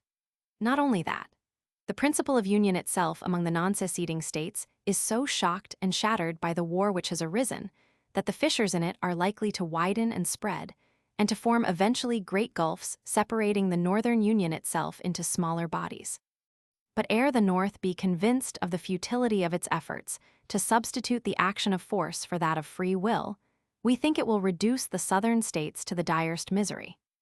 Such occasional professions of faith, accompanied by sneers at the Confederate partisanship of the Times, served to differentiate the Gazette from other journals. But when it came to description and estimate of specific campaigns, there was little to choose between them and consequently little variance in the effect upon the public. Thus, a fortnight before his profession of faith, Russell could comment editorially on Sherman's campaign toward Atlanta, the next great federal army on which the hopes of the North have so long been fixed promises to become a source of fearful anxiety. Sherman, if not retreating, is certainly not advancing, and, if the Confederates can interfere seriously with his communications, he must fall back as soon as he has eaten up all the supplies of the district. All the enormous advantages possessed by the Federals have been nullified by want of skill, by the interference of Washington civilians, and by the absence of an animating homogeneous spirit on the part of their soldiery. Hand in hand with war news adverse to the North went comments on the presidential election campaign in America, with prophecies of Lincoln's defeat. This was indeed but a reflection of the American press, but the citations made in British papers emphasized especially Northern weariness of Lincoln's despotism and inefficiency. Thus, first printed in the Index, an extract from a New York paper, The New Nation, got frequent quotation. "We have been imposed upon long enough. The ruin which you have been unable to accomplish in 4 years would certainly be fully consummated were you to remain in power 4 years longer. Your military governors and their provost marshals override the laws, and the echo of the armed heel rings forth as dearly now in America as in France or Austria. You have encroached upon our liberty without securing victory, and we must have both." It was clearly understood that Northern military efforts would have an important bearing on the election. The Times, while expressing admiration for Sherman's boldness in the Atlanta campaign, was confident of his defeat. It is difficult to see how General Sherman can escape a still more disastrous fate than that which threatened his predecessor. He has advanced nearly 150 miles from his base of operations, over a mountainous country, and he has no option but to retreat by the same line as he advanced. This is the first instance of a federal general having ventured far from water communications. That Sherman has hitherto done so with success is a proof of both courage and ability. But he will need both these qualities in a far greater degree if he is forced to retreat. And W.H. Russell, in the Gazette, included Grant in the approaching disaster. The world has never seen anything in war so slow and fatuous as Grant's recent movements, except it be those of Sherman. Each is wriggling about like a snake in the presence of an ichneumon. They both work round and round, now on one flank and then on the other, and on each move meet the unwinking eye of the enemy, ready for his spring and bite. In sheer despair, Grant and Sherman must do something at last. As to shelling, will they learn from history? Then they will know that they cannot shell an army provided with as powerful artillery as their own out of a position. The Northerners have, indeed, lost the day solely owing to the want of average ability in their leaders in the field. On the very day when Russell thus wrote in the Gazette, the city of Atlanta had been taken by Sherman. When the news reached England, the Times, having declared this impossible, now asserted that it was unimportant, believed that Sherman could not remain in possession, and 2 days later, turned with vehemence to an analysis of the political struggle as of more vital influence. The Democrats, it was insisted, would place peace paramount to union and were sure to win. Russell, in the Gazette, coolly ignoring its prophecy of 3 weeks earlier, now spoke as if he had always foreseen the fall of Atlanta. General Sherman has fully justified his reputation as an able and daring soldier, and the final operations by which he won Atlanta are not the least remarkable of the series which carried him from Chattanooga into the heart of Georgia. But neither of these political military expert journals would acknowledge any benefit accruing to Lincoln from Sherman's success. Not so, however, Lyon, who kept his chief much better informed than he would have been if credulous of the British press. Lyon, who for some time had been increasingly in bad health, had sought escape from the summer heat of Washington in a visit to Montreal. He now wrote correctly interpreting a great change in Northern attitude and a renewed determination to persevere in the war until reunion was secured. Lincoln, he thought, was likely to be re-elected. The reaction produced by the fall of Atlanta may be taken as an indication of what the real feelings of the people in the northern states are. The vast majority of them ardently desire to reconquer the lost territory. It is only at moments when they despair of doing this that they listen to plans for recovering the territory by negotiation. The time has not come yet when any proposal to relinquish the territory can be publicly made. The Times, slowly convinced that Atlanta would have influence in the election, and is always clever above its contemporaries in the delicate process of face-about to save its prestige, arrived in October at the point where it could join in prediction of Lincoln's re-election. It did so by throwing the blame on the Democratic platform adopted at the party convention in Chicago, which, so it represented, had cast away an excellent chance of success by declaring for union first and peace afterwards. Since the convention had met in August, this was late analysis, and as a matter of fact, the convention platform had called for a cessation of bloodshed and the calling of a convention to restore peace in substance, for an armistice. But the Times now assumed temporarily a highly moral and disinterested pose and washed its hands of further responsibility. Lincoln was likely to be re-elected. For ourselves, we have no particular reason to wish it otherwise. We have no very serious matter of complaint that we are aware of against the present government of America. Allowance being made for the difficulties of their position, they are conducting the war with a fair regard to the rights of neutral nations. The war has swept American commerce from the sea and placed it, in great measure, in our hands. We have supplied the loss of the cotton, which was suddenly withdrawn from us. The returns of our revenue and our trade are thoroughly satisfactory, and we have received an equivalent for the markets closed to us in America in the vast impulse that has been given towards the development of the prosperity of India. We see a great nation, which has not been in times past sparing of its menaces and predictions of our ruin, apparently resolved to execute, without pause and without remorse, the most dreadful judgments of heaven upon itself. We see the frantic patient tearing the bandages from his wounds and thrusting aside the hand that would assuage his miseries. And every day that the war goes on, we see less and less probability that the great fabric of the Union will ever be reconstructed in its original form, and more likelihood that the process of disintegration will extend far beyond the present division between North and South. Were we really animated by the spirit of hostility which is always assumed to prevail among us towards America, we should view the terrible spectacle with exultation and delight. We should rejoice that the American people, untaught by past misfortunes, have resolved to continue the war to the end, and hail the probable continuance of the power of Mr. Lincoln as the event most calculated to pledge the nation to a steady continuance in its suicidal policy. But we are persuaded that the people of this country view the prospect of another 4 years of war in America with very different feelings. They are not able to divest themselves of sympathy for a people of their own blood and language, thus willfully rushing down the path that leadeth to destruction. Sherman's capture of Atlanta did indeed make certain that Lincoln would again be chosen president, but the Times was more slow to acknowledge its military importance, first hinting and then positively asserting that Sherman had fallen into a trap from which he would have difficulty in escaping.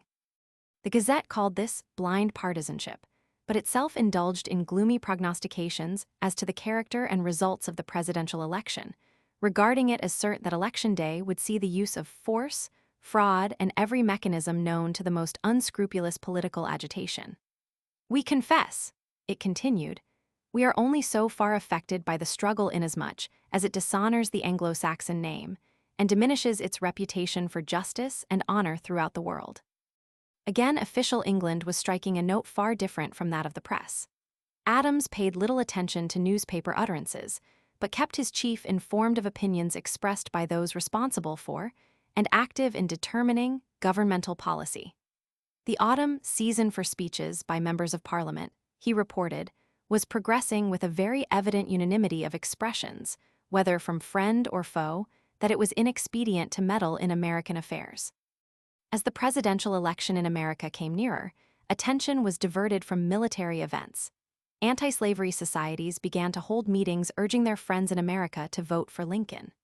Writing from Washington, Leon, as always anxious to forestall frictions on immaterial matters, wrote to Russell, "We must be prepared for demonstrations of a spirited foreign policy by Mr. Seward during the next fortnight for electioneering purposes." Possibly his illness made him unduly nervous, for 4 days later he was relieved to be asked by Seward to postpone as much as possible all business with him until after the election. By November 1, Leon was so ill that he asked for immediate leave, and in replying, "You will come away at once." Russell added that he was entirely convinced the United States wished to make no serious difficulties with Great Britain. "I do not think the U.S. government have any ill intentions towards us, or any fixed purpose of availing themselves of a tide of success to add a war with us to their existing difficulties. Therefore, whatever their bluster and buncombe may be at times, I think they will subside when the popular clamor is over." In early November, Lincoln was triumphantly re-elected, receiving 212 electoral votes to 21 cast for McClellan. No disturbances such as the Gazette had gloomily foretold attended the event, and the tremendous majority gained by the president somewhat stunned the press. Having prophesied disorders, the Gazette now patted America on the back for her behavior, but took occasion to renew old professions of faith against reunion. Abraham Lincoln Roman II reigns in succession to Abraham Lincoln I, the first Republican monarch of the federal states, and so far as we are concerned, we are very glad of it, because the measure of the man is taken and known. It is most creditable to the law-abiding habits of the people that the elections, passed off as they have done. Mr. Lincoln has 4 long years of strife before him, and as he seems little inclined to change his advisers, his course of action, or his generals, we do not believe that the termination of his second period of government will find him President of the United States. The Times was disinclined, for once, to moralize and was cautious in comment. Ever since he found himself firmly established in his office, and the first effervescence of national feeling had begun to subside, we have had no great reason to complain of the conduct of Mr. Lincoln towards England. His tone has been less exacting, his language has been less offensive, and due allowance being made for the immense difficulties of his situation, we could have parted with Mr. Lincoln, had such been the pleasure of the American people, without any vestige of ill will or ill feeling. He has done as regards this country what the necessities of his situation demanded from him, and he has done no more. This was to tread gently. But more exactly and more boldly, the real reaction of the press was indicated by Punch's cartoon of a phoenix, bearing the grim and forceful face of Lincoln. Rising from the ashes, where lay the embers of all that of old time had gone to make up the liberties of America. During the months immediately preceding Lincoln's re-election, English friends of the South had largely remained inactive. Constantly twitted that at the chief stronghold of the Southern Independence Association, Manchester, they did not dare to hold a meeting in the great Free Trade Hall. They tried ticket meetings in smaller halls, but even there met with opposition from those who attended. At 3 other places, Oldham, Ashton, and Stockport, efforts to break the northern hold on the manufacturing districts met with little success, and even, as reported in the index, were attended mainly by magistrates, clergy, leading local gentry, manufacturers, tradesmen, and cotton operatives, the last named being also, evidently, the last considered and presumably the least represented. The Reverend Mr. Massey conducted follow-up northern meetings wherever the Southern Friends ventured an appearance. At one town only, Oldham, described by the index as the most southern town in Lancashire, was a meeting held at all comparable with the great demonstrations easily staged by pro-northern Friends. Set for October 31, great efforts were made to picture this meeting as an outburst of indignation from the unemployed. Summoned by handbills headed, "The Crisis, the Crisis, the Crisis." There gathered, according to the index correspondent, a meeting of between 5,000 and 6,000 wretched paupers, many of whom were women with children in their arms, who, starved apparently in body and spirit as in raiment, had met together to exchange miseries, and ask one another what was to be done. Desperate speeches were made, the people almost threatening violence, but finally adopting a resolution now become so hackneyed as to seem ridiculous after a description intended to portray the misery and the revolutionary character of the meeting.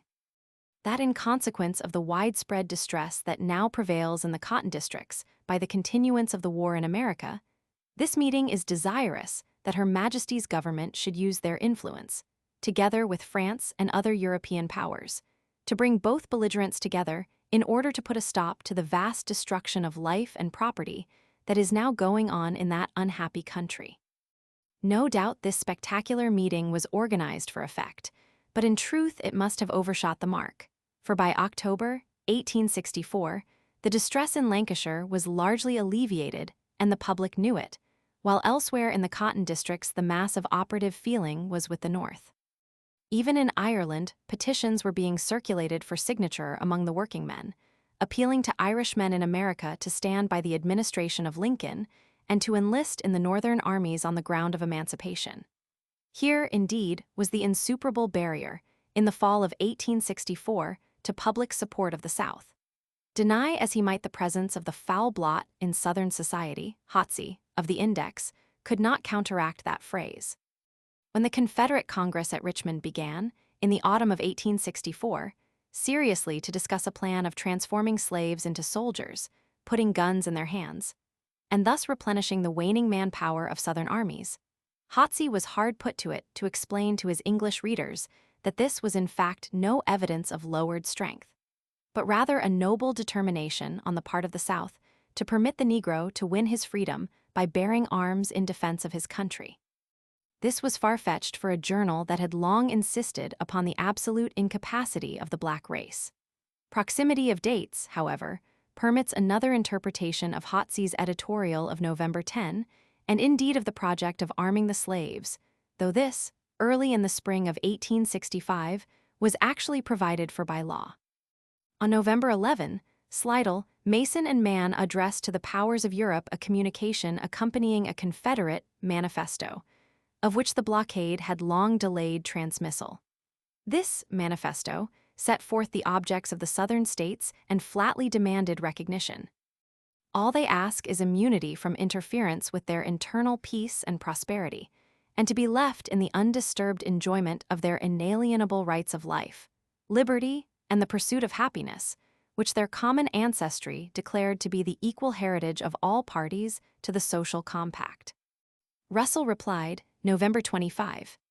Great Britain has since 1783 remained, with the exception of a short period, connected by friendly relations with both the northern and the southern states. Since the commencement of the Civil War which broke out in 1861, Her Majesty's government have continued to entertain sentiments of friendship equally for the North and for the South. Of the causes of the rupture Her Majesty's government have never presumed to judge.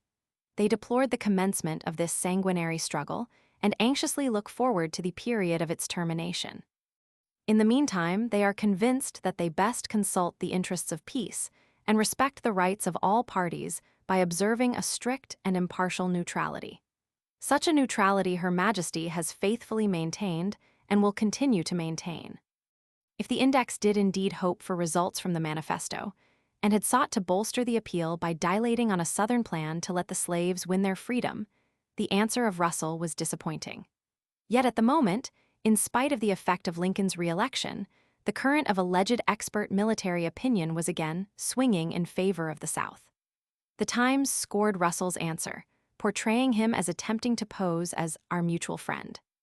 The difficulty, of course, was to be polite to the representatives of the Confederate States without appearing rude to the United States, and, on the other hand, to acknowledge the authority of the United States without affronting the dignity of the Confederates. Between these two pitfalls, Lord Russell oscillates in his letter, and now puts his foot a little bit in the hole on one side, and then, in recovering himself, gets a little way into the hole on the other side. In this way, he sways to and fro for a minute or two, but rights himself at last, and declares he has hitherto stood upright between the two pitfalls, and he will continue to do so. Lord Russell seems to be in danger of forgetting that neuter does not mean both, but neither, and that if, therefore, he would maintain even in words a strict neutrality, it is necessary to avoid any demonstrations of friendship to either belligerent. This was harsh criticism, evincing a Times partisanship justifying the allegations of the Gazette, but wholly in line with the opinion to which the Times was now desperately clinging, that Grant had failed and that Sherman, adventuring on his spectacular march to the sea from Atlanta, was courting annihilation. Yet even Northern friends were appalled at Sherman's boldness and discouraged by Grant's slowness. The son of the American minister could write, "Grant moves like the iron wall in Poe's story. You expect something tremendous, and it's only a step after all." The Times was at least consistent in prophecies until the event falsified them, the Gazette less so. Some 6 weeks after having acclaimed Sherman's generalship in the capture of Atlanta, the Gazette's summary of the military situation was that if the winter sees Grant still before Petersburg and Sherman unable to hold what he has gained in Georgia, the South may be nearer its dawning day of independence than could have been expected a few weeks ago, even though Wilmington be captured and Charleston be ground away piecemeal under a distant cannonade. The position of the Democrats would urge them to desperate measures, and the wedge of discord will be driven into the ill-compacted body, which now represents the federal states of North America. But on December 17, W.H. Russell again changed his view and foretold with accuracy Sherman's movements toward Savannah. Not so the Times, privately very anxious as to what Sherman's campaign portended, while publicly belittling it. December 2, it was noted that Sherman had not been heard from for weeks, having left Atlanta with 50,000 men.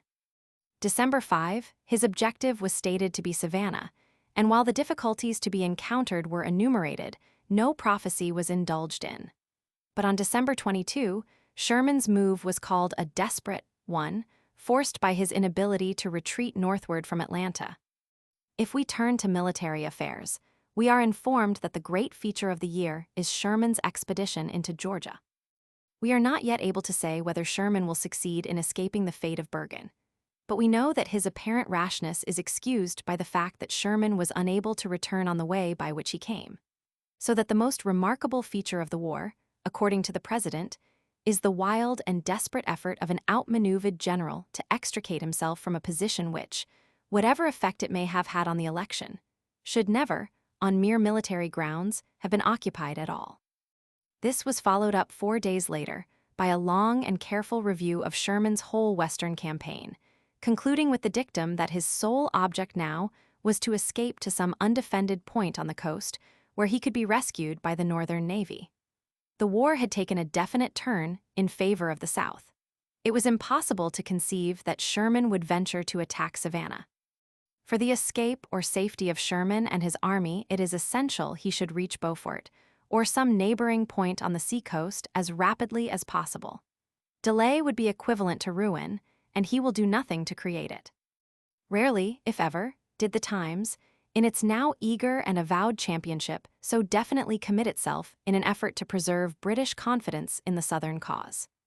Even friends of the North were made doubtful by the positiveness of prediction indulged in by that journal whose opinions were supposed to be based on superior information. Their recourse was to a renewal of deputations calling on the American minister to express steady allegiance to the Northern cause, and their relief was great when the news was received that Savannah had fallen, December 20, without a struggle. The Times recorded the event, December 29, but with no comment save that Southern prospects were less rosy than had been supposed. Then ensued a long silence. For this time, there was no possibility of that editorial wiggling about the circle from excuses for misinterpretation to a complacent resumption of authoritative utterance. For the editor, Delane, and for wise Southern sympathizers, the fall of Savannah was a much harder blow than the mere loss of prestige to the Times. Courage failed and confidence in the South waned momentarily, almost vanished.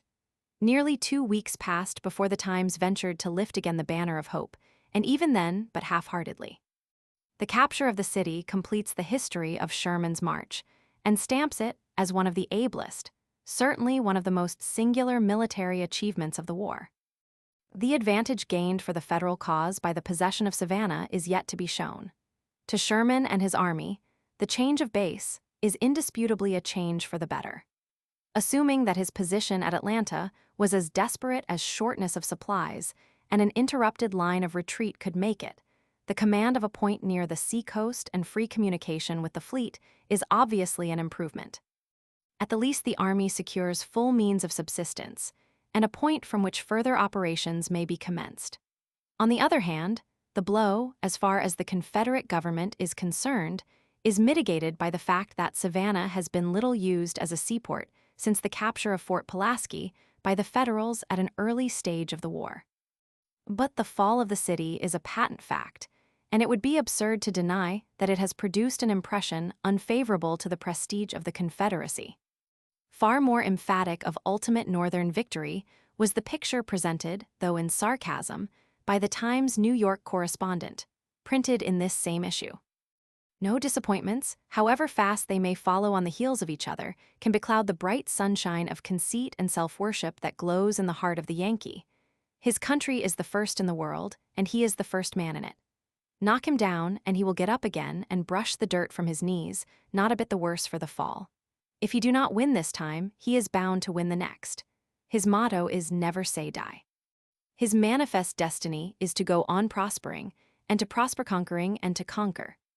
Footnotes. Footnote 1201.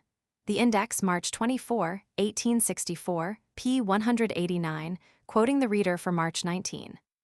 Footnote 1202. The first Southern meeting in England I have found record of was one reported in The Spectator, Nov. 16, 1861, to honor Yancey on his arrival. It was held by the fishmongers of London. Yancey was warmly received and appealed to his hosts on the ground that the South was the best buyer of English goods. Footnote 1203. The 134 meetings here listed represent by no means all held, for Goldwin Smith estimated at least 500 after the beginning of 1862. The Civil War in America, London, 1866. The list may be regarded as an analysis of the more important, attracting the attention of the Liberator and of Adams. Footnote 1204. At a banquet given to Thompson in 1863, he was declared by Bright to have been the real liberator of the slaves in the English colonies, and by P.A. Taylor as, by his courage, when social obloquy and personal danger had to be incurred for the truth's sake, having rendered great services to the cause of abolition in America. Footnote 1205. The Liberator, Jan. 15, 1864. Letter to James Buffum of Lynn Deck.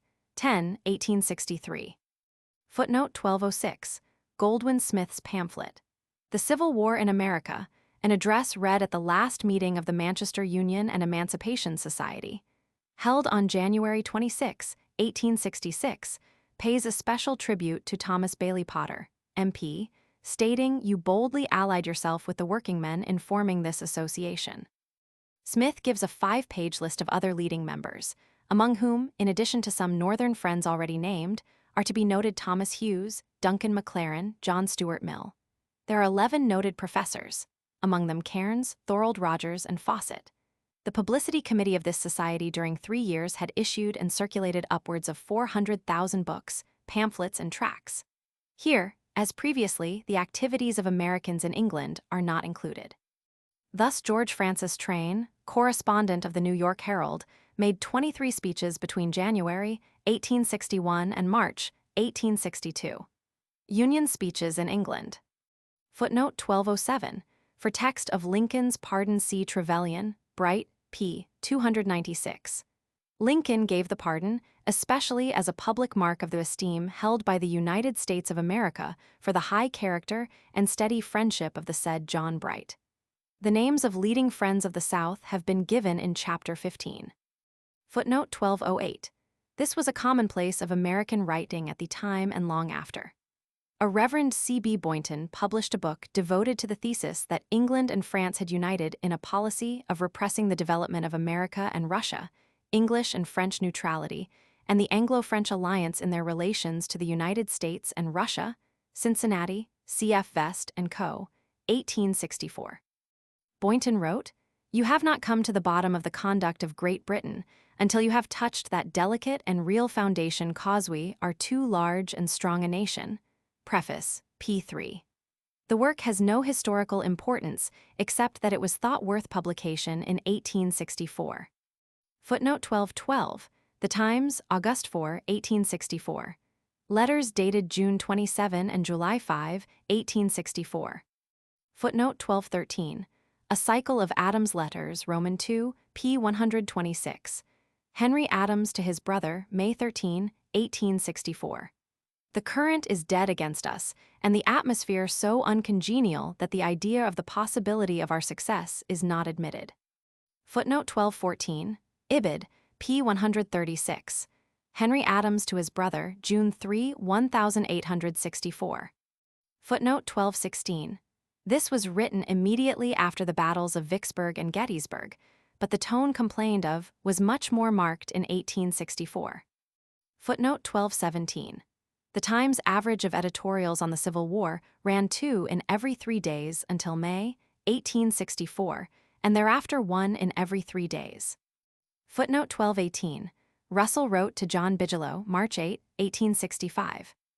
You know, perhaps, that, as I from the first maintained the North must win, I was tabooed from dealing with American questions in the Times even after my return to England. But en revanche, I have had my say in the Army and Navy Gazette, which I have bought every week. And if one could be weak and wicked enough to seek for a morbid gratification amid such ruins and blood, I might be proud of the persistence with which I maintained my opinions against adverse and unanimous sentiment. Bigelow. Retrospections, Volume Roman 2, p. 361.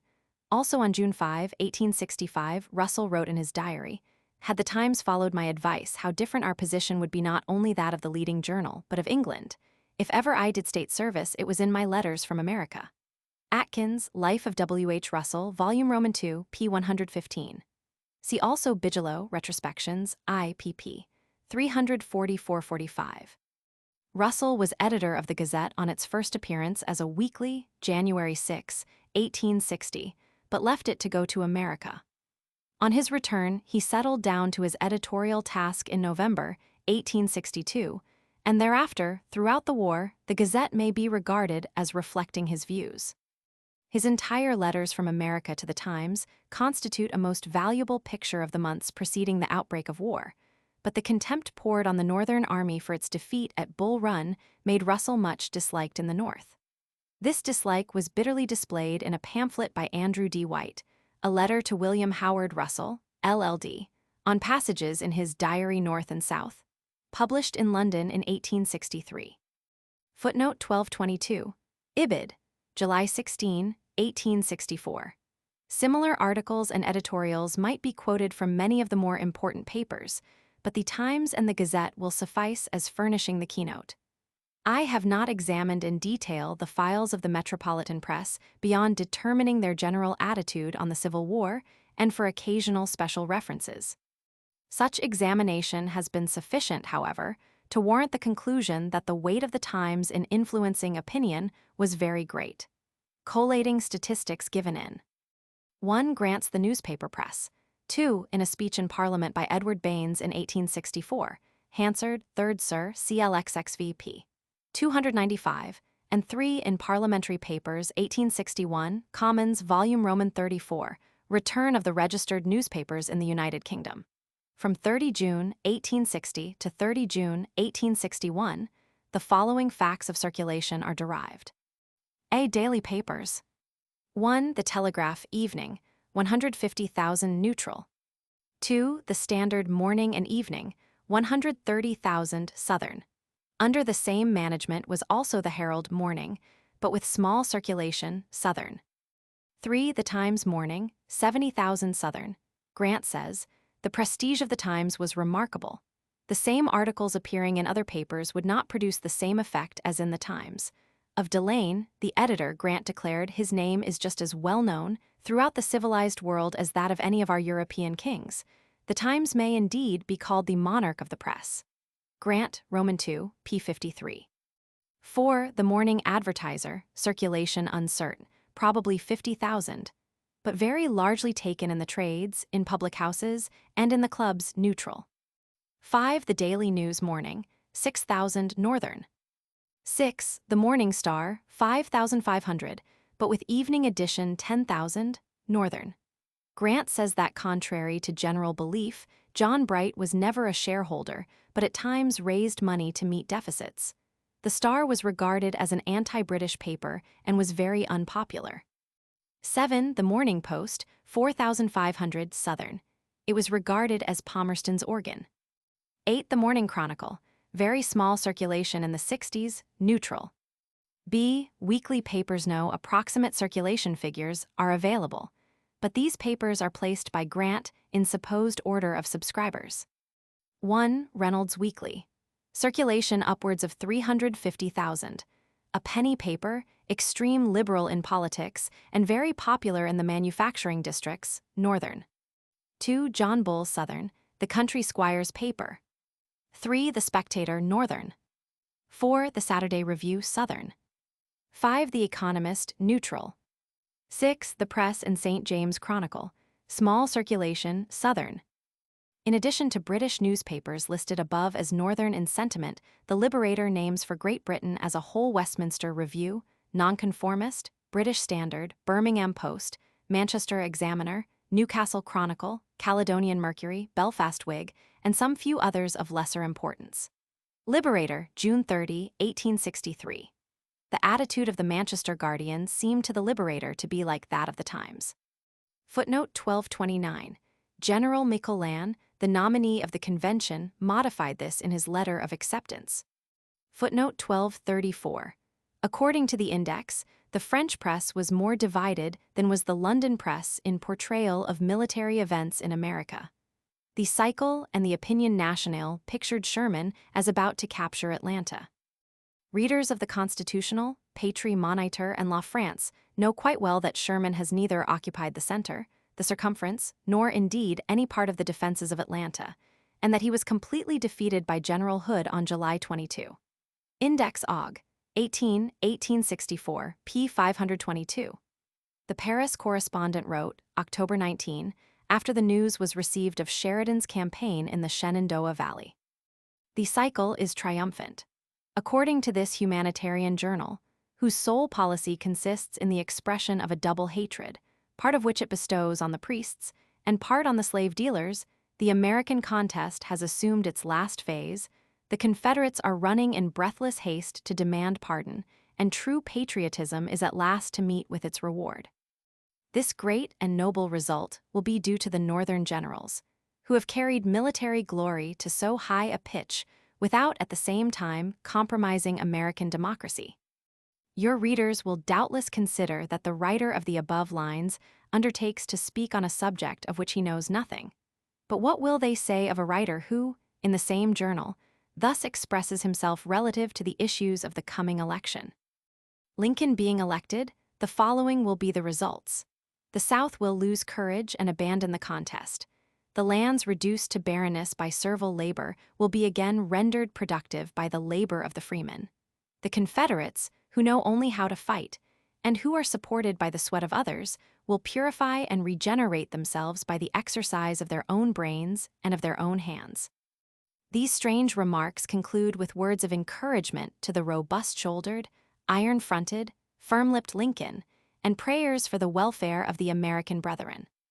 You will not easily credit it, but this article, a very masterpiece of delirium and absurdity, bears the signature of one of the most eminent writers of the day, M. Henry Martin, the celebrated historian of France. Index, Oct. 20, 1864, p. 667. A week later, the Index was vicious in comment upon the men and money pouring out of Germany in aid of the North. German financiers, under the guise of aiding emigration, were engaged in the prosperous business of selling white-skinned Germans to cut Southern throats for the benefit, as they say, of the poor blacks. Oct. 27, 1864, p. 685. This bitter tone was indulged in even by the Confederate Secretary of State. Benjamin wrote to Slidell, September 20, 1864, that France was willfully deceiving the South by professions of friendship. The president, he stated, could not escape the painful conviction that the Emperor of the French, knowing that the utmost efforts of this people are engrossed in the defense of their homes against an atrocious warfare waged by greatly superior numbers, has thought the occasion opportune for promoting his own purposes, at no greater cost than a violation of his faith and duty toward us. Richardson, Roman 2, p. 577. Footnote 1235, e.g., Meeting of Glasgow Union and Emancipation Society, Oct. 11, 1864. The Liberator, Nov. 4, 1864. Footnote 1238, Lyon Papers. Russell to Lyon, Nov. 19, 1864. Lyons reached London December 27 and never returned to his post in America. Lyon's services to the friendly relations of the United States and Great Britain were of the greatest. He upheld British dignity, yet never gave offense to that of America. He guarded British interests, but with a wise and generous recognition of the difficulties of the Northern government. No doubt he was at heart so unneutral as to hope for Northern success, even though at first sharing in the view that there was small possibility of reunion. But this very hope unquestionably known to Seward, and to Lincoln frequently eased dangerous moments in the relations with Great Britain, and was in the end a decided asset to the government at home. Footnote 1241.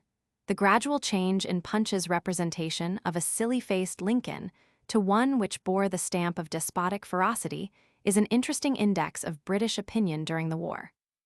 By 1864, those who watched his career had come to respect Lincoln's ability and power, though as yet wholly unappreciative of his still greater qualities. Footnote 1242. The Liberator, Sept. 23, 1864. Letter from T.H. Barker to Garrison, August 27, 1864. Footnote 1244. The Index, Sept. 29, 1864, p. 618, describing the meeting at Ashton. Footnote 1249. FO.AM, Volume 975. Slidell, Mason and Mann to Russell, Nov. 11, 1864, Paris. Replies were received from England, France, Sweden, and the Papal States. Mason Papers, Mason to Slidell, Jan. 4, 1865. Footnote 1250, FO.AM, Volume 975. Draft, Russell to the Commissioners of the so-called Confederate States, Nov. 25, 1864. Footnote 1252, A Cycle of Adams' Letters, Roman 2, p. 207. Henry Adams to his brother, Oct. 21, 1864. Footnote 1256, Dec. 26, 1864, but this was in reality a mere keeping up courage editorial. CCH. Roman 18, p. 300. Footnote 1257, that this was very effective championship is shown by Henry Adams' letter to his brother, Dec. 16, 1864. A cycle of Adams letters, Roman 2, p. 232. Popular opinion here declares louder than ever that Sherman is lost. People are quite angry at his presumption in attempting such a wild project. The interest felt in his march is enormous, however, and if he arrives as successfully as I expect, at the sea, you may rely upon it that the moral effect of his demonstration on Europe will be greater than that of any other event of the war. Footnote 1258, State Department, Eng, Adams to Seward, Dec. 16, 1864. Adams expressed to Seward doubts as to the propriety of his receiving such deputations and making replies to them. The Index, Dec. 22, 1864 p. 808 was indignant that Adams should presume to hector and threaten England through his replies, but Adams continued to receive deputations. Footnote 1259. Delane's position on the Civil War and the reasons for the importance of Savannah to him, personally, are described in ch. Roman 18. Chapter 17. The End of the War. I think you need not trouble yourself about England. At this moment, opinion seems to have undergone a complete change, and our people and indeed our government is more moderately disposed than I have ever before known it to be. I hear from a member of the government that it is believed that the feeling between our cabinet and the Washington government has been steadily improving. Thus wrote Bright to Sumner in the last week of January, 1865. 3 weeks later, he again wrote in reassurance against American rumors that Europe was still planning some form of intervention to save the South. All parties and classes here are resolved on a strict neutrality. This was a correct estimate. In spite of a temporary pause in the operations of Northern armies and of renewed assertions from the South that she would never submit, British opinion was now very nearly unanimous that the end was near. This verdict was soon justified by events. In January 1865, Wilmington, North Carolina, was at last captured by a combined sea and land attack. Grant, though since midsummer 1864, held in check by Lee before Petersburg, was yet known to be constantly increasing the strength of his army, while his ability to strike when the time came was made evident by the freedom with which his cavalry scoured the country about the Confederate capital. Richmond in one raid even completely encircling that city. Steadily Lee's army lost strength by the attrition of the siege, by illness, and, what was worse, by desertion, since no forces could be spared from the fighting front to recover and punish the deserters. Grant waited for the approach of spring, when, with the advance northwards of the army at Savannah, the pincers could be applied to lie to end, it was hoped, in writing finis to the war. From December 20, 1864 to February 1, 1865, Sherman remained in Savannah, renewing by sea the strength of his army. On the latter date, he moved north along the coast, meeting at first no resistance and easily overrunning the country. Columbia, capital of South Carolina, was burned. Charleston was evacuated, and it was not until March, in North Carolina, that any real opposition to the northward progress was encountered. Here on the 16th and the 19th, Johnston, in command of the weak Southern forces in North Carolina, made a desperate effort to stop Sherman, but without avail. And on March 23, Sherman was at Goldsboro, 160 miles south of Richmond, prepared to cut off the retreat of Lee when Grant should at last take up an energetic offensive. In the last week of March, Grant began cutting off supplies to Richmond, thus forcing Lee, if he wished still to protect the Southern capital, to come out of his lines at Petersburg and present an unfortified front. The result was the evacuation of Petersburg and the abandonment of Richmond, Jefferson Davis and his government fleeing from the city on the night of April 2. Attempting to retreat southwards with the plan of joining Johnston's army, Lee, on April 9, found his forces surrounded at Appomattox and surrendered. 9 days later, on April 18, Johnston surrendered to Sherman at Durham, North Carolina. It was the end of the war and of the Confederacy. Illustration: the American gladiator's habit, reproduced by permission of the proprietors of Punch. The rapidity with which Southern resistance in arms crumbled in 1865, when once Sherman and Grant were underway, no doubt startled foreign observers, but in British opinion, at least, the end had been foreseen from the moment Sherman reached the sea at Savannah. The desperate courage of the South was admired, but regarded as futile. Equally desperate and futile was the last diplomatic effort of the Confederate agents in Europe, taking the form of an offer to abolish slavery in return for recognition.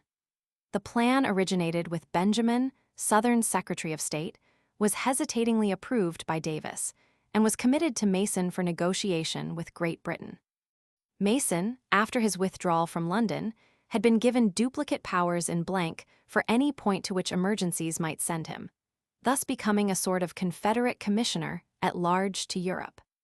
Less than any other representative abroad inclined to admit that slavery was other than a beneficent and humane institution, it was felt advisable at Richmond not only to instruct Mason by written dispatch, but by personal messenger also of the urgency of presenting the offer of abolition promptly and with full assurance of carrying it into effect. The instruction was therefore entrusted to Duncan F. Kenner, of Louisiana, and he arrived in Paris early in March 1865, overcame Mason's unwillingness to carry such an offer to England, and accompanied the latter to London. The time was certainly not propitious, for on the day Mason reached London there came the news of the burning of Columbia and the evacuation of Charleston. Mason hesitated to approach Palmerston, but was pressed by Kenner, who urged action on the theory that Great Britain did not wish to see a reconstruction of the Union. Slidell, in Paris, on receiving Mason's doubts, advised waiting until the emperor had been consulted, was granted an interview and reported Napoleon Roman III as ready as ever to act if England would act also, but as advising delay until more favorable news was received from America. But Mason's instructions did not permit delay. He must either carry them out or resign, and Kenner was at his elbow pressing for action. On March 13, therefore, Mason wrote to Palmerston asking for a private interview, and was promptly granted one for the day following. Both personal disinclination to the proposal of abolition and judgment that nothing would come of it made Mason cautious in expressing himself to Palmerston. Mason felt that he was stultifying his country in condemning slavery. Hence, in roundabout language, with such form of allusion to the concession we held in reserve as would make him necessarily comprehend it, and turning again and again to a supposed, latent, undisclosed obstacle to British recognition, Mason yet made clear the object of his visit. The word slavery was not mentioned by him, but Palmerston promptly denied that slavery in the South had ever been, or was now, a barrier to recognition. British objections to recognition were those which had long since been stated, and there was nothing underlying them. On March 26, Mason called on the Earl of Donoughmore, a Tory friend of the South with whom he had long been in close touch, and asked whether he thought Palmerston's government could be induced by a Southern abolition of slavery to recognize the Confederacy. The reply was that the time had gone by now. This time the words slavery and abolition were spoken boldly, and Donoughmore was positive that if, in the midsummer of 1863, when Lee was invading Pennsylvania, the South had made its present overture, nothing could have prevented British recognition. The opinion clashed with Mason's own conviction, but in any case no more was to be hoped now from his overture. Only a favorable turn in the war could help the South. There was no public knowledge in London of this last card, Southern effort in diplomacy, though there were newspaper rumors that some such move was on foot, but with a primary motive of restoring Southern fighting power by putting the Negroes in arms. British public attention was fixed rather upon a possible last-moment reconciliation of North and South and a restored union which should forget its domestic troubles in a foreign war. Momentarily somewhat of a panic overcame London society, and gloomy were the forebodings that Great Britain would be the chosen enemy of America. Like rumors were afloat at Washington also. The Russian minister, Stokel, reported to his government that he had learned from a sure source of representations made to Jefferson Davis by Blair, a prominent Unionist and politician of the border state of Maryland, looking to Reconstruction and to the sending by Lincoln of armies into Canada and Mexico. Stokel believed such a war would be popular, but commented that Lincoln might change his mind tomorrow. In London, the Army and Navy Gazette declared that Davis could not consent to reunion and that Lincoln could not offer any other terms of peace. but that a truce might be patched up on the basis of a common aggression against supposed foreign enemies. Adams pictured all British society as now convinced that the end of the war was near, and bitter against the previous tone and policy of such leaders of public opinion as the Times, adding that it was being whispered about that if the feud is reconciled and the Union restored, and a great army left on our hands, the next manifestation will be one of hostility to this country. The basis of all this rumor was Blair's attempt to play the mediator. He so far succeeded that on January 31, 1865, Lincoln instructed Seward to go to Fortress Monroe to meet commissioners appointed by Davis. But Lincoln made positive in his instructions 3 points. 1. Complete restoration of the Union. 2. No receding on emancipation. 3. No cessation of hostilities, short of an end of the war, and the disbanding of all forces hostile to the government. A few days later, the president decided that his own presence was desirable and joined his Secretary of State in the Hampton Roads Conference of February 3. It quickly appeared that the Confederates did indeed hope to draw the North into a foreign war for a traditional American object, using the argument that after such a war restoration of the Union would be easily accomplished. The enemy proposed was not Great Britain but France, and the place of operations Mexico.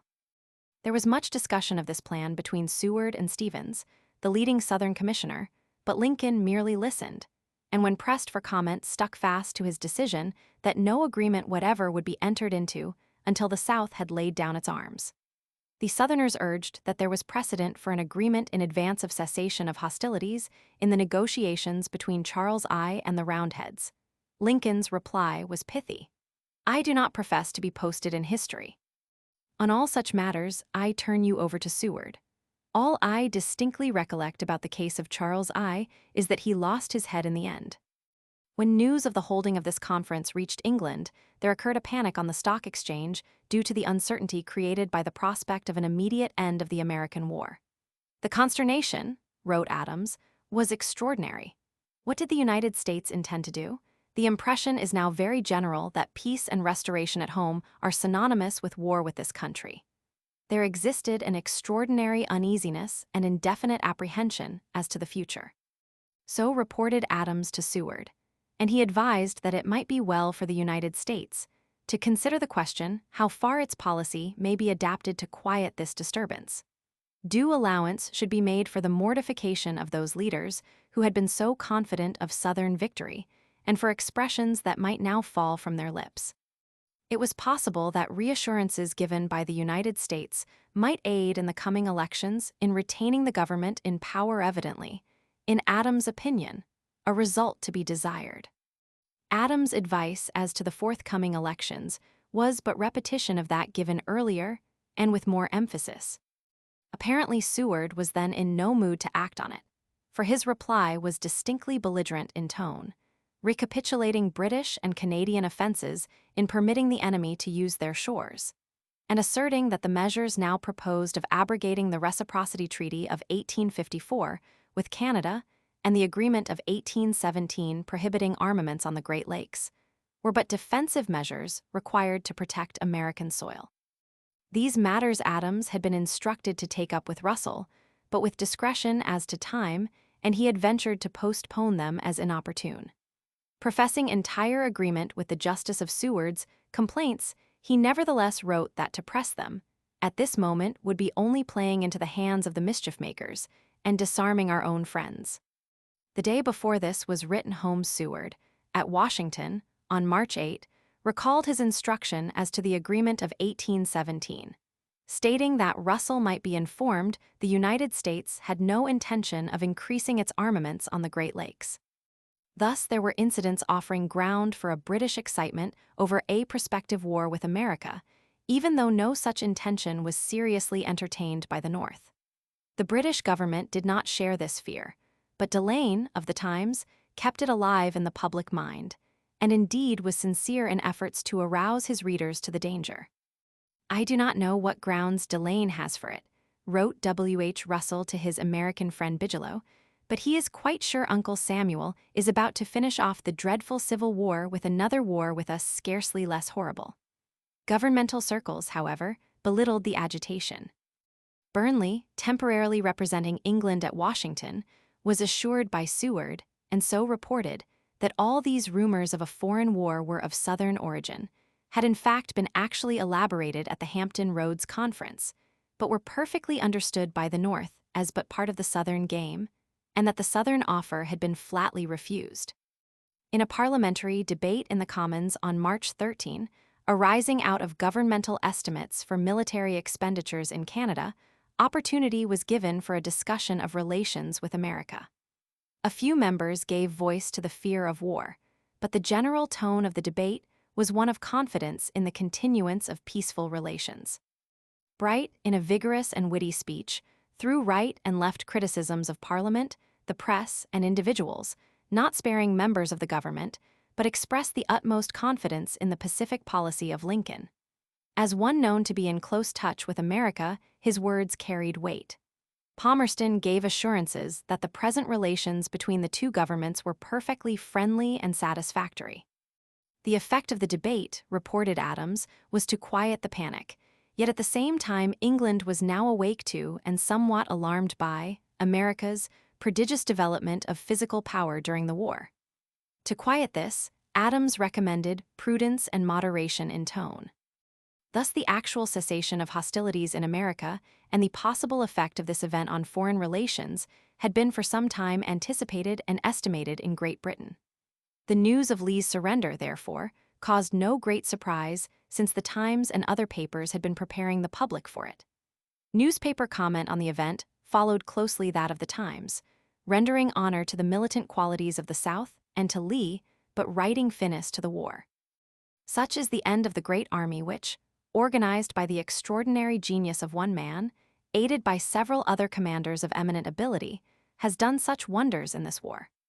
Not even the grand army of Napoleon himself could count a series of more brilliant victories than the force which, raised chiefly from the high-spirited population of Virginia, has defeated so many invasions of the state and crushed the hopes of so many northern generals. Chief and soldiers have now failed for the first and last time. They were victorious until victory was no longer to be achieved by human valor, and then they fell with honor. The people of the North, also, were complimented for their slowly developed but ultimate ability in war, and especially for a patience, a fortitude, and an energy which entitle them to rank among the very first of military nations. No one remained to uphold the Southern banner in Europe save the Confederate agents, and privately, even they were hopeless. Mason, it is true, asserted, as if bolstering his own courage, that this morning's news did not mean an overwhelming disaster. It could not be wholly true. Even if true, it must mean peace on the basis of separation. Finally, fifth, I know that no terms of peace would be accepted that did not embrace independence. But at the conclusion of this letter he acknowledged, I confess that all this speculation rests on what I assume, that Lee surrendered only in expectation of a peace, derived from his interview with Grant, and that no terms of peace would be entertained that did not rest on independence. But Slidell saw more clearly. He replied, I cannot share your hopefulness. We have seen the beginning of the end. I, for my part, am prepared for the worst. With Lee's surrender, there will soon be an end to our regular organized armies, and I can see no possible good to result from a protracted guerrilla warfare. We are crushed and must submit to the yoke.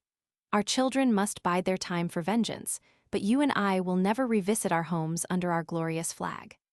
For myself, I shall never put my foot on a soil from which flaunts the hated stars and stripes. I am sick, sick at heart. The news of Lee's surrender arrived at the same moment with that of a serious injury to Seward in a runaway accident.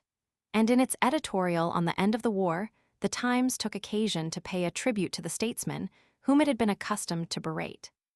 There seems to be on the part of President Lincoln a desire to conciliate vanquished fellow citizens. Under the guidance of Mr. Seward, who has creditably distinguished himself in the cabinet by his moderate counsels, and whose life will, we trust, be spared at this crisis to the Union, he may by gentle measures restore tranquility, and perhaps, before his term of office expires, calm in some degree the animosities which have been raised by these years of war. Nor was this insincere, for Seward had, first in the estimate of British statesmen, more slowly in the press and with the public, come to be regarded in an aspect far different from that with which he was generally viewed in 1861. There was real anxiety at the reports of Seward's accident, but when, in less than a week, there was received also the news of the assassination of Lincoln and of the brutal attack on Seward, all England united in expressions of sympathy and horror. Few events of the present century, wrote Adams, have created such general consternation and indignation. In Ford's Theater on the evening of April 14, Lincoln was shot by Booth, a fanatical Southerner, who had gained entrance to the box where the president was sitting. Lincoln died early the next morning. On the same evening, at about 10 o'clock, an unknown man was admitted to Seward's house on the plea that he had a message from the physician, passed upstairs, but was stopped by Seward's son at the door of the sick room. Beating the son into semi-unconsciousness with a revolver which had missed fire, the stranger burst open the door, attacked the secretary as he lay in bed with a bowie knife, slashing at his throat, until Seward rolled off the bed to the floor.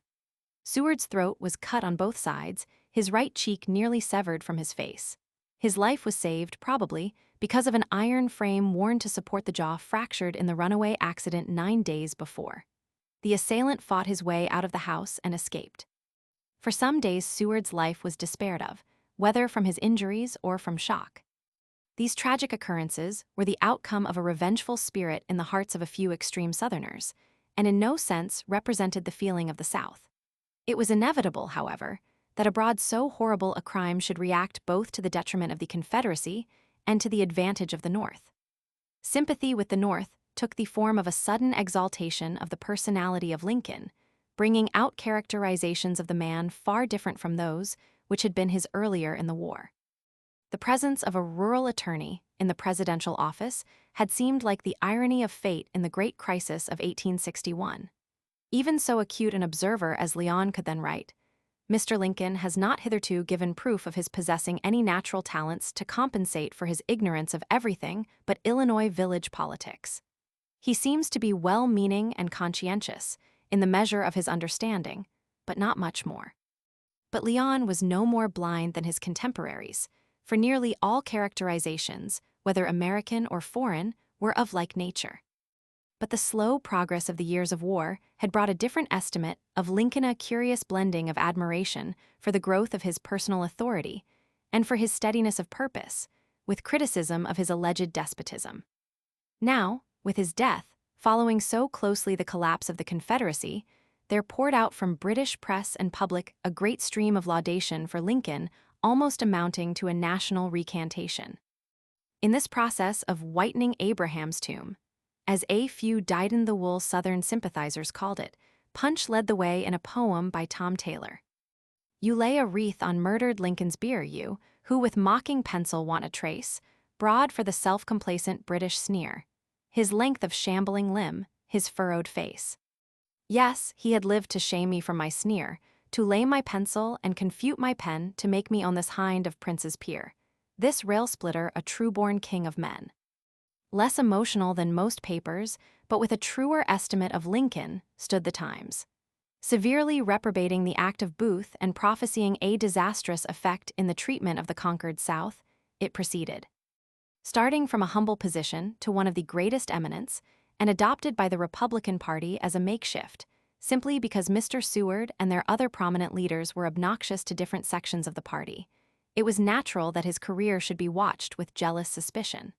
The office cast upon him was great, its duties most onerous, and the obscurity of his past career afforded no guarantee of his ability to discharge them. His shortcomings, moreover, were on the surface. The education of a man whose early years had been spent in earning bread by manual labor had necessarily been defective, and faults of manner and errors of taste repelled the observer at the outset. In spite of these drawbacks, Mr. Lincoln slowly won for himself the respect and confidence of all. His perfect honesty speedily became apparent, and, what is, perhaps, more to his credit, amid the many unstudied speeches which he was called upon from time to deliver, imbued though they were with the rough humor of his early associates, he was in none of them betrayed into any intemperance of language towards his opponents or towards neutrals. His utterances were apparently careless, but his tongue was always under command. The quality of Mr. Lincoln's administration, which served, however, more than any other to enlist the sympathy of bystanders, was its conservative progress. He felt his way gradually to his conclusions, and those who will compare the different stages of his career, one with another, will find that his mind was growing throughout the course of it. The gradual change of his language and of his policy was most remarkable. Englishmen learnt to respect a man who showed the best characteristics of their race in his respect for what is good in the past, acting in unison with a recognition of what was made necessary by the events of passing history. This was first reaction. 2 days later, commenting on the far warmer expressions of horror and sympathy emanating from all England, there appeared another and longer editorial. If anything could mitigate the distress of the American people in their present affliction, it might surely be the sympathy which is expressed by the people of this country. We are not using the language of hyperbole in describing the manifestation of feeling as unexampled. Nothing like it has been witnessed in our generation. But President Lincoln was only the chief of a foreign state, and of a state with which we were not infrequently in diplomatic or political collision. He might have been regarded as not much more to us than the head of any friendly government, and yet his end has already stirred the feelings of the public to their uttermost depths. A space of 24 hours has sufficed not only to fill the country with grief and indignation, but to evoke almost unprecedented expressions of feeling from constituted bodies. It was but on Wednesday that the intelligence of the murder reached us, and on Thursday the Houses of Lords and Commons, the Corporation of the City of London, and the people of our chief manufacturing towns in public meeting assembled had recorded their sentiments or expressed their views. In the House of Lords, the absence of precedent for such a manifestation was actually made the subject of remark. That much of this extraordinary feeling is due to the tragical character of the event, and the horror with which the crime is regarded is doubtless true. Nor need we dissemble the fact that the loss which the Americans have sustained is also thought our own loss in so far as one valuable guarantee for the amity of the two nations may have been thus removed. But upon the whole, it is neither the possible embarrassment of international relations nor the infamous wickedness of the act itself which has determined public feeling. The preponderating sentiment is sincere and genuine sorrow for the chief of a great people struck down by an assassin, and sympathy for that people in the trouble which at a crisis of their destinies such a catastrophe must bring. Abraham Lincoln was as little of a tyrant as any man who ever lived. He could have been a tyrant had he pleased, but he never uttered so much as an ill-natured speech. In all America, there was, perhaps, not one man who less deserved to be the victim of this revolution than he who has just fallen. The ministry did not wait for public pressure. Immediately on receipt of the news, motions were made, April 27, in both Lords and Commons for an address to the Queen, to be debated Monday next, expressing sorrow and indignation at the assassination of Lincoln.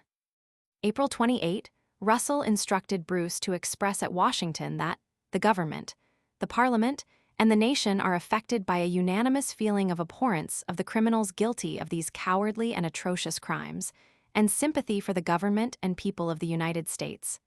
Russell wrote here of both Lincoln and Seward. The Queen wrote a personal letter of sympathy to Mrs. Lincoln. Already Bruce had written from Washington that Lincoln was the only friend of the South in his party, and he was extremely anxious that Seward's recovery might be hastened, fearing the possibility of Sumner's assumption of the Secretaryship of State. We miss terribly the comparative moderation of Lincoln and Seward. Illustration: Britannia sympathizes with Columbia, reproduced by permission of the proprietors of Punch. The American minister naturally became the center toward which the public outpouring of sympathy was directed. The excitement in this country has been deep and wide, spreading through all classes of society. My table is piled high with cards, letters, and resolutions. Indeed, all the old sources of addresses to Adams on emancipation, and many organizations having no professed interest in that subject now sent to him resolutions of emancipation societies, of horror, indignation, and even accusation against the South. The others of sympathy, more moderate in tone, yet all evincing an appreciation of the great qualities of Lincoln and of the justice of the cause of the North, now victorious.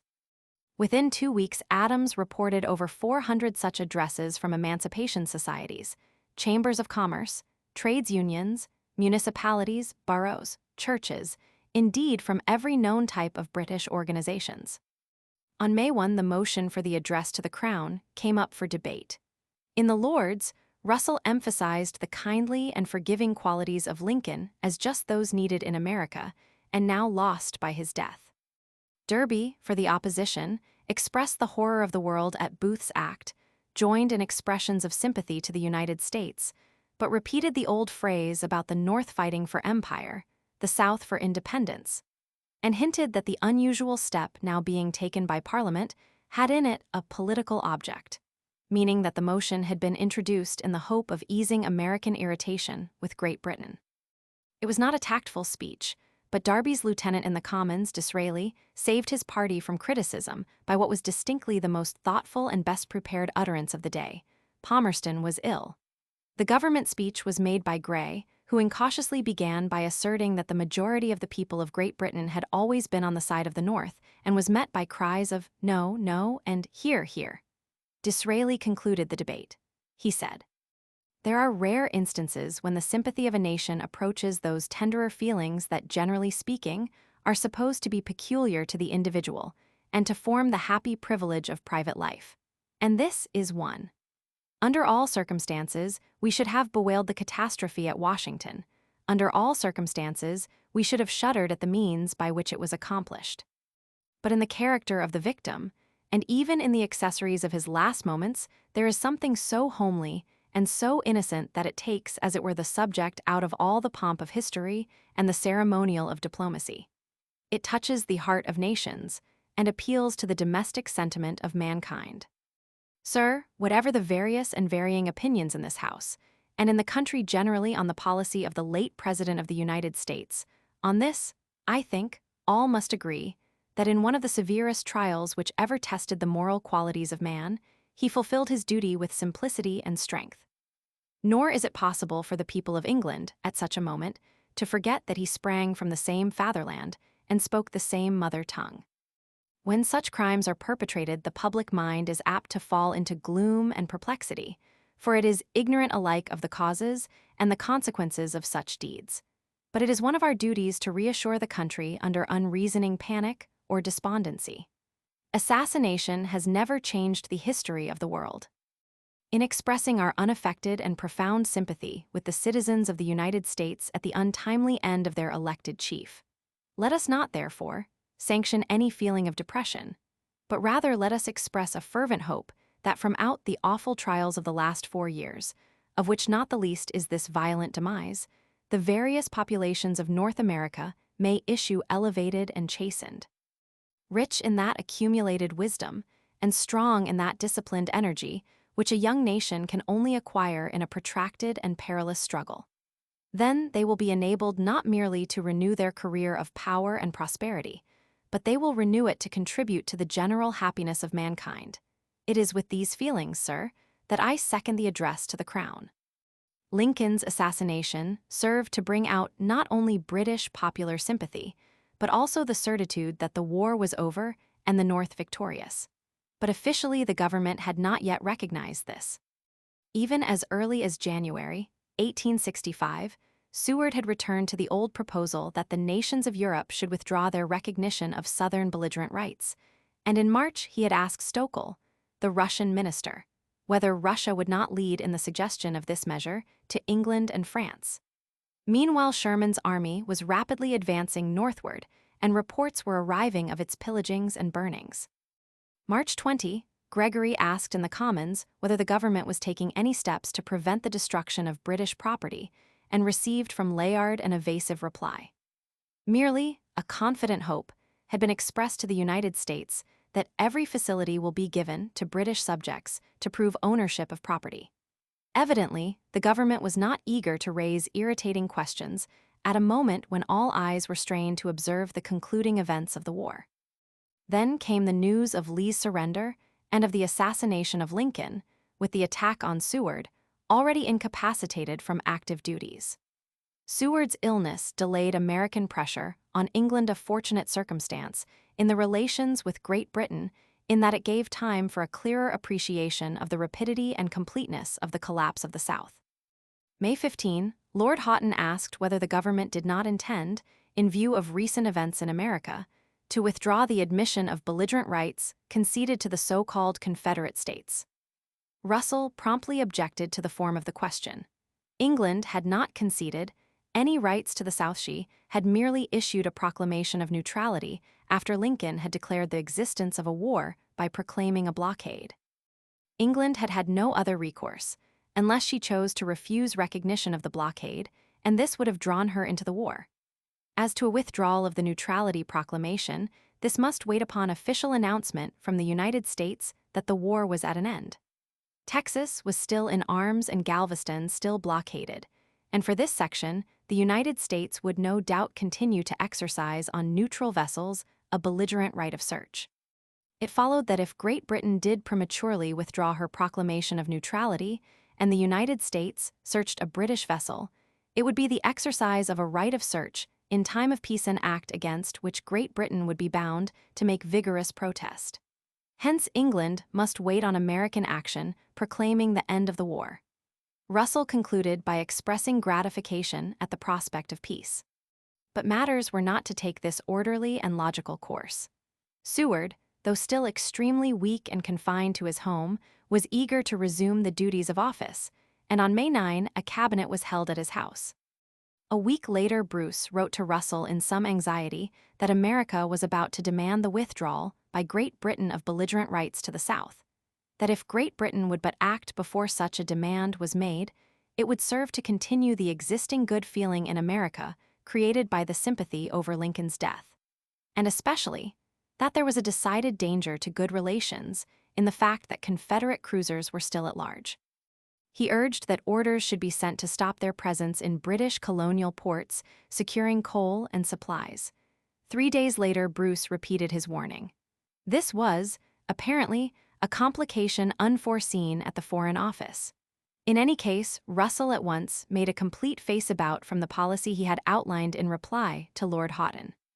On May 30, he instructed Cowley in Paris to notify France that England thought the time had arrived for recognition, that the war was ended, and laid special stress upon the question of Confederate cruisers still at sea and their proper treatment in British ports. Thus, having given to France notice of his intention, but without waiting for concurrent action, Russell, on June 2, issued instructions to the Admiralty that the war was ended and stated the lines upon which the Confederate cruisers were to be treated. Here was prompt, even hurried, action, though the only additional event of war in America which Russell could at the moment cite to warrant his change of policy was the capture of Jefferson Davis. On the same day, Russell wrote to Bruce stating what had been done and recognizing the re-establishment of peace within the whole territory of which the United States, before the commencement of the Civil War, were in undisturbed possession. This sudden shift by the government did not escape Darby's caustic criticism. June 12, he referred in Parliament to Houghton's previous inquiry and Russell's answer, asking why the government had not stuck to its earlier position and calling attention to the fact that the United States, while now proclaiming certain ports open to trade, yet specified others as still closed and threatened with punishment as pirates, any vessel attempting to enter them. Darby desired information as to what the government had done about this remarkable American proclamation. Russell, who was very imperfectly heard, answered that undoubtedly it was embarrassing that no regular communication had been received from America giving notice of the end of the war, but that the 2 Confederate cruisers still at sea and the entrance of one of them to various Australian ports had compelled some British action. He had consulted Adams, who had no instructions but felt confident the United States would soon formally declare the end of the war. The piracy proclamation was certainly a strange proceeding. Darby pushed for an answer as to whether the government intended to let it go by unnoticed. Russell replied that a dispatch from Bruce showed that notice had been taken of it. Darby asked whether the papers would be presented to Parliament. Russell was understood to reply in the affirmative. Darby's inquiry was plainly merely a hectoring of Russell for his quick shift from the position taken a month earlier. But the very indifference of Russell to this attack, his carelessness and evasion in reply, indicate confidence that Parliament was as eager as the government to satisfy the North and to avoid friction. The only actual notice, taken by Bruce at Washington of the piracy proclamation, was in fact to report it to Russell, commenting that it was unintelligible and probably a mere attempt to frighten foreign shipowners. Russell instructed Bruce not to ask for an explanation since Galveston had been captured subsequent to the date of the proclamation, and there was presumably no port left where it could be applied. In truth, the actual events of the closing days of the war had outrun diplomatic action by America. Scattered Southern forces still in the field surrendered with an unexpected rapidity, while at Washington, all was temporarily in confusion upon the death of Lincoln and the illness of Seward. Bruce's advice had been wise, and the prompt action of Russell fortunate. Seward at once accepted Russell's notification of June 2 as ending British neutrality, while again insisting upon the essential injustice of the original concession of belligerent rights to the South, and objecting to some details in the instructions to the Admiralty. He yet admitted that normal relations were again established and acknowledged that the United States could no longer exercise a right of search. July 4, Russell presented this paper to Parliament, reading that portion in which Seward expressed his pleasure that the United States could now enter again upon normal relations with Great Britain. 2 days later, Russell wrote to Bruce that he had not expected Seward to acknowledge the rightfulness of England's neutrality position, pointed out that his Admiralty instructions were misunderstood and were less objectionable than appeared, and concluded by the expression of a hope for the establishment of a lasting and intimate friendship between the two nations. Great Britain, wrote the Russian minister in Washington in January 1860, was about to experience one of those strokes of fortune, which occurred but rarely in the history of nations, in the approaching dissolution of the American Union. She alone, of all the nations of the world, would benefit by it in the expansion of her power, hitherto blocked by the might of the United States. Broken into 2 or more hostile pieces, America would be at the mercy of England to become her plaything. The Cabinet of London is watching attentively the internal dissensions of the Union and awaits the result with an impatience which it has difficulty in disguising. Great Britain would soon, in return for cotton, give recognition to the South and, if required, armed support. For this same cotton, she would oppose emancipation of the slaves. The breakup of the Union was no less than a disaster for all nations save England, since hitherto the struggle between England and the United States has been the best guarantee against the ambitious projects and political egotism of the Anglo-Saxon race. This prophecy, made over a year in advance of events, was repeated frequently as the crisis in America approached and during the first 2 years of the war. Stockel was not solitary in such opinion. The French Minister of Foreign Affairs held it also, and the French Emperor puzzled himself in vain to discover why Great Britain, in furtherance of her own interests, did not eagerly accept his overtures for a vigorous joint action in support of the South. The preceding chapters of this work will have shown how unfounded was such prophecy. Stockel was behind the times, knowing nothing, apparently, of that positive change in British policy in the late 50s, which resulted in a determination to cease opposition to the expansion of American power. Such opposition was then acknowledged to have been an error, and in its place, there sprang into being a conviction that the might of America would tend toward the greatness of England itself. In the months preceding the outbreak of the Civil War, all British governmental effort was directed toward keeping clear of the quarrel and toward conciliation of the two sections. No doubt there were those in Great Britain who rejoiced at the rupture between North and South, but they were not in office and had no control of British policy. The war once begun, the government, anxious to keep clear of it, was prompt in proclaiming neutrality and hastened this step for fear of maritime complications with that one of the belligerents, the North, which alone possessed a naval force. But the British ministry, like that of every other European state, believed that a revolution for independence, when undertaken by a people so numerous and powerful as that of the South, must ultimately succeed. Hence, as the war dragged on, the ministry, pressed from various angles at home, ventured, with much uncertainty, upon a movement looking toward mediation. Its desire was first of all for the restoration of world peace, nor can any other motive be discovered in Russell's maneuvers. This attempt, fortunately for America, and it may be believed for the world, was blocked by cool heads within the ministry itself.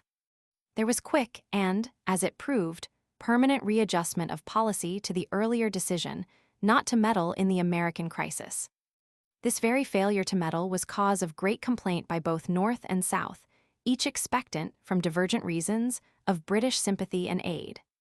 The very anger of the North at British cold neutrality is evidence of how little America, feeling the ties of race and sentiment, could have understood the mistaken viewpoint of diplomats like Stockel, who dwelt in realms of reasons of state, unaffected by popular emotions. Aside from race, which could be claimed also by the South, the one great argument of the North in appeal to England lay in the cry of anti-slavery.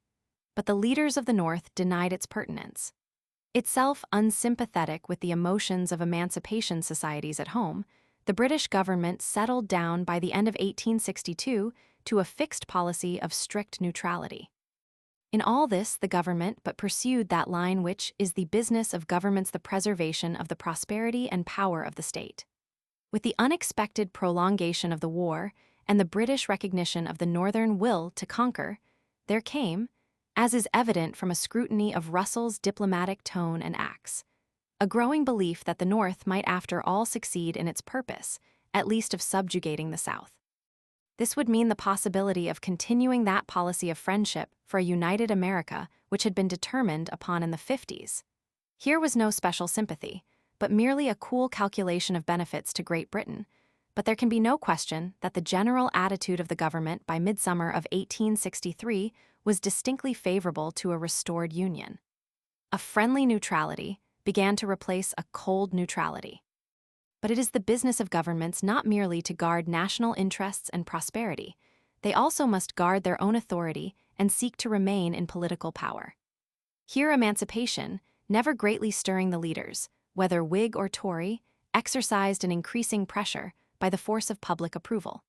It made impossible any attempt to overthrow the ministry on the score of non-interference in America or of favoritism toward the North.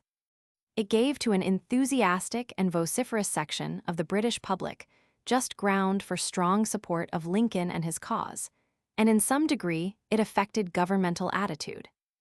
There was, however, another question, much more vital than emancipation in its relation to British home politics, that ran like a constant thread through the whole pattern of British public attitude toward America.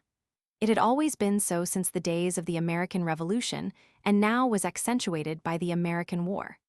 This was the question of the future of democracy. Was its fate bound up with the result of that war? And if so, where lay British interest? Always present in the minds of thoughtful Englishmen, appearing again and again through each changing phase of the war, this question was so much a constant that to have attempted discussion of it while other topics were being treated would have resulted in repetition and confusion. It is therefore made the subject of a separate and concluding chapter.